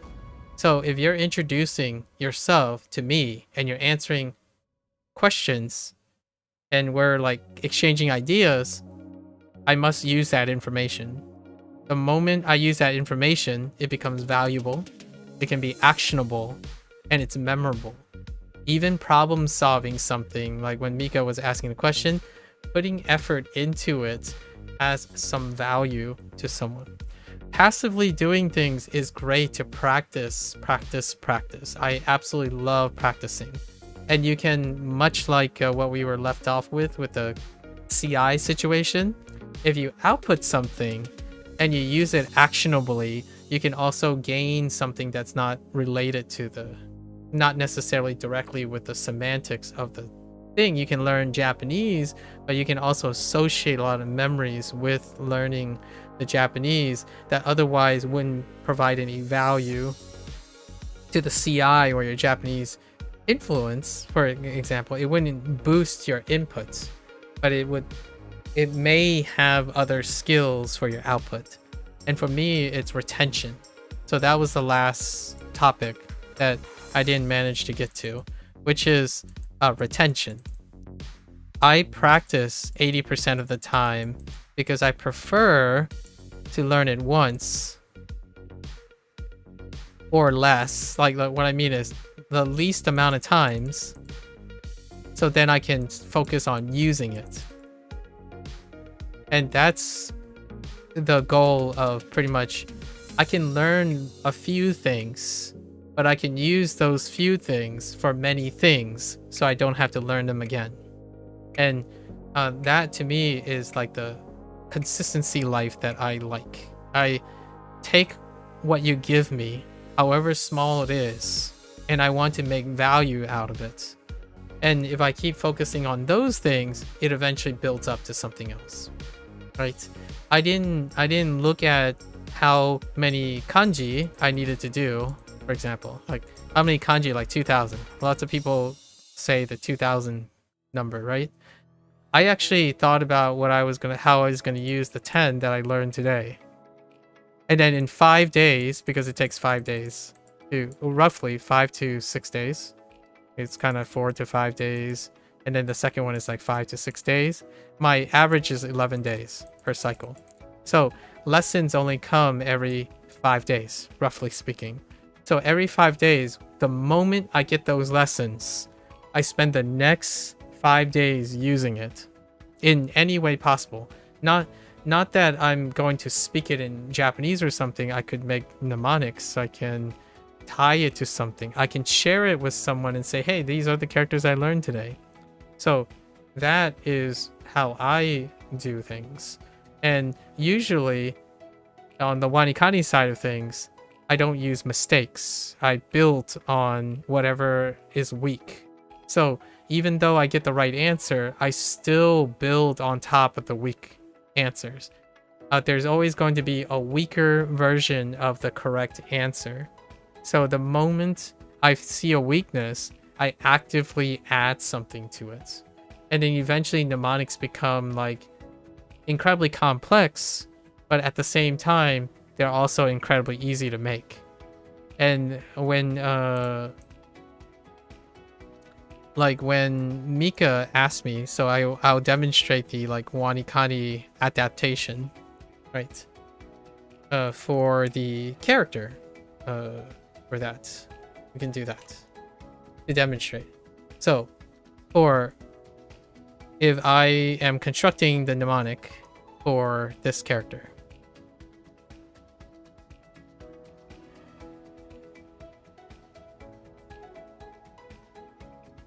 I look at it much like Mika. So we got horns, kings, slide, and eyes. We also have the introduction of the onyomi. So we need to, they will provide chaku. And then we also have the provision of the where, the primary thing, right? And usually WaniKani would provide something that kind of lumps this stuff together, like, oh, a king that's wearing, or so I do that too. Only I will put it in the infrastructure. So for this, I would use who, where, and what. So then I always go in this order. So who, the king. Where, on a slide. What, chalk. Chaku. Alright. So now what else do we have that we can use to embellish it? Well, king can be modified with wearing, hornet, wearing horns. I was gonna say horned helmet, but wearing horns, right? And then on a slide, that's the position, and chalk, right? He could also be wearing, you could also do like wearing chalk under his eyes, right? So now we shuffle this. We shuffle this into a Japanese order in English. So it would be king wearing horns and chaku under eyes.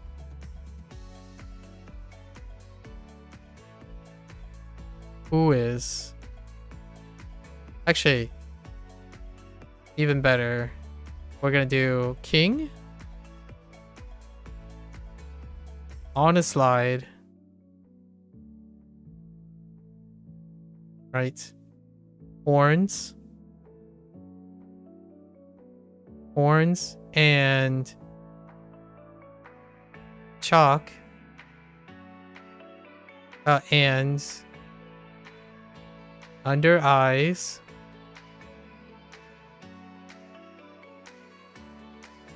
chalk, where, and that would be a mnemonic for this. It would be king on a slide, horn and eyes, and under eye, chalk, where. So you're wearing, so the king is wearing horns and chalk under the eyes on a slide in English order, like if you want to throw it around. But what you would then, the reason why I'm writing in this order is because then when I'm thinking about it in Japanese, this is kind of close to the order that I would speak in Japanese.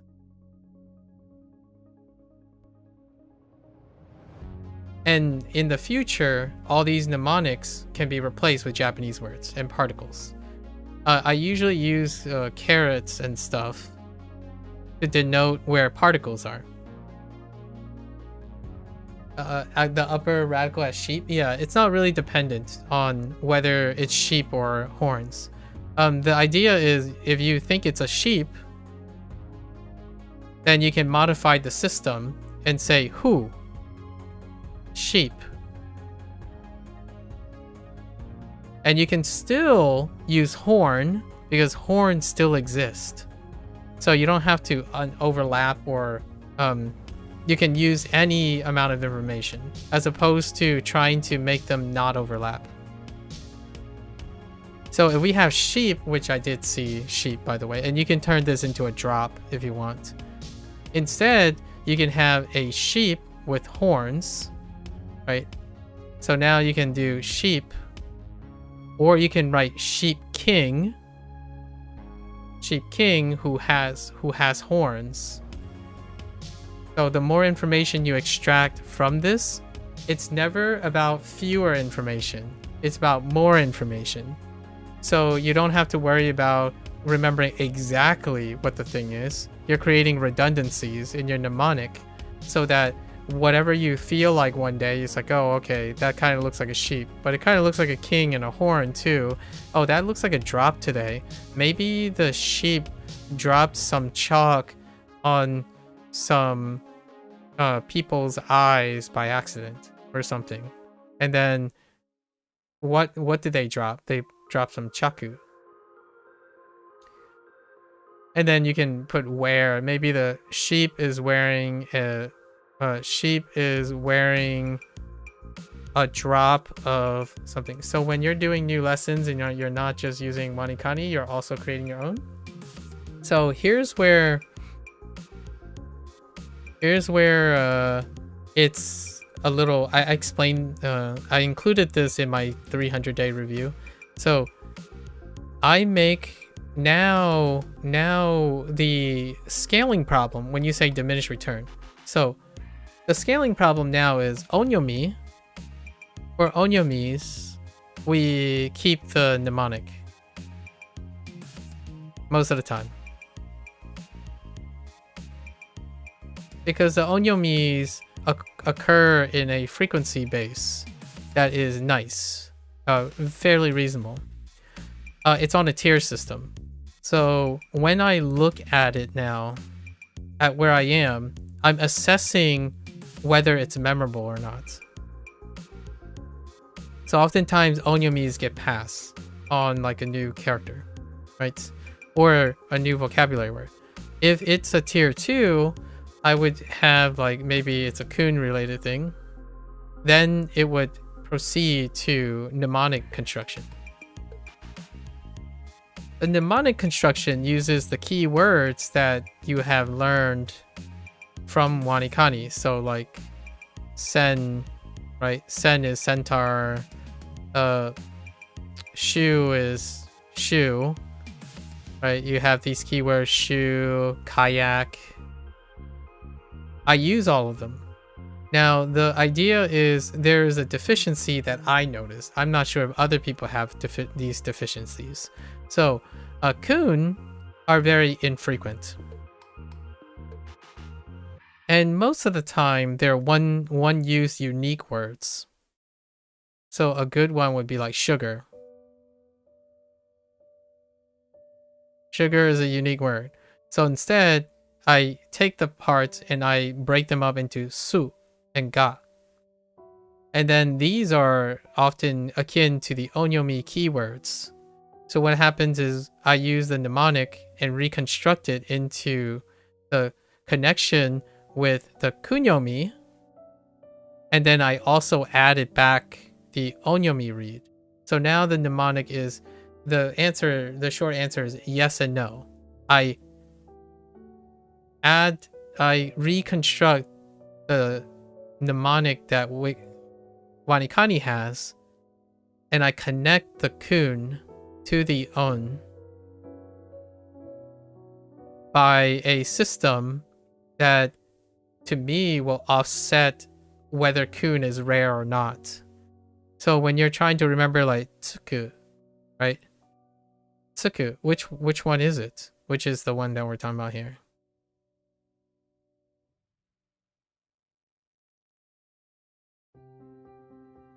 So I'm not only remembering tsuku. I can remember ki and chaku. And I know that this is kun and this is on. And then I know that this mnemonic applies to arrive. While if I add this to nu, is to where. So my mnemonic is shorthand for all of it most of the time. And in that way, whenever I learn a kun, it's no longer like floating into outer space. Like oftentimes the one thing that I've come to find problematic, right? That's okay. The one thing that I come to find that's problematic is that whenever a kun is introduced, it feels like it's over here. And you have this like own body, right? You have this own body that creeps up on you. Own, but it keeps feeling like all the kuns, and there are different kuns. You might be thinking, wait, what do you mean by different kuns? These are single character kuns, verb kuns, which are a little bit bigger, and then we have hybrid kuns that kind of feel detached. They feel like you have a really, really solid body of owns, but your mnemonic can't feel like it bridges into the kun territory. And that's what I'm working on, because I don't think this scales very well in WaniKani.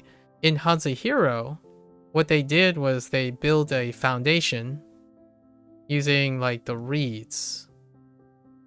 How reeds are built to apply to any character. So then when you're reading a character, it's not unfamiliar. You're not looking for a unique keyword.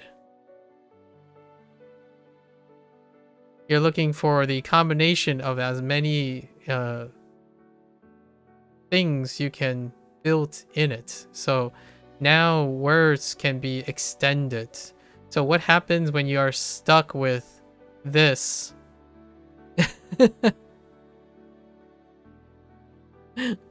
Like, what happens when you're stuck with this? Not that this would happen. Oftentimes it's more like when you get to, I don't know. I need a, what's a good character? Let's go to like win. So you have this character, right? And you're looking at it and you're like, that's really hard to remember. It's actually very easy to remember because there's so many things there. Like it has moon, mouth, death, shellfish, pill. But pill is blade. Blade for WaniKani. Shellfish has evolving word like death. Death can be death, but this can be say, talk. Moon can be night. Night, literal moon, or a shape. Right? Death could be like not alive. The death incarnate. It could be the incarnate. And then shellfish, I've already mentioned. Currency. Exchange.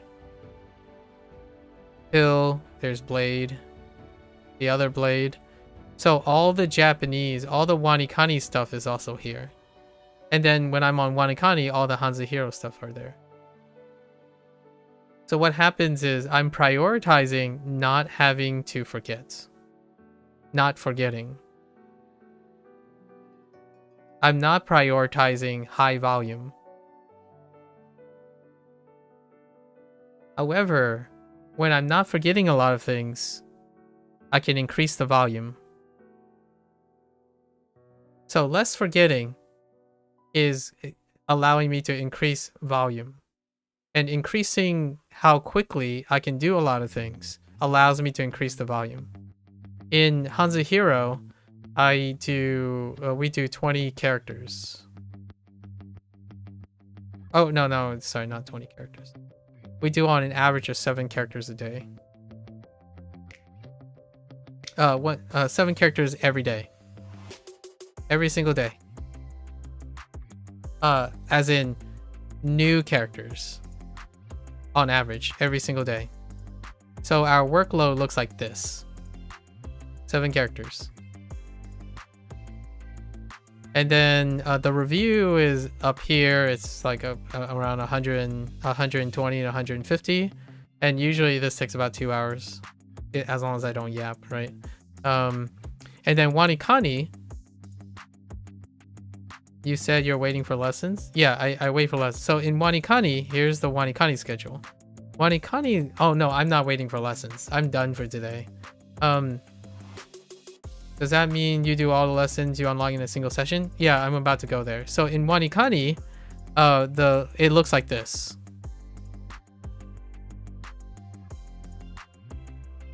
WaniKani's workload looks like this. So on a 5th day, it's usually day 5 to 6, and then 10 to 11, right? Depending on like shifting. So all the lessons are on one day. We do all the lessons. 0-0. We do 0-0 at any time. So what happens is the most active day, I do all of these processes. And then the following day is routine. And it goes straight down. Right? And then remember that there's wiggle room because occasionally it would line up with the staggered stuff. So what happens is I don't have quote unquote mistakes. No mistakes. But what happened is I have weaker and stronger answers. And what are weaker and stronger answers?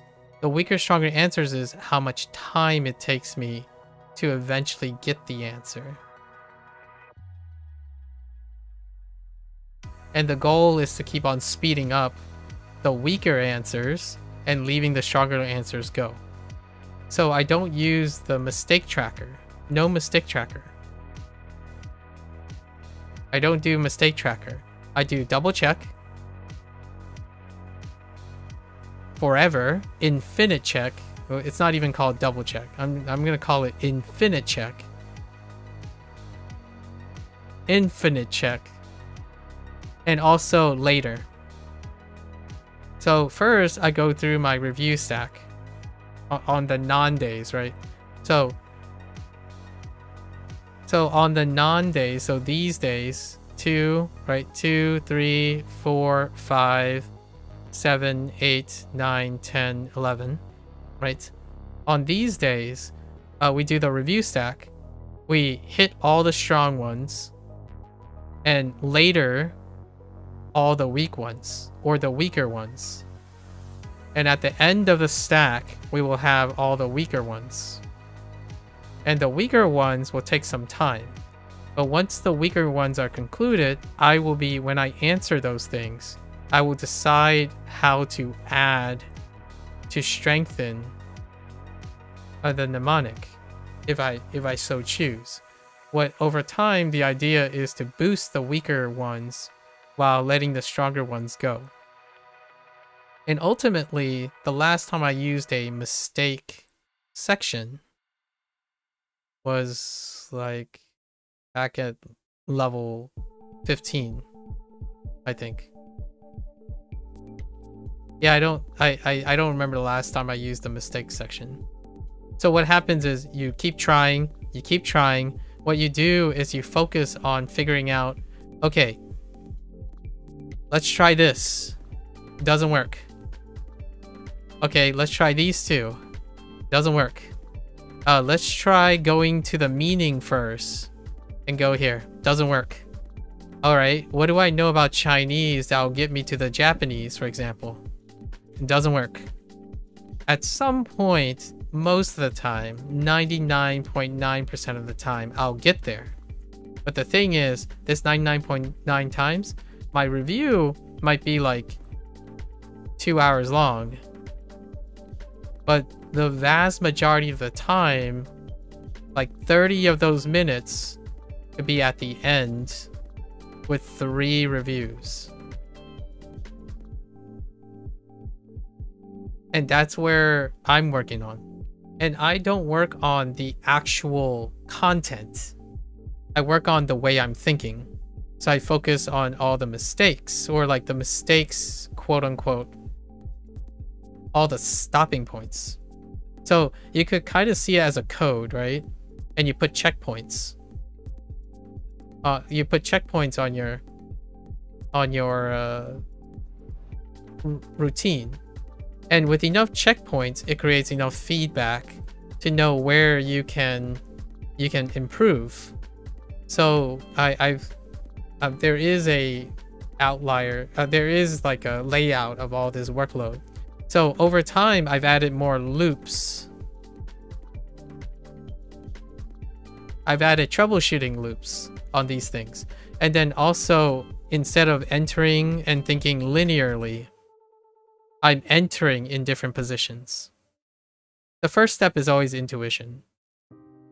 And intuition enters at any of the steps, whichever step is convenient. And at near downstream of any step has a check. And those checks create feedback for my design. So whenever a problem comes up, when a weakness comes up, I have a subroutine that allows me to reinforce without investing more time. Like what I mean is, I'm not creating new workflow. I'm iterating on existing workflow using the information that already exists. So whenever Mika was talking about, you know, they're sitting there, they're like, okay, you're looking at, okay, so what does this remind you of? I'm not doing that anymore. I look at this, there's enough information, I break it down. It's a subroutine. So I don't, you collect the information and then you create. So over time, it sounds like there's no effort involved, is because the routine is fixed. The structure is fixed. The creative part is stringing together all the elements. So when it comes to making mnemonics, it's slow at first. It's very slow because you're learning to create a subroutine.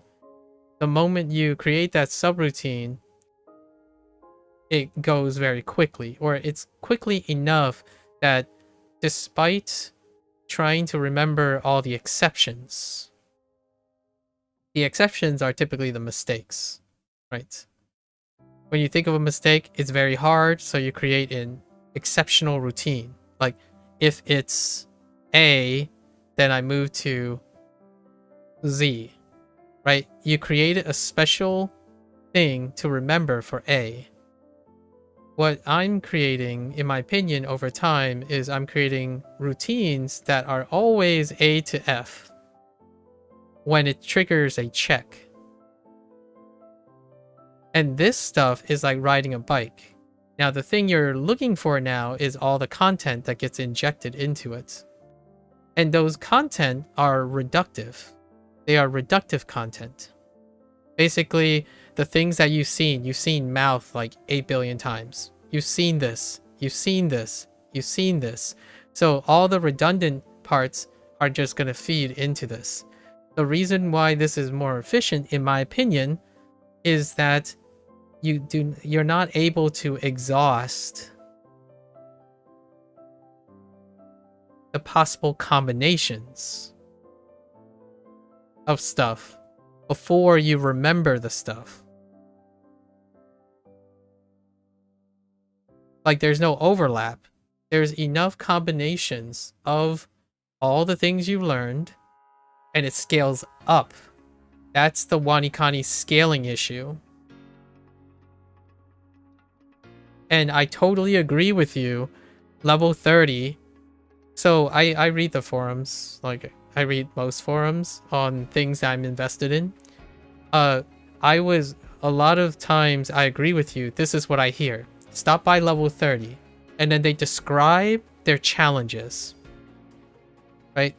They're describing the challenges. What is the nature of the challenge?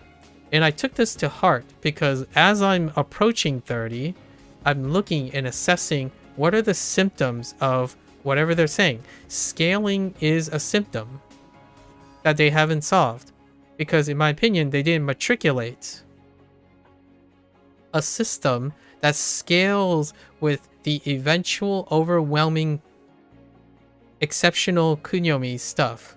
So what happens is it feels like you're learning double the volume while still maintaining an existing pool of uniques. So over time it drags.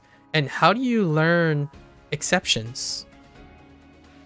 You can decide to go and use immersion. When you're in immersion, you're actually outputting at the same time. That outputting creates repetition as well. So you do get, it is a very valid way to get the weakness in WaniKani, which is frequency. There is a lack of frequency in the unique entries for kunyomi. And you can offset it by associating it with an onyomi read and a subroutine for kunyomi making. So in the future, you don't have to rely on WaniKani to provide a structure. You know? Got the next thing. Oh yeah, no worries, no worries. This is good. This is where I would stop. Like, for this like routine, if you're looking at the routine, I think I have a 300-day one already recorded, right? For WaniKani, and I kind of try to write out all of this and what I'm working on, but it's for me to like get to the end of WaniKani, and if I can solve the matriculation problems. So yeah, when you mention exactly why you are going to leave at level 30, I agree with you. If you're doing exactly the same routine that WaniKani is relying on, I feel that that's what leads to that comment and leads to those things. And then there are other things, like kuns not being related to ons that are tough, like kuns are hard to remember, right? That's part of the subroutine. So in the first 300 days, I've been working on expecting those things, looking for those things, and setting up the structure for those things. So I haven't necessarily dipped in my retention. It has gone up, actually. So nowadays, I don't even worry about not knowing the answer. I'm more concerned, I'm more thinking, how fast? How fast is the answer? And that's what I've been doing most of the time. And most of it is not relying on rote memory. So I haven't even gotten to a point where I'm relying on rote memory. There might be like a 1% chance, and I usually say it out loud. I'm like, oh, well, there's nothing I can do about it. Like there are things like proper nouns and stuff that's like, yeah, okay, that's down to exposure. But usually we're getting like 99% coverage on a workflow that we have now, or that I have now. And it alleviates the problem of worrying about forgetting something. And that's what I work on. Like, I don't like forgetting things. So if I learn them, I better learn them well the first time, kind of situation. It'll be fun to demonstrate it during a WaniKani session, or like a lesson day. Lesson day is when it appears, but usually every other day is a review day. I do all my lessons in one day. It averages between 80 and 100, or like 80 to 60, something like that. So 60 on level up, or no, 60 on midday, so day 5, and then 80 is on level up day, which is day 1/11. And that's my routine. The load anyways. Hopefully that was interesting. Anyways, I'll let you go to your meeting. I'm heading off. It's really late. So I really appreciate your interest. Your approach with WaniKani was to do 20 lessons a day. Ah, you're gonna have to tell next time, until you have 0, you're gonna have to tell me how that's going, like if you notice anything, because I haven't done it that way since the beginning.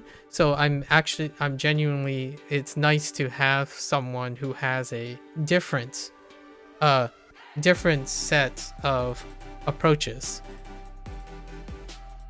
Yeah. And you still have till level 30, so we have plenty of time to talk about it. It'll be really cool. Like, feel free. By the way, if you want another way to like write things down without me having to be here, you can always like DM me on Discord or something. There is a Discord link. You can just data dump any of your thoughts. I would love to exchange ideas and talk about trying out other things. I won't end with WaniKani, obviously. Like, the 2026 will introduce Boom Pro. Yeah, enjoying your DC earlier. Okay, yeah, just type everything. You get the vibe. You'll probably get the vibe of what my Discord is. My Discord is basically me, someone asking one question, and I like respond with like a wall of text. That's me. My voice doesn't hold up very well, so I can't stream and talk excessively, but I can type like forever. So definitely feel free. If you're super nerdy about these things, we could make it all about software flow. Like, I'm not a software engineer, but I believe scientific working in data science, like with data science and whatnot, and scientific experimentation, the way things are optimized works really well with people who have process-oriented thinking, right? And the way I go about learning things is largely process-oriented. It's not goal-oriented most of the time. Like, oh, you're gonna vibe this with this very convoluted mesh of things. I like breaking things down and then using like trackers and checkpoints and workflows. And that's what me and Mika are exploring together, because Mika has a different approach. Mika uses a top-down approach. A lot of times workflows and programming work from a bottom-up approach. You work at a lower level and you try to construct together things like creating object-oriented and tasks, like creating classes and modules that interact with each other. So then you can work on those individual things without cascading into something else. So my like troubleshoot loop is independent of my encoding loop and whatnot. Yeah. All right. Good luck with your meeting. Thanks for chilling. I really appreciate it, by the way. It's a privilege. You're not distracting me from anything. All right. It's a really wonderful privilege to talk to other people who are at different parts of their life and different educational levels, different approaches, because that's what I'm looking for. I think that's what makes the internet really awesome, if you're able to have that privilege. So thank you. Until next time, right? All right, guys. I'm going to end. That was the end of the session. We completed the overview, right? So if you're going to watch this later, 谢谢. As always, feel free to follow along, pick up HanziHero, give it a try. Let me know what you think. Feel free to come on and buy Yap, share. Sharing is using the information you gain. If you learn something, let's share it. Let's talk about it. Retention goes up with that, in my opinion. Output is underrated, it's underrepresented, and application is sorely mistakenly represented, especially application of creation. So let's get creating and encourage ourselves and motivate ourselves to do just that, at least in my opinion. Until next time, 大家下次见. Right? 感谢观看. Thank you for watching. I'll catch you guys on the next one. Bye bye.